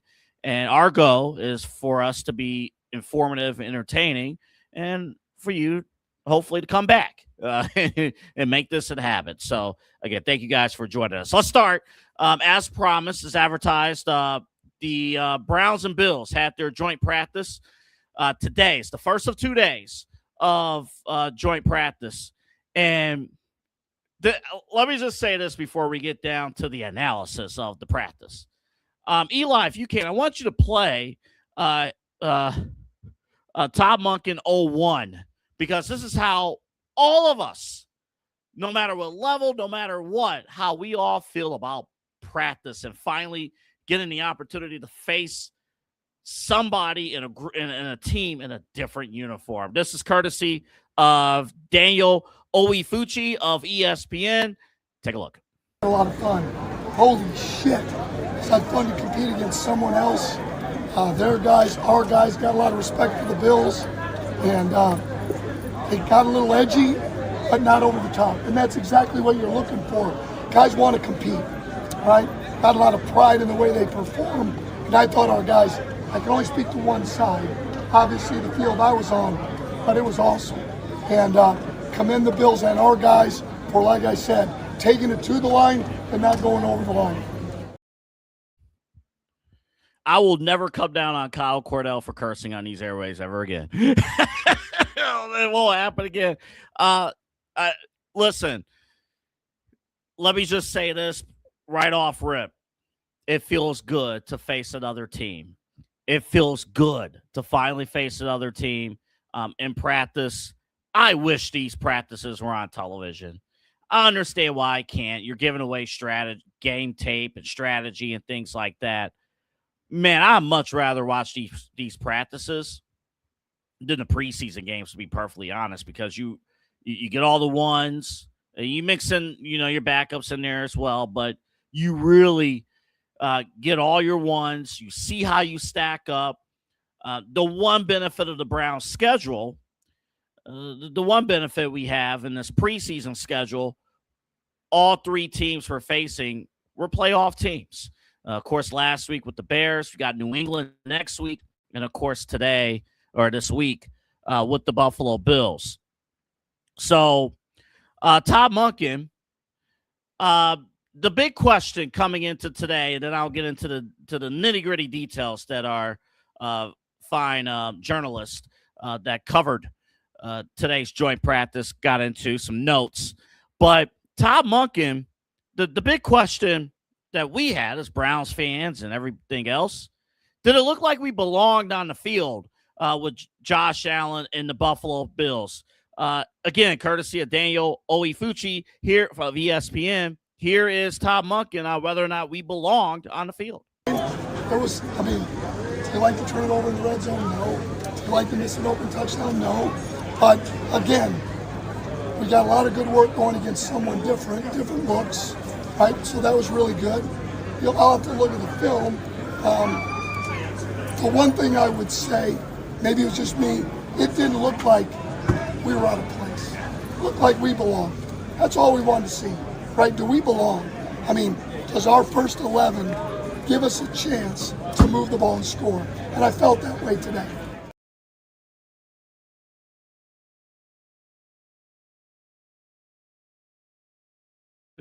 There we go. It's one of those things, too, where, it was showing on my computer. I had to unmute myself. My bad. But, no, it was one of those things, too.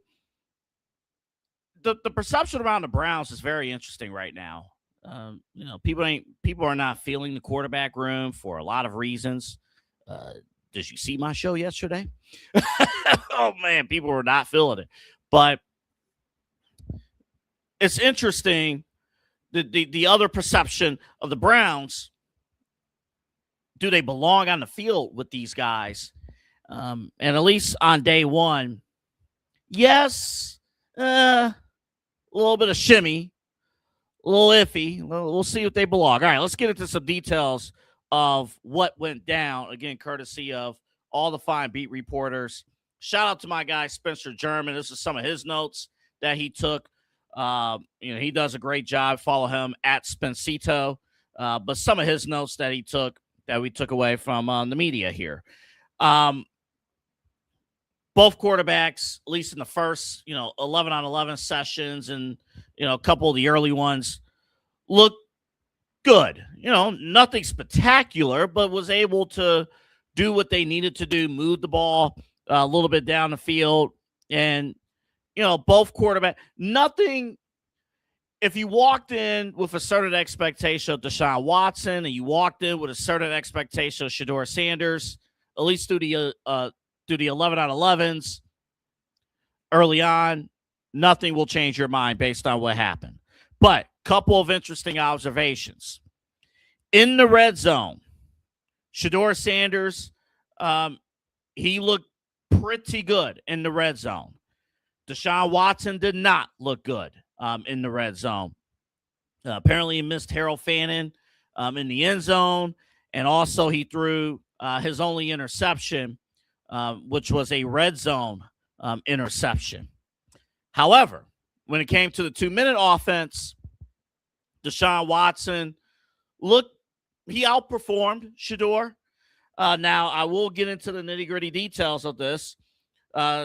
According to our media reports, Deshaun looked better at the 2-minute drill. However, it was mostly running plays. Again, going back to the expectation with Deshaun Watson of we got to build up his confidence. We're going to have a mostly conservative game plan with Watson on the field. They're going to try to run the ball as much as possible with Deshaun. Meanwhile, Shedeur Sanders did not have a good 2-minute operation. Shedeur took an unnecessary sack.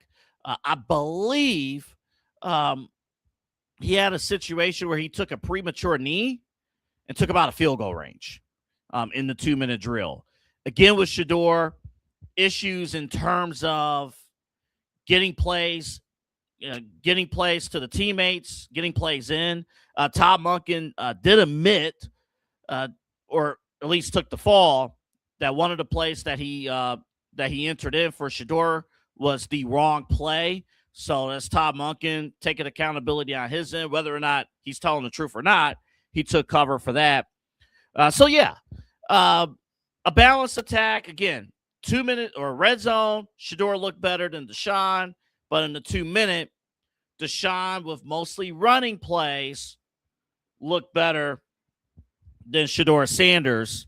And again, this goes back to what we've talked about offensively with this battle, where right now neither guy is really on paper ascending.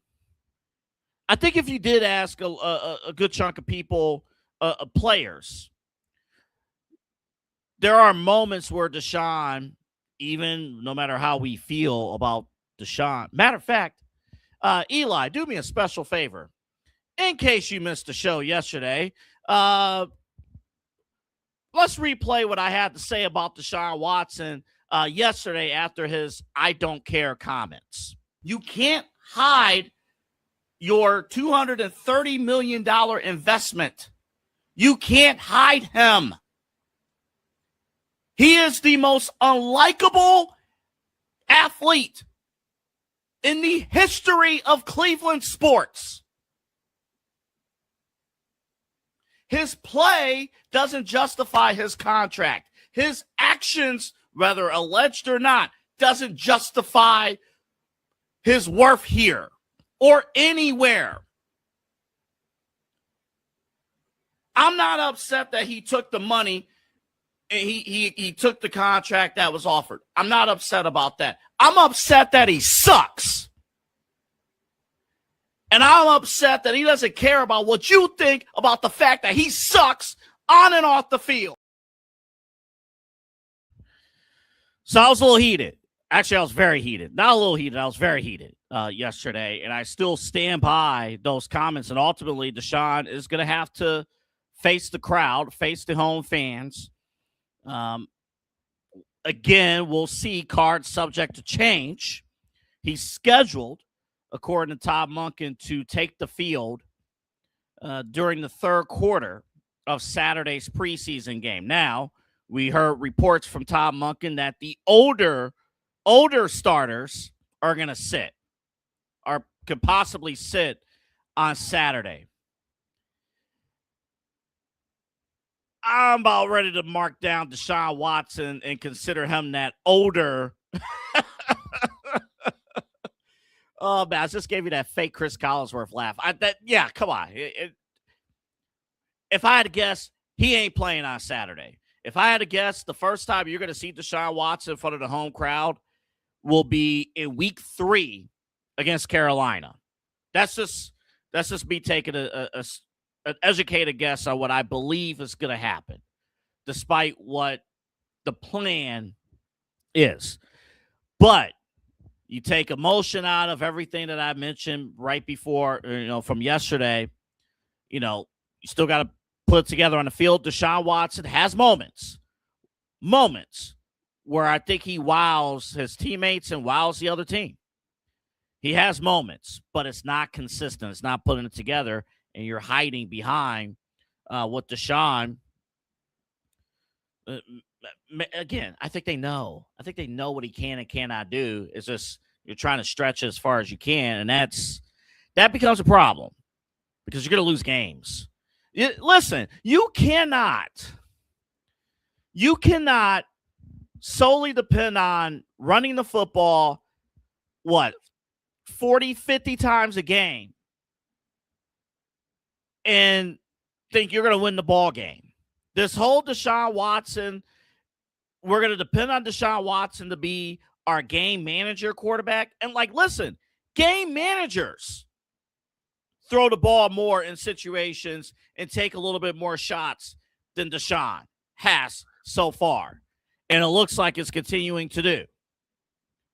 So if you think, all right, we're going to win football games 13-10 and just hang on some of the garbage we saw last season, you got another thing coming. Not a good idea, ladies and gentlemen. Not a good idea. But again, it goes to show you our QB room not ready. This is what you have. But again, Shedeur Sanders, he ain't doing the things you need to do for him to ascend in this QB battle anyway. So again, you got to start somebody at quarterback, and it looks like it'll be Deshaun. Couple other news and notes too, coming out of Browns Bills, the joint practice. Alex Wright, he injured his ankle in practice. We did not hear an update from Todd Monken, so we'll be following up on Alex Wright. Hopefully we hear something tomorrow with him, but obviously depth with the Cleveland Browns is an issue. Now this is where things get interesting. When we come back from break, I'll tell you how the defense did against Josh Allen.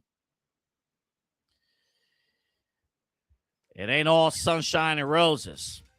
And the bigger point is if you have to overcompensate for a weak point at quarterback, other things will eventually fall apart, and you're not going to get the results that you want to get in 2026. How did the defense hold up against Josh Allen? We'll talk about that on the other side, plus my reaction to James Harden. Here's what I'm thinking. You can thank James Harden, but you could also say, boy, Cavaliers gave him a terrible contract. We'll be right back. Dine, drink, and dance at the premier spot in town. It's time to check out all of what our friends over at the Brothers Lounge have to offer. Everything from weekly live entertainment, a wide variety of different beers, wines, and spirits, and an expertly crafted American fare menu with a twist courtesy of Chef Wynn that'll make your mouth water. So, what are you waiting for? Head over to the Brothers Lounge at 11609 Detroit Road or check out their website, brotherslounge.com, to learn more about what you've been missing out on. Brothers Lounge, proud sponsor of the Inside Edge Network, Cleveland's digital leader. Whether searching for a baseball autograph by your favorite World Series slugger, a signed football by an iconic Hall of Famer, or the jersey of a world-famous soccer star, you've come to the right place. Here at sportsmemorabilia.com, the web's leading source for authentic sports memorabilia, you'll find more than 500,000 authentic products from nearly every professional sports league, team, and players. Not only will you find your next prize sports possession with ease, thanks to superb customer service and tremendous site experience, you'll have satisfaction and peace of mind that every product listed comes complete with a certificate of authenticity and is fully backed by the sportsmemorabilia.com lifetime authenticity guarantee. Check out sportsmemorabilia.com by heading over to the partners page on our website, InsideEdgeNetwork.com. SportsMemorabilia.com, a proud sponsor of the Inside Edge Network, Cleveland's digital leader.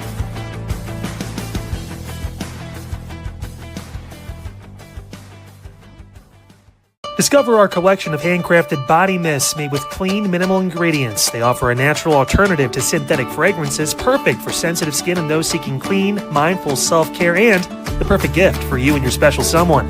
Learn more about all Ellie Rose Fragrances has to offer right now by clicking the link on our partner page at InsideEdgeNetwork.com. First-time customers use that promo code InsideEdge20 to receive 20% off your order. EllieRoseFragrances.com, a proud sponsor of the Inside Edge Network, Cleveland's digital leader. Monster Moments Photography is a husband and wife wedding photography team based in Cleveland, owned and operated by Inside Edge Network's very own Ryan Mosser and his wife Hallie. For the past 10 years, they've captured more than 100 weddings across Northeast Ohio and beyond, always working together as a true two-person team. Their style centers on authentic, emotional storytelling, documenting the real moments between two people in love and creating images that feel natural, comfortable, and true to the couple. Rooted in Northeast Ohio, but inspired by their travels, Ryan and Hallie bring a warm, personal approach to every wedding day. Their work blends experience, consistency, and a genuine passion for helping couples relive their best day through timeless photography. Learn more by checking out Monster Moments Photography's link on our partners page at the InsideEdgeNetwork.com website. Monster Moments Photography, a proud sponsor of the Inside Edge Network, Cleveland's digital leader. Find us on InsideEdgeNetwork.com for the latest information on your favorite shows, personalities, and network partners. Plus, we have a merch shop. That's right, we have network polos, t-shirts, champion jackets, hats, and bottles. Rep the network. Every purchase supports independent sports and entertainment media. Thank you for your support from all of us here at the Inside Edge Network, Cleveland's digital leader for news, talk, sports, entertainment, and mental health. So guys, awesome show today here on Unfiltered. We got into a lot of different things, including the James Harden trade. We also had Jake Underwood on the program. Fantastic talk with him. It's been a little bit, so we had a chance to talk about everything from the state of current politics, block cameras, and everything in between. Even former North Dakota Governor Doug Burgum came up in conversation, believe it or not. So we didn't get to a lot of overall topics. We'll get there tomorrow, Friday. A bunch to get into around the news and talk landscape. And it's the unveiling. Chad Bryan, he gets it. Tomorrow, it is the meme of the week picture reveals. We got all that and more coming up 9 p.m. tomorrow night, Friday night, Unfiltered, right here on the Inside Edge Network. I'll see you then.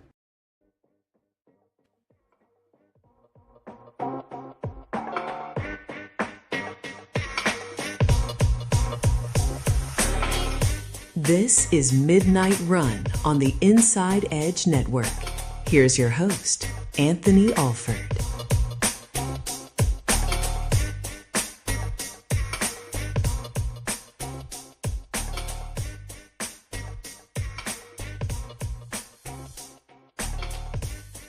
Man, I love all of our promos and stuff. Kyle's going to have the meme of the week results coming up later tonight on Unfiltered, 9 o'clock Friday night. And he's like, Chad Bryant, you get this. You get this. Oh, man. It's just like, I love it because Kyle is so professional. And then ever so slightly, he slips into unprofessionalism that I see as a friend and also as a co-host of the Side Hustle Wrestling podcast. So I love it when it slips in on the serious show, Unfiltered, and it kind of did there. Coming up at exactly midnight, we talk James Harden and what's going on with that. Sam Quinn of CBS Sports has some interesting comments about his contract. We'll play that for you coming up at midnight. We've been recapping day one of the Browns-Bills joint practice. First, before we talk about the defense, let me bring in Eli Moon, the host of InsideEdge Primetime. You saw him earlier today. Actually, hosted 2 shows today. This was his turn on the Daily Spiral. Yes. He's on Thursdays and Fridays at 8 o'clock with Autumn Chisholm. I got Monday and Tuesdays with Autumn. First off, if you just joined us, both Shedeur and Deshaun did okay early on with the full team, 11 on 11s, but Shedeur had a better red zone operation. And Deshaun, he didn't look good in the red zone. Let's start with the red zone. When you hear the comments of Shedeur had a better operation with the red zone than Deshaun Watson, what do you think of that? I would imagine his cadence is getting better, and that was a big talk about earlier on in the training camp here for the Cleveland Browns is cadence importance, operating the offense in cadence.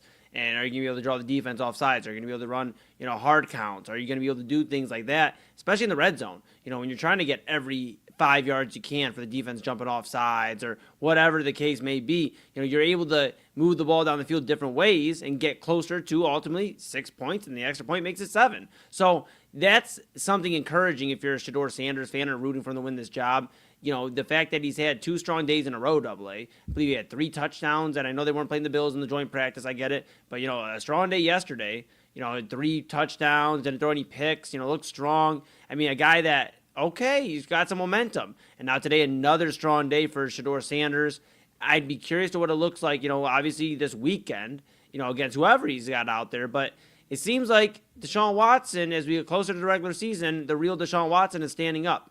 The guy that we've seen since 2021 or haven't seen for bits and pieces and long periods of time since 2021 here in Cleveland. And it seems like the more and more we're getting there to this Saturday, to the regular season, that Deshaun Watson's starting to fall apart at the seams. And it appears on those days, AA, that Deshaun's running with the 2s. He doesn't look very good. We talk all the time, about Shedeur and how he looks. But let's keep in mind, Shedeur at least has looked all right in camp with the 2s. And his first preseason game was with the 2s. So the fact that he's looked all right, I know the interception wasn't great, but these last few days have me a little bit more pep in my step about Shedeur Sanders. Now, his attitude's still got to be locked in. Like, you got to feel some sort of pressure. Maybe don't say, whatever. If you don't want to say it to the media, that's fine. But what exactly is your thoughts? What is your mindset going into Saturday? Because I'd argue this is the most important game NFL-wise for Shedeur Sanders since he's entered the league. Oh, definitely. Yeah, and with that being said, AA, so Deshaun Watson, man, I know it seems still likely that he's going to be the starter, and I've seen social media posts and reaction from even around Cleveland, some of the personalities all over the place. But my thought is there's still a chance.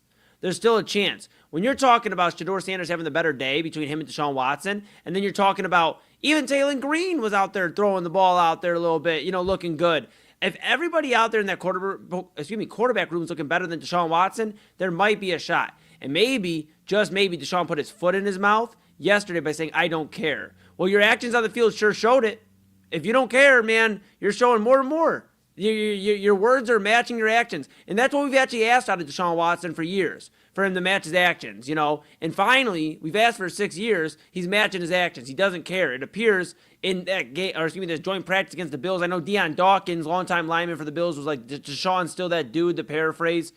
Deion Dawkins, I respect your NFL career. You've been a great lineman for the Bills. You are one of the leaders and the veterans on that team. Deshaun is what dude? Because he ain't the Houston dude.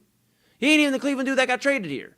Deshaun Watson is damaged goods, AA. You've used a lot of comparisons. I think of it like the couch you go to, you have this couch, and you love this couch when you first got it, but you knew that, one of the corners was kind of, tearing up, so you knew you were going to have to staple that thing down or something. And then you didn't address it, so now the middle cushion has now become, from a separate incident, a dog ripped it open, and now you got the cushion sponge showing underneath, and now the section was a little creaky, you're sitting creak, and then, you had a recliner on this couch, this sectional, but now it only goes up about halfway, and now you kind of just look stupid, like you're in a pedicure spot, and you're trying to get a pedicure instead of reclining your legs.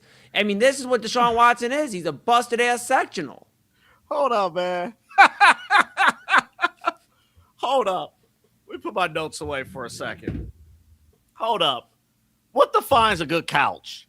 What defines an elite sofa? I mean, so Pops and I have a couch, like I said, you've been over here, the sectional, and we have 2 recliners. We have one on each end. Like you have one, the way we have position, we have one in the corner kind of angled in. We have a reclining, a recliner, and then we have a recliner on the other end. And then you have this like 3-piece. You can sit there. I mean, it's all in the eyes of the Talk beholder. with Papa Moon. We are well aware. Yeah, that's right. That's right. But if you wanted, those seats recline. Papa Moon just doesn't do it during the show. But I mean, it just depends on the eye of the beholder, but you don't want it to be falling apart, creaking, and the creaking is more so the comments he made yesterday. Yeah, I don't care, creak. I don't care. What? So the fact that we're, sitting here and watching it, I obviously it ain't creaking for good reasons. Yeah. Nope. And creaking for those reasons. And my final point on this, I know we got some chaos stuff to get into for you, but my final point on this is I'm not going to mince words. Deshaun Watson, the football player, we were all trying to be like, okay, well, if he does get the job, at least the offense can hopefully look a little bit better. But at this point, I'm not even worried about Deshaun Watson getting the starting job and looking all right with the offense if he can't get through a joint practice with the Buffalo Bills. I think it's time the Browns are opening their eyes to other options that are in that room. Yeah, and I think a few things to unpack. They're obviously Saturday. We're going to talk more in particular about Saturday's preseason game tomorrow here on Midnight Run, our first edition of Football Friday, because I want to pin what you said about Shedeur, this being his most important game of his NFL career coming up on Saturday. We'll talk more about that tomorrow. My concern with Deshaun, among other things, if you're struggling to process in the red zone, that goes back to him not being able to quickly process the defenses. And you can, because of the speed of the game, you're not going to get away with that at all between the 20s. You really won't get away with it, when you're in the red zone, when the defenses are more collapsed. And the coaching staff clearly doesn't trust that you can lead a pass-dominant drive down the field. As we mentioned, like the second part of the report, Deshaun, he looked better with 2-minute offense, but an over-dependence on the running game. And I'm concerned about that too, because shut up, fantasy football.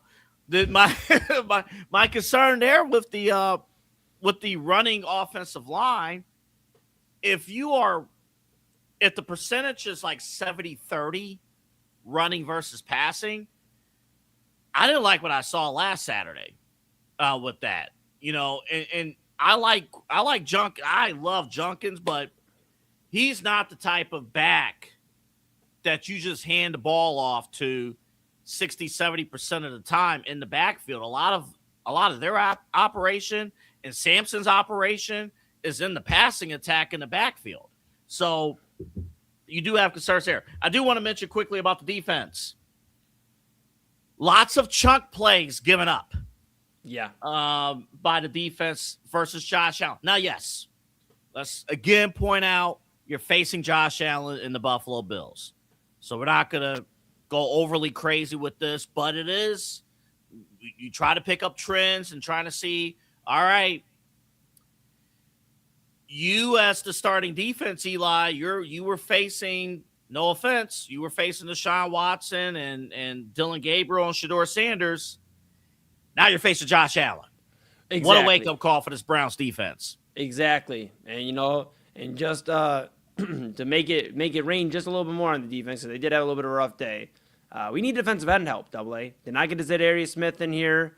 And now Alex Wright carted off earlier today. Kind of keep an eye on that. They need defensive end help because behind Jared Verse, and really it was going to be Alex Wright and then a mixture there. They don't have too many guys that they can line up and go, all right, go make a play. Or just be on the field, for that matter. I mean, they are literally lacking in defensive end. We talked on prime time on the offense side just a moment. Daquan Wright going back to college.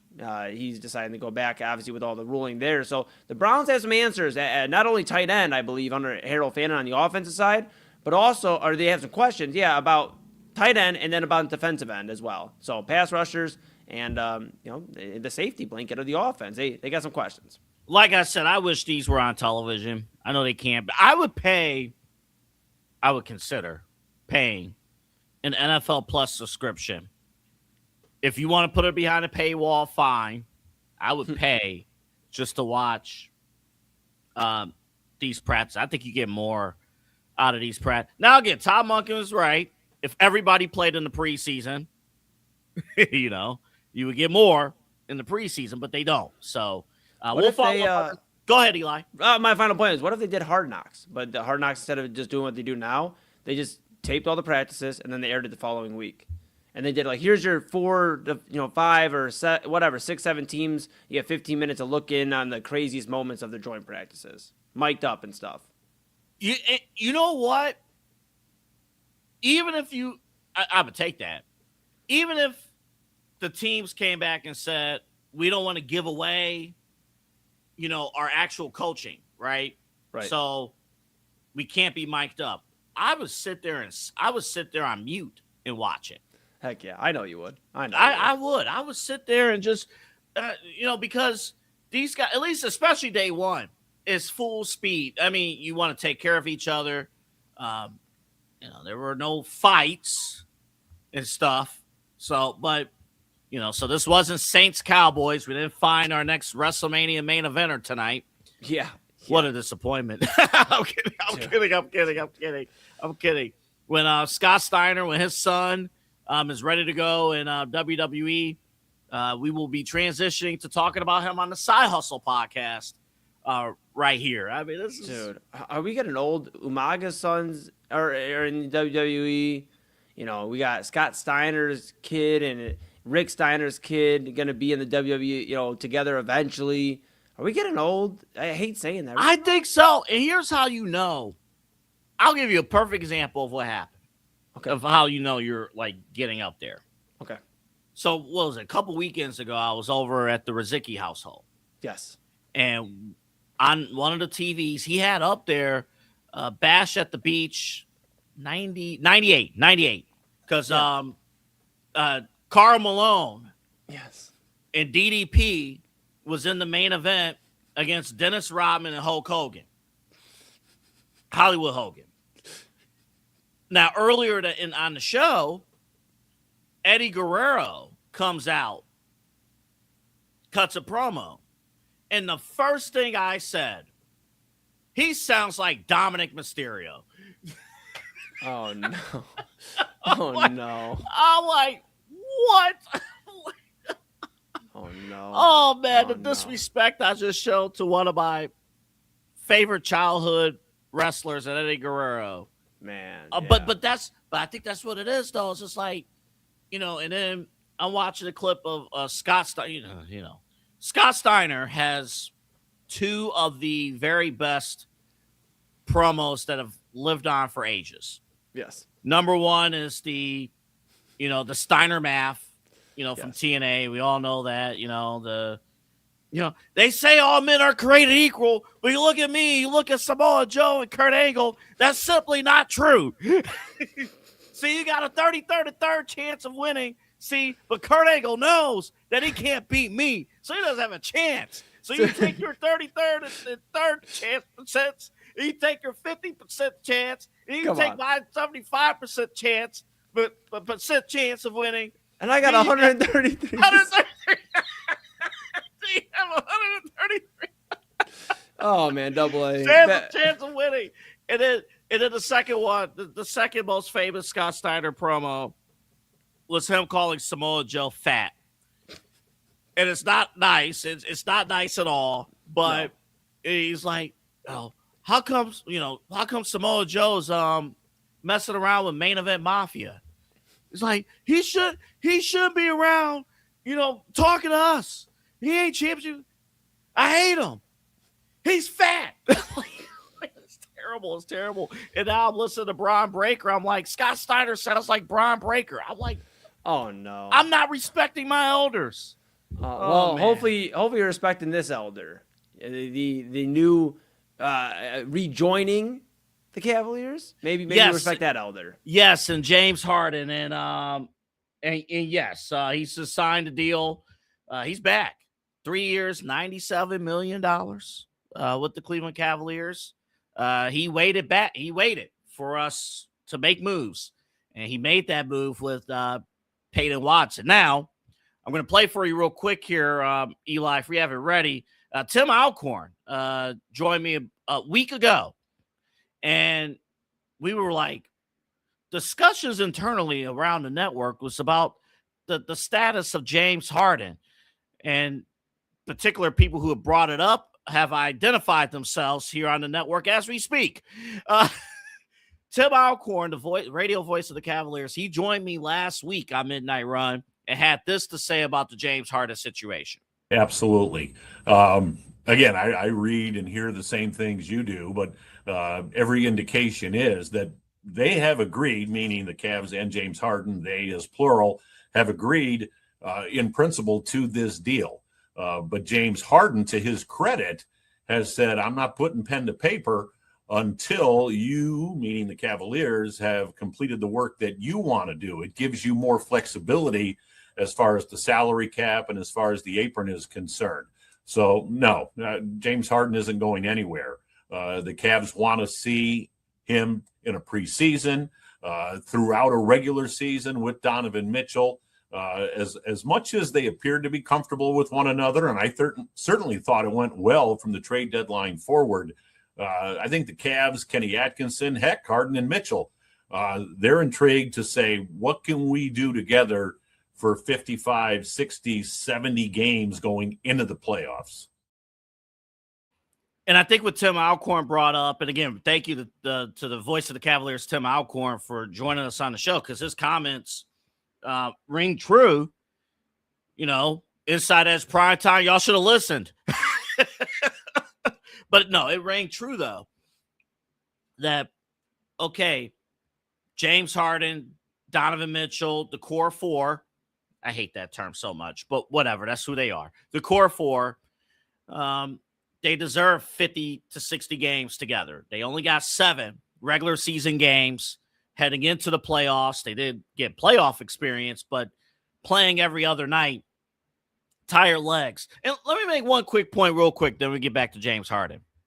You know, if the NBA cared really hard about player safety and cared about wanting to see teams play at an elite level, why are we playing conference finals games every other night? Why is there not a rest day, like a travel day or a rest day between the games?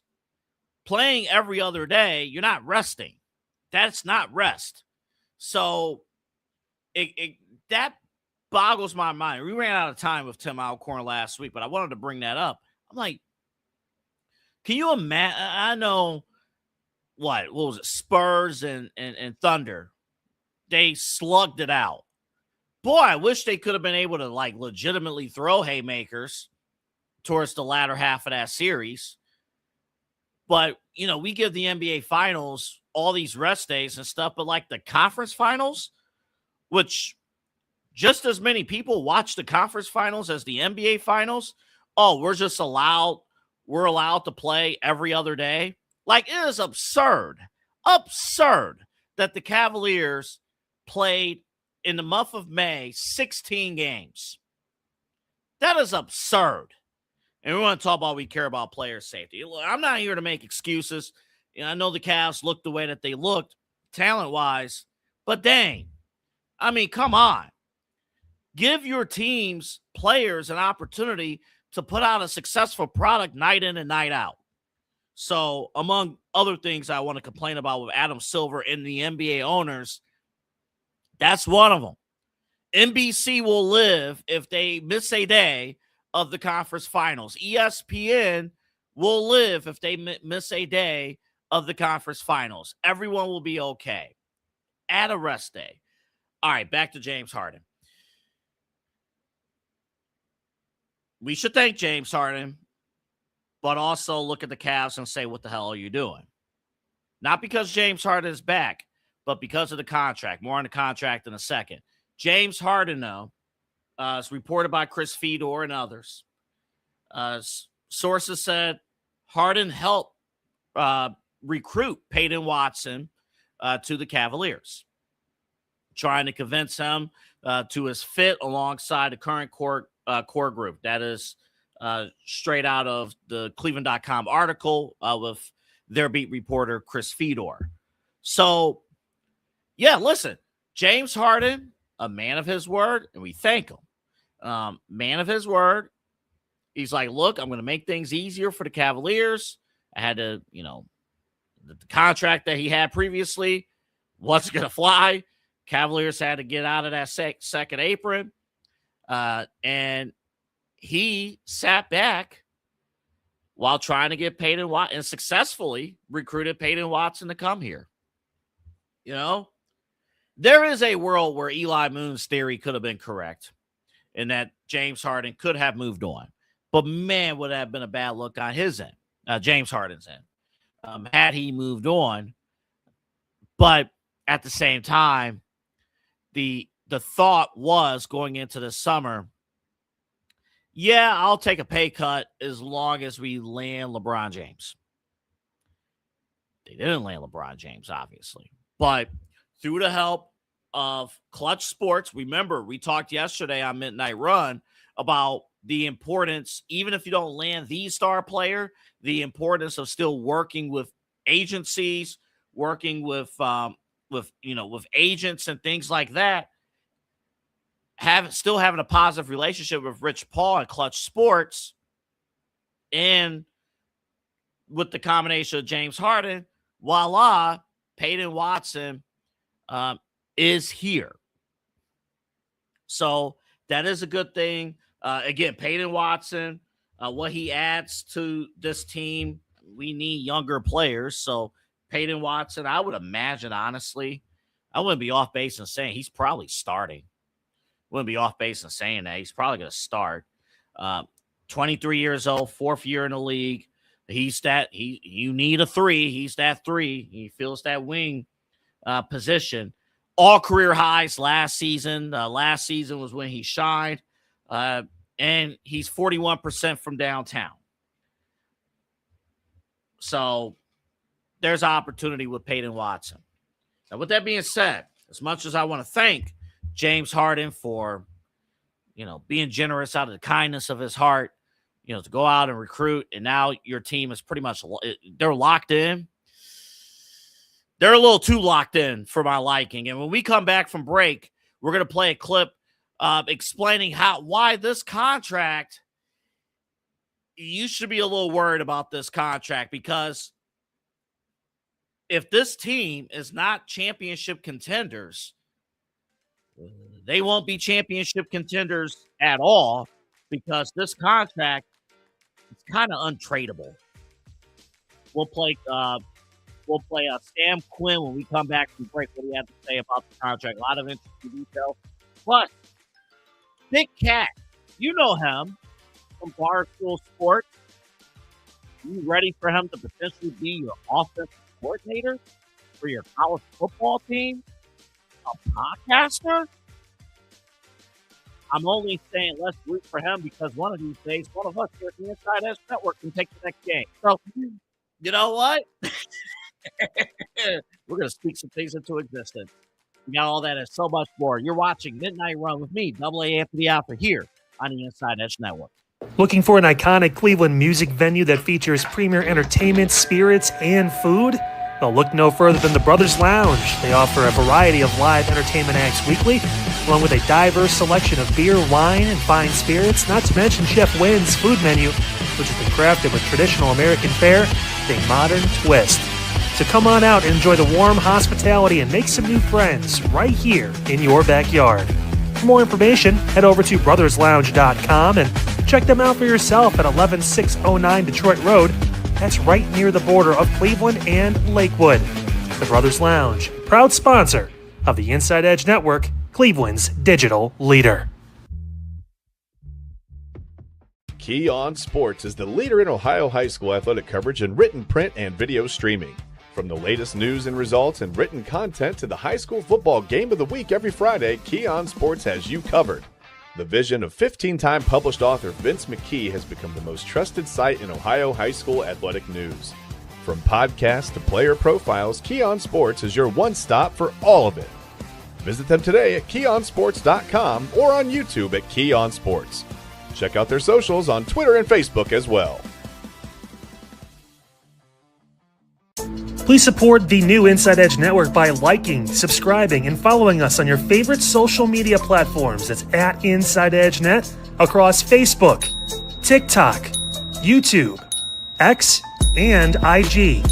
And don't forget to download our new app over on Roku. And as always, thank you for supporting your favorite shows on the Inside Edge Network, Cleveland's digital leader for news, talk, sports, entertainment, and mental health.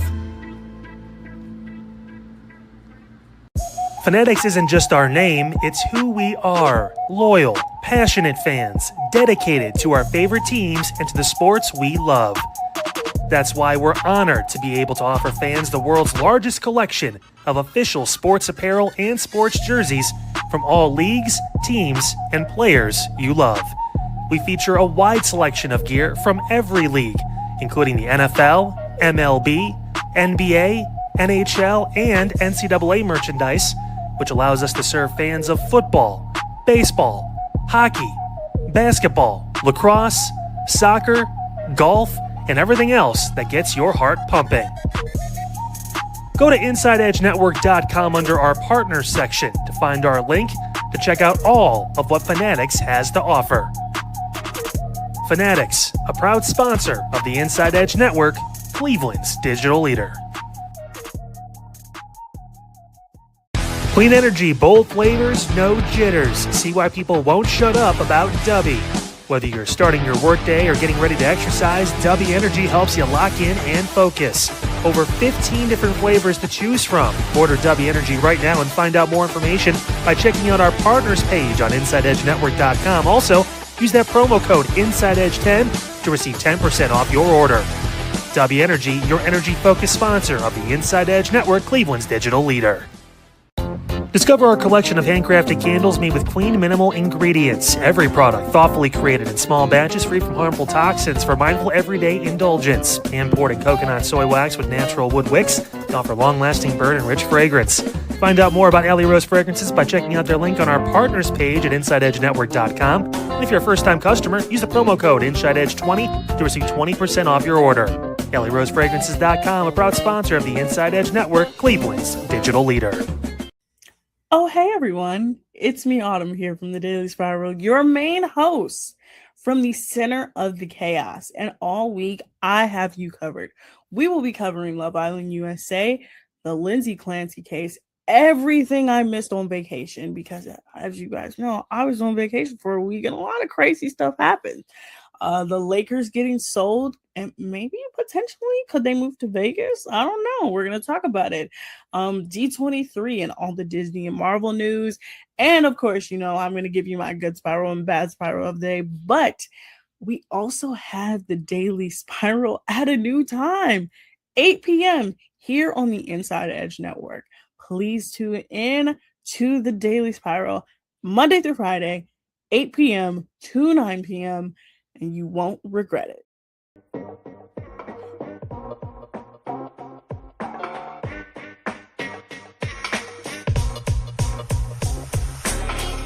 This is Midnight Run on the Inside Edge Network.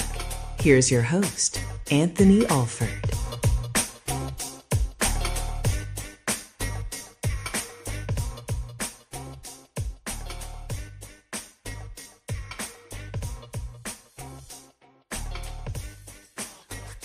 All right, so real quick before, during the break, Eli and I were discussing the rest of the show and the rundown. And Eli, he's like, so we're scrapping back to school week? And I realized we should have been back to school week like at the end of July. All these kids, why does school start so early these days? Oh, what? You got teachers, you got kids now in school like the first Monday of August. Oh, like, what are we doing? All my parents always, we started school back on Labor Day. You know, the day after Labor Day, that's where we started. I'm like, well, that's long gone, but maybe tomorrow, if we have a little bit of time at the end of tomorrow's Football Friday show, we'll get into our final back to school topic. By the way, shout out to Avon. Avon, a winner tonight Believe they face St. Ignatius tonight, and they won. They went for 2 at the end of the game and won the game. So how about that? Shout out to Avon for getting the job done here tonight. Incredible stuff, what they were able to do. Reminder, the Keon Sport in 22-21 final with that. Thank you, Eli. Remember, tomorrow, a couple games to look out for. Myself and Kyle Cornell, we will be back on CVC TV for the Chagrin Valley Conference. You can check out Chagrin Valley Conference on YouTube. We will be at West Geauga for Fairview versus West Geauga. Both teams coming off of playoff appearances. So very intrigued how that game is going to go. Also, Dominic Cleary of Keon Sports will join us tomorrow night for Football Friday. He will be on the call for Avon Lake versus Strongsville. So, again, make sure you tune in tomorrow. We'll have Midnight Run. We'll be live. So I'm going to do the game, and then I'm going to come back. Myself and Eli, we're going to do the show, Midnight Run, live at 11:30. So we'll be locked in, ready to go. High school football scoreboard in the 11:30 half hour, and then that midnight hour, our NFL roundtable. We'll go through the preseason games. We're not breaking down the scores of the preseason games, but what we will do is some of the battles, some of the things kind of to look forward to. By the way, Fernando Mendoza threw a pick 6 earlier tonight, so he's off to a great start, and he said hello to Mr. Buck. No, not Uncle Buck, Joe Buck. He says, say hello to Mr. Buck. So that's actually pretty cool stuff. All right, back to James Harden. James Harden, again, he's locked in for 3 years. He's a little too locked in for my liking. Here is Sam Quinn of CBS Sports. Now, again, be mindful. This contract, 3 years, $97 million deal. But Sam Quinn of CBS Sports explains why this is kind of a bad contract. Yeah, it's that third year that really gets me. If you were to do a 2-year deal in that $60 million range, something around what we expected given what they could afford financially after getting Peyton Watson, I might have been okay with it. Paying him over $30 million in his age 39 season seems very, very irresponsible to me. Obviously, his playoff track record speaks for itself. I'd be very scared of how that contract is going to age. I kind of chuckled to myself when I saw the trade kicker because nobody's trading for that contract. 3 years, $97 million for somebody who turns 37 next week. I just think that's a little bit irresponsible. So, again, courtesy of CBS Sports with that cut. So, I looked at that contract. I'm going to say something that might make a few of you guys uncomfortable. James Harden's going to retire as a Cleveland Cavalier. I just want that to sink in. James Harden, by agreeing to this deal, and again, I'm not mad at James Harden. It's the contract he negotiated. He's getting paid. He's going to get paid. But Cavaliers essentially guaranteed that James Harden's going to retire in their uniform because that's an untradeable contract. Especially you get into year 3. Who wants to pay for that? Who can pay for that? Nobody's going to look at James Harden 3 years from now, or 2 years from now, I should say, and say, man, he's that missing piece that we need, and we will take on that contract. Nope. So he's locked in. And this team is locked in. This team is pretty much locked in. You may see some other potential small trades, with some rotational pieces, but Evan Mobley, Jared Allen, Donovan Mitchell, James Harden, and now Peyton Watson, this is your starting 5. This is the team that will either get you to the NBA Finals or may struggle to crack the top 4 in the Eastern Conference. This is the team. right here, right now.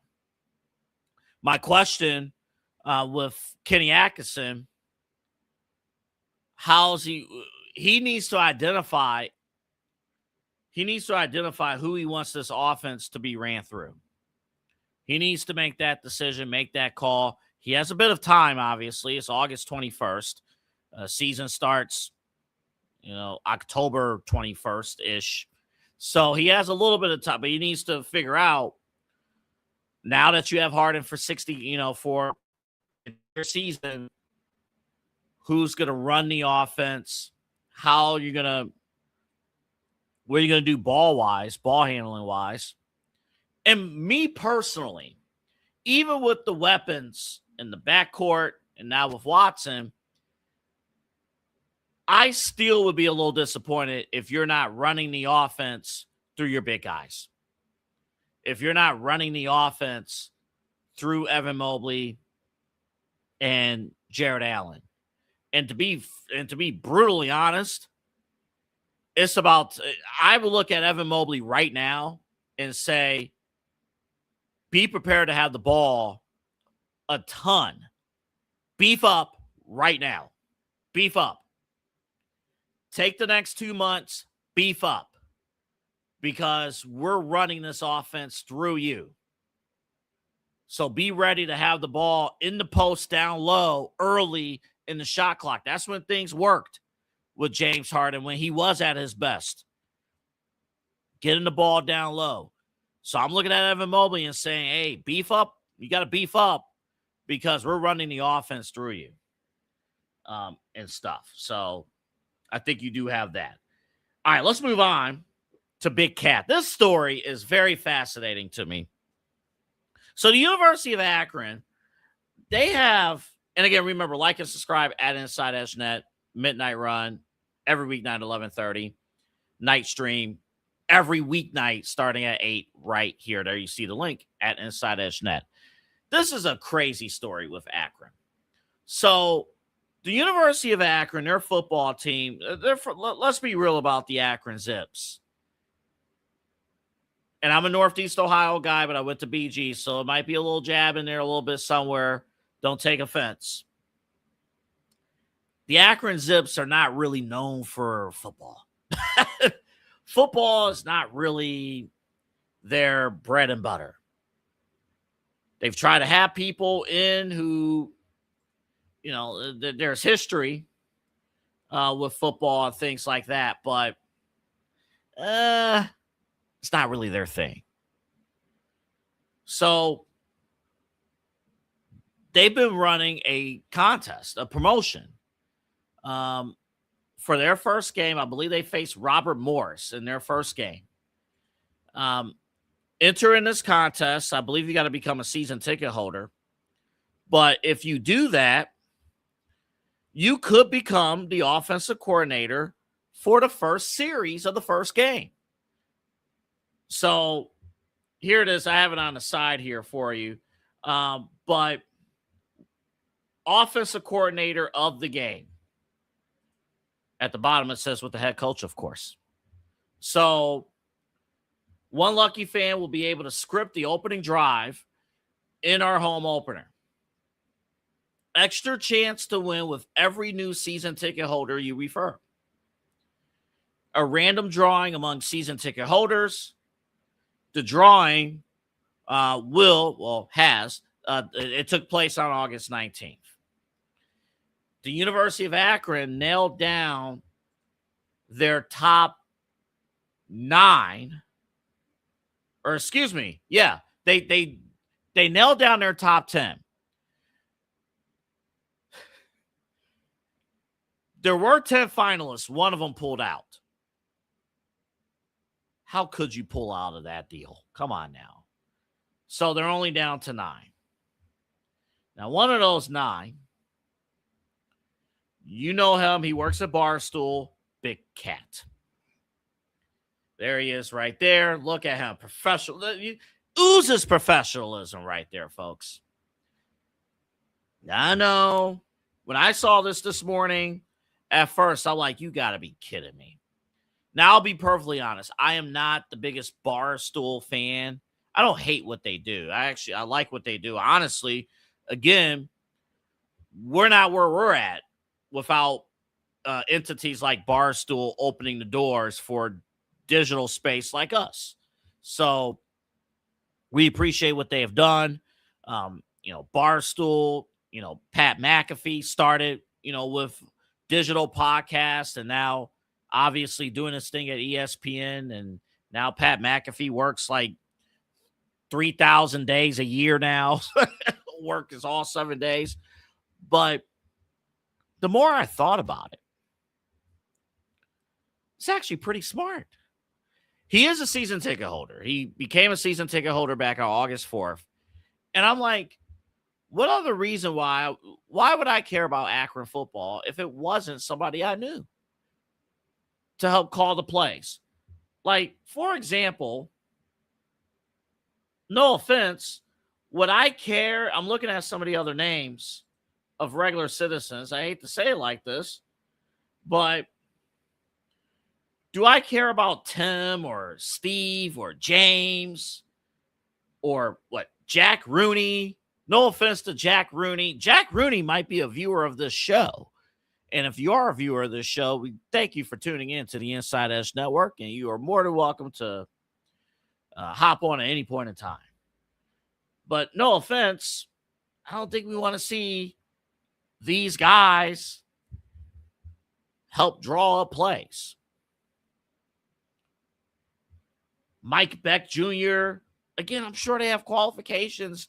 This could be your ticket to becoming the next Nick Saban. You could be the next Nick Saban. Hey, I drew up plays for the University of Akron. We scored on the first drive because I called for a Hail Mary on the first play and they converted. Come on now, it could work. But Big Cat, a notable podcaster, he's somebody who you could buy into. You know what? Now I'm going to pay attention to Akron. I got to sit down and figure out when Akron is playing that first game. I got to figure it out. And I'm going to dedicate time. In fact, I'm looking it up right now. When does Akron play their very first game? Because now I got to see this. If this happens, now I got to see it. So, and I believe it's a home. Yes, the home game for Akron. So I got to see it. We got to see this play out and go from there. If it's any one of these other guys, forget about it. But September 12th versus Robert Morris, 3:30. I don't care what else I'm doing at 3:30. I'm going to find a way. If it's Big Cat, I'm going to find a way to watch that first drive.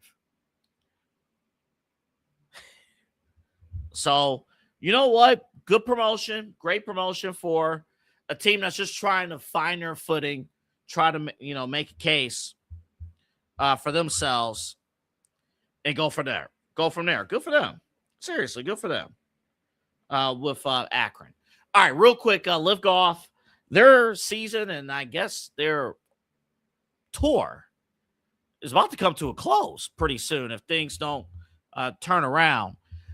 Their final event was supposed to be next weekend in Michigan. Instead, it's this weekend in Indianapolis. Now, it's been a little interesting with Live Golf, like kind of what their status, what they've been able to do, what they attempted to do. The PGA Tour right now is a little stale right now. Guys are not making the money that they need to make, that they deserve to make. And Saudi Arabia, they're going to pay you a ton of money. And a few jump. Of course, Bryson jumped and, Brooks Koepka, he jumped and a few others jump. But for the most part, Live Golf, the Live Tour is top heavy. not a lot of not a lot of talent beyond the top level guys. And the 54 hole concept never caught on here in the States. It just didn't catch on. Now, what's been interesting, can those who deflected the PGA Tour, are they welcome back? Roy McIlroy had this to say about that earlier today. Roy, Scotty was asked about the possibility of live guys coming back and whether they bring value. In your opinion, are there guys, if it goes away, that should be allowed back? I mean, I'd argue, have they brought value to live? You know, I think the PGA Tour is in a really good spot. All right, Bob. And yeah, Roy McIlroy, like he's been on the front lines in terms of he's been anti-live. Like, what value do they bring to the table? Now, listen. Also, Jim Nantz, voice of PGA Tour, basically for CBS. You know, he pretty much same kind of tone, essentially. It's like, you know, legacy and things like that, and partners, all that stuff matters. But there were a few things that came out of the Live Tour that now hopefully will be implemented. You're going to see it be implemented now. The PGA Tour now, they have implemented signature events. And I like this because sometimes when you watch the PGA Tour, you don't know when you're going to see the top golfers, because sometimes, you know, they take time off too. But now having the signature events locked in, that's huge. When you have competition, one other thing, when you have competition come to town, guess what? You look at the PGA Tour and say, hey, you need to pay more. And now there's the prize money is larger. The purse, I should say, is larger now in the PGA Tour compared to what it was 5 years ago. And now there's more of an incentive. So sometimes competition, even if it doesn't last for as long as they would have liked. And again, we don't know if the Live Tour is shut down, done. That's it. We just know that they had to shut down their final event. And now this Indianapolis event is it. But sometimes a competitor, while they don't last too long, you see changes for the better. The biggest example is the old USFL. The old USFL back in the 80s, they only lasted for 3 years, 3 to 4 years. But you saw the NFL evolve from the USFL. Even the stupid XFL. And I say stupid because I watched it, okay? So I was one of those stupid fans who watched the old classic XFL. The NFL didn't take much from the XFL, but you do have Skycam. A lot of the technological elements of the way we watch and cover football was from the XFL. You learn what not to do. We're not going to do the quarterback scramble. Okay, we're not going to do that, but no, I mean, guys took a chance. They took a shot. The company won't be around, but was it successful in the fact that you saw the changes? Yes. And I know the tour people, they're very territorial about, you know, Roy McIlroy is like, oh, I don't think they made any change or made any impact. Yeah, they did. Yeah, they did. Because every major, you needed them there. You needed the top guys there, you know, for the majors and stuff. And the tour, the PGA Tour changed their operations because of the presence of Live Golf. So, again, I don't know if they'll live on. They may not. This might be it. But the Live Tour, they did their thing. And it was something different, something that we very much enjoy. All right, Eli, come on the screen real quick as we about to go to break because you're a part of this. So yesterday, we had I felt we had an emotionally charged smash or pass. Yeah. I mean, I still disagree, but okay. Okay. So We'll run it. We'll run that.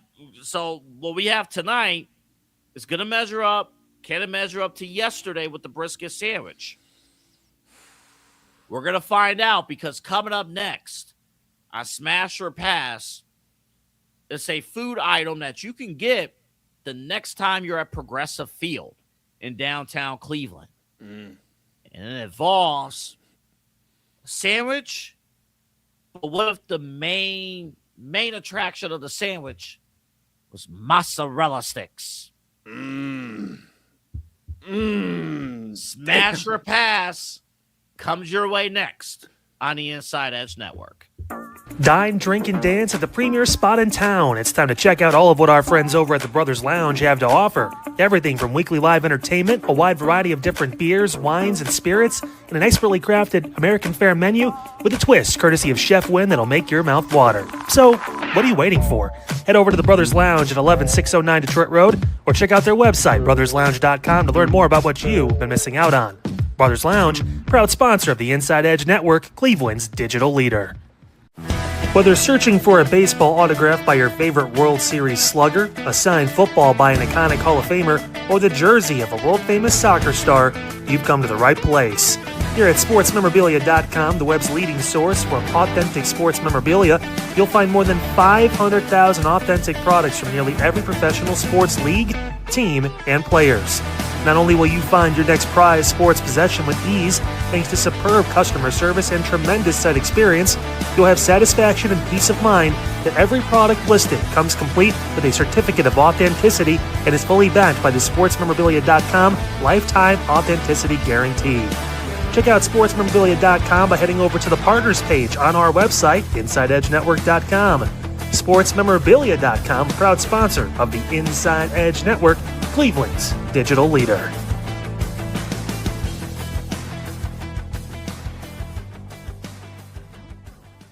Discover our collection of handcrafted body mists made with clean, minimal ingredients. They offer a natural alternative to synthetic fragrances, perfect for sensitive skin and those seeking clean, mindful self-care, and the perfect gift for you and your special someone. Learn more about all Ellie Rose Fragrances has to offer right now by clicking the link on our partner page at InsideEdgeNetwork.com. First-time customers use that promo code InsideEdge20 to receive 20% off your order. EllieRoseFragrances.com, a proud sponsor of the Inside Edge Network, Cleveland's digital leader. Mosser Moments Photography is a husband and wife wedding photography team based in Cleveland, owned and operated by Inside Edge Network's very own Ryan Mosser and his wife Hallie. For the past 10 years, they've captured more than 100 weddings across Northeast Ohio and beyond, always working together as a true two-person team. Their style centers on authentic, emotional storytelling, documenting the real moments between two people in love and creating images that feel natural, comfortable, and true to the couple. Rooted in Northeast Ohio, but inspired by their travels, Ryan and Hallie bring a warm, personal approach to every wedding day. Their work blends experience, consistency, and a genuine passion for helping couples relive their best day through timeless photography. Learn more by checking out Mosser Moments Photography's link on our partners page at the InsideEdgeNetwork.com website. Mosser Moments Photography, a proud sponsor of the Inside Edge Network, Cleveland's digital leader. Find us on InsideEdgeNetwork.com for the latest information on your favorite shows, personalities, and network partners. Plus, we have a merch shop. That's right, we have network polos, t-shirts, champion jackets, hats, and bottles. Rep the network. Every purchase supports independent sports and entertainment media. Thank you for your support from all of us here at the Inside Edge Network, Cleveland's digital leader for news, talk, sports, entertainment, and mental health. So guys, awesome show today here on Unfiltered. We got into a lot of different things, including the James Harden trade. We also had Jake Underwood on the program. Fantastic talk with him. It's been a little bit, so we had a chance to talk about everything from the state of current politics, block cameras, and everything in between. Even former North Dakota Governor Doug Burgum came up in conversation, believe it or not. So we didn't get to a lot of overall topics. We'll get there tomorrow, Friday. A bunch to get into around the news and talk landscape, and it's the unveiling. Chad Bryan, he gets it tomorrow. It is the meme of the week, picture reveals. We got all that and more coming up 9 p.m. tomorrow night, Friday night, Unfiltered, right here on the Inside Edge Network. I'll see you then. Oh, hey everyone. It's me, Autumn, here from the Daily Spiral, your main host from the center of the chaos. And all week, I have you covered. We will be covering Love Island USA, the Lindsay Clancy case, everything I missed on vacation, because as you guys know, I was on vacation for a week and a lot of crazy stuff happened. The Lakers getting sold, and maybe potentially could they move to Vegas? I don't know. We're gonna talk about it. D23 and all the Disney and Marvel news, and of course, I'm gonna give you my good spiral and bad spiral of the day. But we also have the Daily Spiral at a new time, 8 p.m. here on the Inside Edge Network. Please tune in to the Daily Spiral Monday through Friday, 8 p.m. to 9 p.m. and you won't regret it.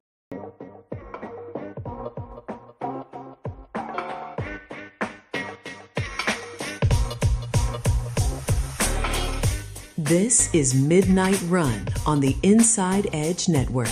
Here's your host, Anthony Alford.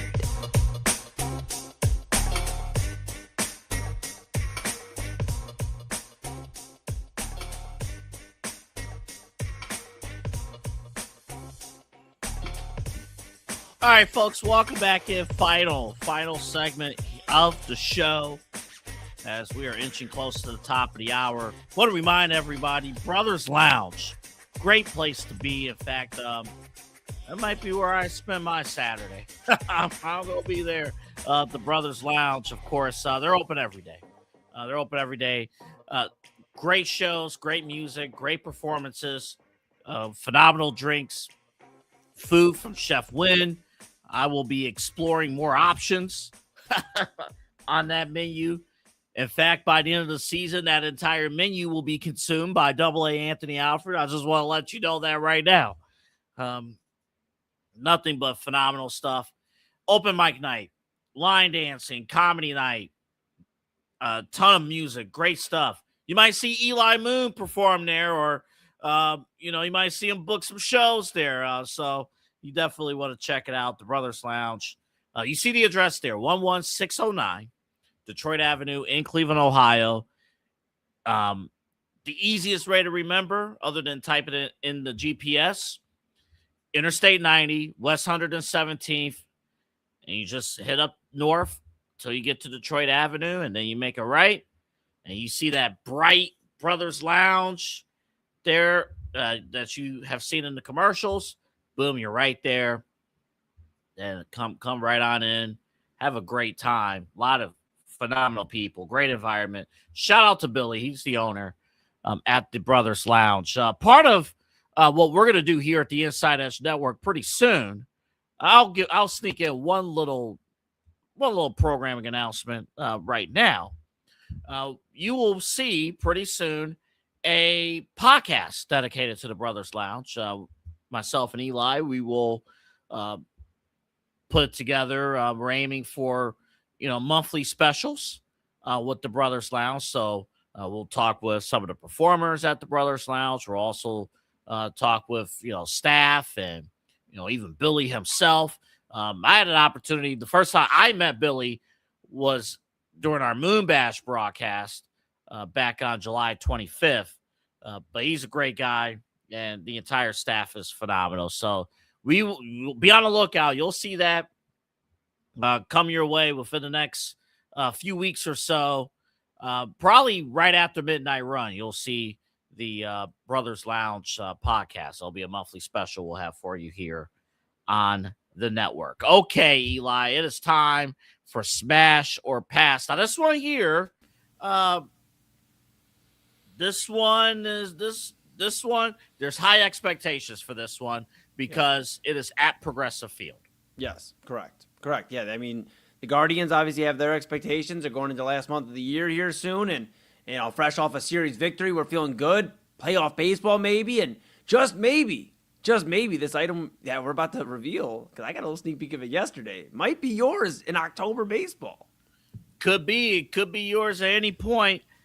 So let's go to the tape. This is courtesy of Big Maz from his Instagram on what you can see at Progressive Field. Take a look. I'm looking for the best stadium food in the country, and today I'm at Progressive Field, home of the Cleveland Guardians. Mozzarella sticks and a ball game kind of just go hand in hand, but they also have a mozzarella stick sandwich on garlic toast with pesto, mayo, marinara, and balsamic glaze. Cleveland, I was not familiar with your game, and Progressive Field quite literally has it all. All right, pretty quick. Now, this all depends on your love for mozzarella sticks. Me personally, I dig mozzarella sticks, but they gotta be crispy. Crispy. I mean, like crunch. Like you gotta. Yeah, I'm with you. Now, I usually don't get into the semantics or the details of smash or pass, but with this one, it's so tricky because there's a lot I like about it. The mayo. I'm not a mayo guy. Don't like mayo or sour cream. If I were to substitute the mayo, if I were to take the mayo off and put they already got the marinara there. If I take the mayo off, is it still considered a smash? Is that a half smash? 3/4 smash? Like how do we rank that? Because the mayo is just what's throwing me for this. I don't think it needs the mayo. That's what I'm saying. Mayo makes it interesting, but I don't know if it's I feel like it's a lot going on. Do you need mayo? Is pretty strong.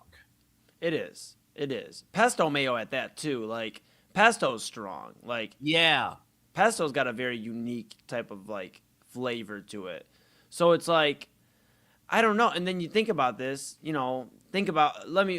I know we're both bachelors at this point. So think about it like this: you're out on a first date. You go to the Guardians game. You get this. And now you got pesto mayo, which I want to eat the mayo, so that's why we need clarification on that in a second. But yeah, pesto mayo and marinara and the mozz sticks and the bread sit in your stomach. And she's like, "Oh, Double A, you are just the best. Why don't you come back over to my house later?" Double A, you're not going back over to her house later. Too risky. You have a visit with Actually, the that's toilet. a no. Yeah, no. This is what you get when you're out with your boys. Yeah. Or, for our female audience, you're out with your girls. Yep. You ain't getting or I will say this. If you get this on a date, you're already in a relationship. This is not a first date meal. Yeah, because I think of the time when I went out, and I thought I was on an impromptu date, and I had ice cream dripping down my entire arm. So, you just got to be careful with some of the eats you have at the stadium. That's a tricky thing. And the mayo for me, it's just I don't know about the mayo, man. I mean, I actually know about the mayo. It would be a no for me. But does that disqualify me? Do I then have to say pass because I didn't take it as it came? We have not defined the rules. Well, hold up. We have said in the past, there's a few items that we have. Yeah. That for us personally are no-nos, right? Like if there's a good sandwich or a good salt, whatever it may be, and it's loaded with onions. Yeah. No. Are we allowed to if we're rating a cheeseburger? I do not consume ketchup or mustard. Sorry to our record-breaking audience. I don't do ketchup or mustard. Right. So, but I can still rate the cheeseburger without the condiment. But I don't know. It's like a man versus food thing. You don't do man versus food, or you don't do food content and take off some of the required condiments. That's what I'm saying. So it's are we ranking this on a the scale, pass and then a quarter pass, a 50% pass, or smash rather, 25, 50, 75, and then a full smash? Are we working our way to the smash because of maybe there's a thing or two we didn't like on there? I feel like we've evolved now. We've been doing this segment for a while. I feel like we've evolved. We've done this segment for 2 weeks. No. Okay, maybe 3 weeks. Feels like forever. I think this is 3 weeks. Dude, I think now we have learned with this segment, to your point, that it goes beyond whether you're going to eat this or not. I don't know, because early on when we debuted this segment, probably a month ago, yeah, we were showing like crazy stuff. Like we had a woman eating, chicken wings with sprinkles or some stupid whatever. Yeah. Like we had that. It was like, oh, it's crunchy. Like, oh, you're going to the hospital. Stuff. We have evolved from that. Like now we're talking elite eating. That's what I'm saying. Don't feel like I love garlic bread. I love if it's extra crispy. I love mozzarella sticks. Yes. I don't feel like for the price. We're talking what I believe I saw $14, probably $15 for this sandwich. I'm not going to spend $15 on this sandwich. Well, the tricky thing about Progressive Field in most ballparks and arenas that's pretty much the price you're going to pay for anything, Double A. No, for that reason though. Yeah. I was spending on something else. Copy. Okay, so you'd rather get That's like a what burger. I'm saying. I got you. Okay. Yeah, okay. because I understand when you're walking into a sporting event, Progressive Field, I get it. You're going to spend some dough on food unless it's a promotion. But me knowing that, I can't have experiments. Okay. I need to know, even if I try something, like I have to know that I'm going to love it. So, and that's a tricky thing too, is you said at Progressive Field. So are we setting like parameters on this? Like this, if is our smash or pass based off of you would eat this at Progressive Field or in general? I think we got to go by what's presented. Okay, so that begs the question: like, is it smash or is it pass at Progressive Field for this for you? Because now, originally yesterday, it felt like it was a clear smash. For me, if we're ranking it off the scale, it's like at Progressive Field, I would, but I give it like 3/4 of a smash because I like everything there except for the mayo. So therefore, I lose 1/4 of what is in the making of that sandwich. So I say like I give it 75% smash because when I think just before you get your answer in, I just believe smash is like no questions asked. I'm not asking what condiments are on it or what's in it. I just see it looks good. I'm smashing. But if I look into it, I'm like, but the mayo, that's like a 75% smash. I'm like 3/4 of the way smashing it. I just need a little revision. That would be my answer. I like everything on this sandwich. Yeah. I do. I like everything on this sandwich. I think the garlic bread makes it interesting. It sure does. And if I only had to pay like $5, I would buy it. But it's $15 for.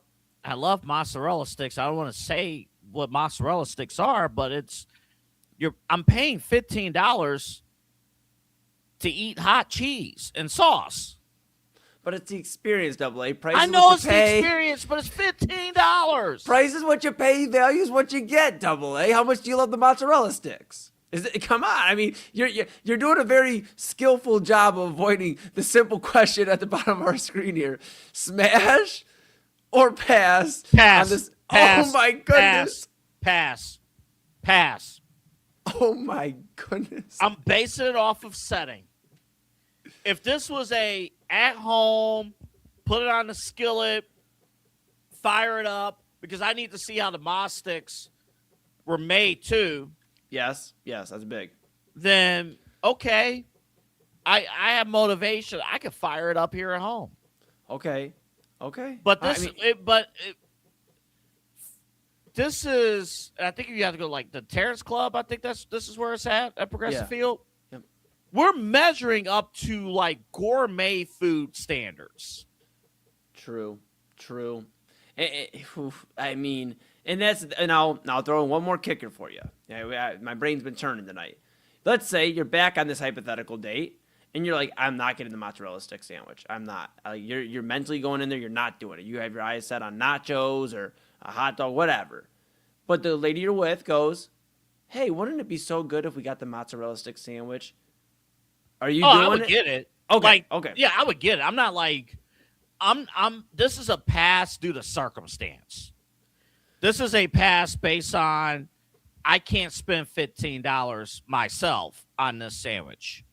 But if the circumstances what we showed yesterday. If it's in front of my face, boom, it's in my mouth. That's what I'm saying. Like, I don't think we were I that don't over. don't feel like this is good because now we're again, like you said, we're elevating now. Yes, this is good, but I don't feel the excitement. That's what I'm saying. Like, I agree with you. I don't think we were overreactionary yesterday. I really don't. That brisket sandwich would slap. I mean, my goodness. Like, I mean, dude, I'm still thinking about it. Now, maybe the mods, again, when you're mixing, garlic bread and the mixture of flavor, maybe it smells good. And maybe, because we don't have the benefit of smell-o-vision, so maybe it smells good. And that could sway votes. And by all accounts, from what we have seen on social media, everybody who's had this sandwich says it's pretty good. Yeah. You know what would make this sandwich like, holy smokes. What's this that? is? You know what would make this sandwich what it is? Let's put the sandwich back on the screen. Let's just put it back on the screen. You know what would really make this sandwich? What's that? Put a burger patty on this sandwich. I was just thinking the same freaking thing. I was like, whoa, how would a patty go on this? Or like, it's an appetizer, right? That's what mozzarella sticks are. So what if you put like chicken wings on there, but like boneless, and instead of the mayo, you had whatever sauce your chicken wings were as an additional sauce to the marinara. So you can do mild or barbecue or like Cajun or like teriyaki. And if they did that and they charge, this would be outrageous, but if they charge $25. Yeah.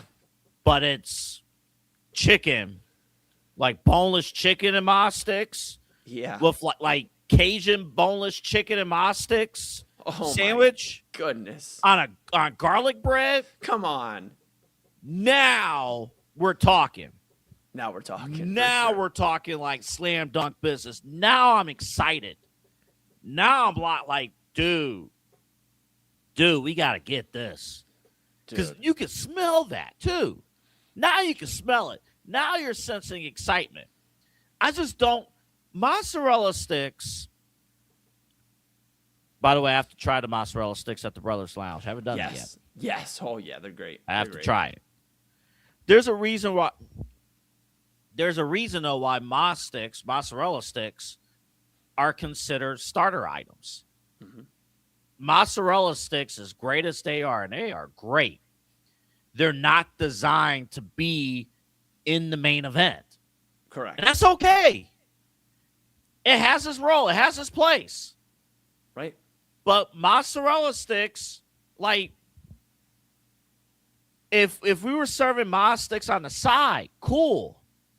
If your stomach was light, cool. Like, hey, I need to eat something light. I'll just have some moz sticks that'll carry me through for a little bit. I don't care how you dress up mozzarella sticks. Mozzarella sticks on its own in a sandwich, it's not meant to be the main event. No, I agree. And you know what? Last one I got for you. Now imagine the brisket we saw yesterday, and instead of the cheese you put on that brisket, it's the mozzarella stick sandwich.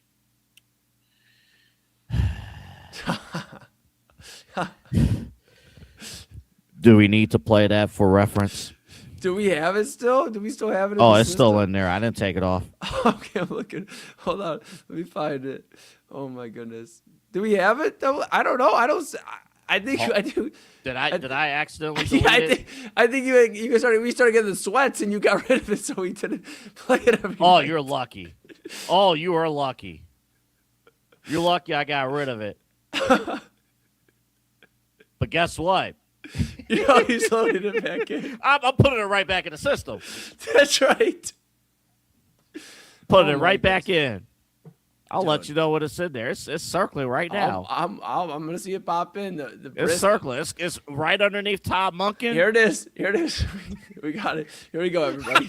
My setup is falling apart. Go ahead, roll it. If you want a sandwich that'll blow your mind, you've got to make this insane shredded beef melt. The best part is it's so easy to make, but it does take some time. Give the chuck roast a nice sear on each side in a hot cast iron and put together the sauce that'll end up being the consomme. You'll find everything in the caption. Blend that well and pour into a slow cooker with the beef for about 4 hours. Once they reach 200 internal, shred them up and get started on the melt. This is one of those sandwiches that fulfills the saying, good things come to those who wait. The flavors in that tender beef matched with melty cheese will take you to another world.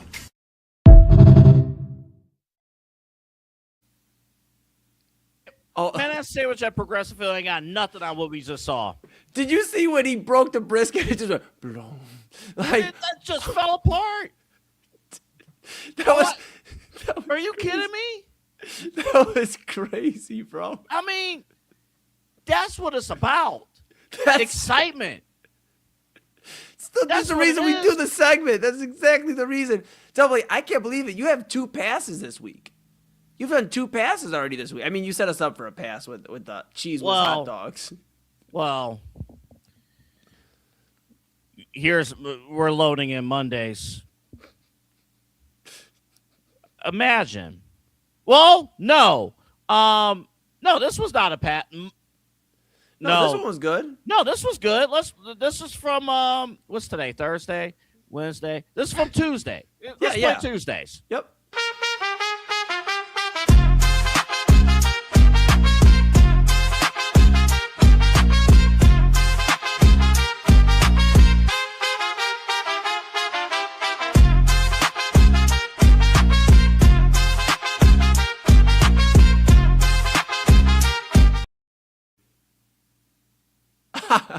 I mean, man. So I would rank the brisket. Yeah. Then that was strawberry cheesecake cinnamon rolls. Yeah. Number 2, and then the mozzarella sticks sandwich at Progressive Field, number 3. And then number 4, cheese whiz dogs. And then those dogs at number 4. You better hope I don't have it in the system still. I'm sure you do. You do. Hold on. Do it. Did I keep hot dog? It's hot. It's a hot dog. Oh, you lucked out. I think I got rid of it. I would rank the same exact order you did. I mean, that dude was cheese whizzing the dogs. Yeah, I think you're luck. If it's not this cut that I did not name, let's see what this is. Let's see. It's Live probably something folks. Else. Live programming. This is what you get on the fly. Smasher Pants gets all hot and bothered watching food. Honestly, this might be like a sound clip. All right, What is this? Give it a spin. You want me to give it a spin? Let's give it a spin. No. Okay, don't give it a spin. Don't give it a spin. Oh, no. Don't play that. Don't play that. Okay. Don't. Hold up. Now I'm curious. Hold on. Now I'm curious on the side computer. Hold up. We're live. Hold on. It's 1 something in the morning. You guys are still tuned in. Hold on. What did we just load in? I have to play it on the side now. Make sure you turn your sound down. Oh, it ain't that bad. It's on a work computer. It's not. Oh, hell. It's live. Play it. Okay, here we go. Today I'm meal prepping for the next 30 days. This helps keep my diet consistent, and the good thing about hot dogs, they're stacked with amazing nutrients and their preservatives make them last a long time. People wonder why I don't use ketchup or mustard, but I don't like eating red 40 or yellow 5. However, from time to time I do add some extra flavor. To make my meals even more convenient, I store them in easy to access areas. For example, I don't even have to take a break from playing games to enjoy my next meal. I do still kind of suck at this game though. This might seem ridiculous, but the reality is I'm 2 months ahead on meals, and I'm not going to need to cook for a very long time. No. Yeah, you're not going to have to cook. We're not in the show like that. We're Yeah, you're not going to have to cook for a very long time because there's not a very long shelf life on doing that shit for a long time. Yeah, you'll be unalive very, very, very, very quickly. If that's oh my good, no. Hey, folks. The show's over. For the second night in a row, we're going to play you out with the one meal that... is Chad all in on the brisket? idea? Oh, Chad and I talked for our pre-show meeting for tonight's show last night, and I talked to him. He said, "You played that brisket video 4 times." It was Double A. Double A asked me to play it like this show 4 times. He's like, "For real?" And I heard him in his fridge munching already and still searching through his fridge. Yeah, he's all in on the brisket. All in on the brisket. I'm telling you, we could. Ladies and gentlemen, we've had record viewership. Yes. Thank you guys on behalf of the Inside Edge Network. We work very hard, each and every single day. And as a treat of you guys sticking around with us, please tune back in tomorrow and every day next week and throughout the football season, basketball season, baseball season, Love Island season, WrestleMania season. We're here with you.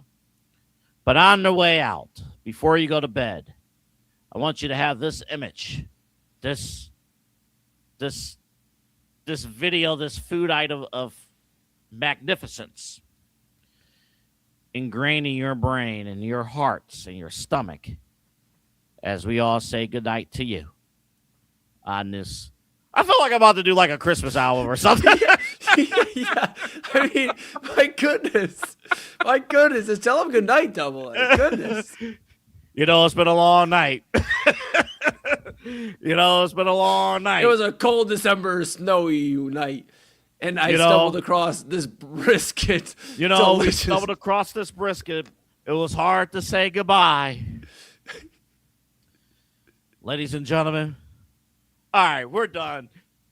We'll play the brisket on the way out. We'll see y'all tomorrow. Bye-bye. If you want a sandwich that'll blow your mind, you've got to make this insane shredded beef melt. The best part is it's so easy to make, but it does take some time. Give the chuck roast a nice sear on each side in a hot cast iron and put together the sauce that'll end up being the consomme. You'll find everything in the caption. Blend that well and pour into a slow cooker with the beef for about 4 hours. Once they reach 200 internal, shred them up and get started on the melt. This is one of those sandwiches that fulfills the saying, good things come to those who wait. The flavors and that tender beef matched with melty cheese will take you to another world.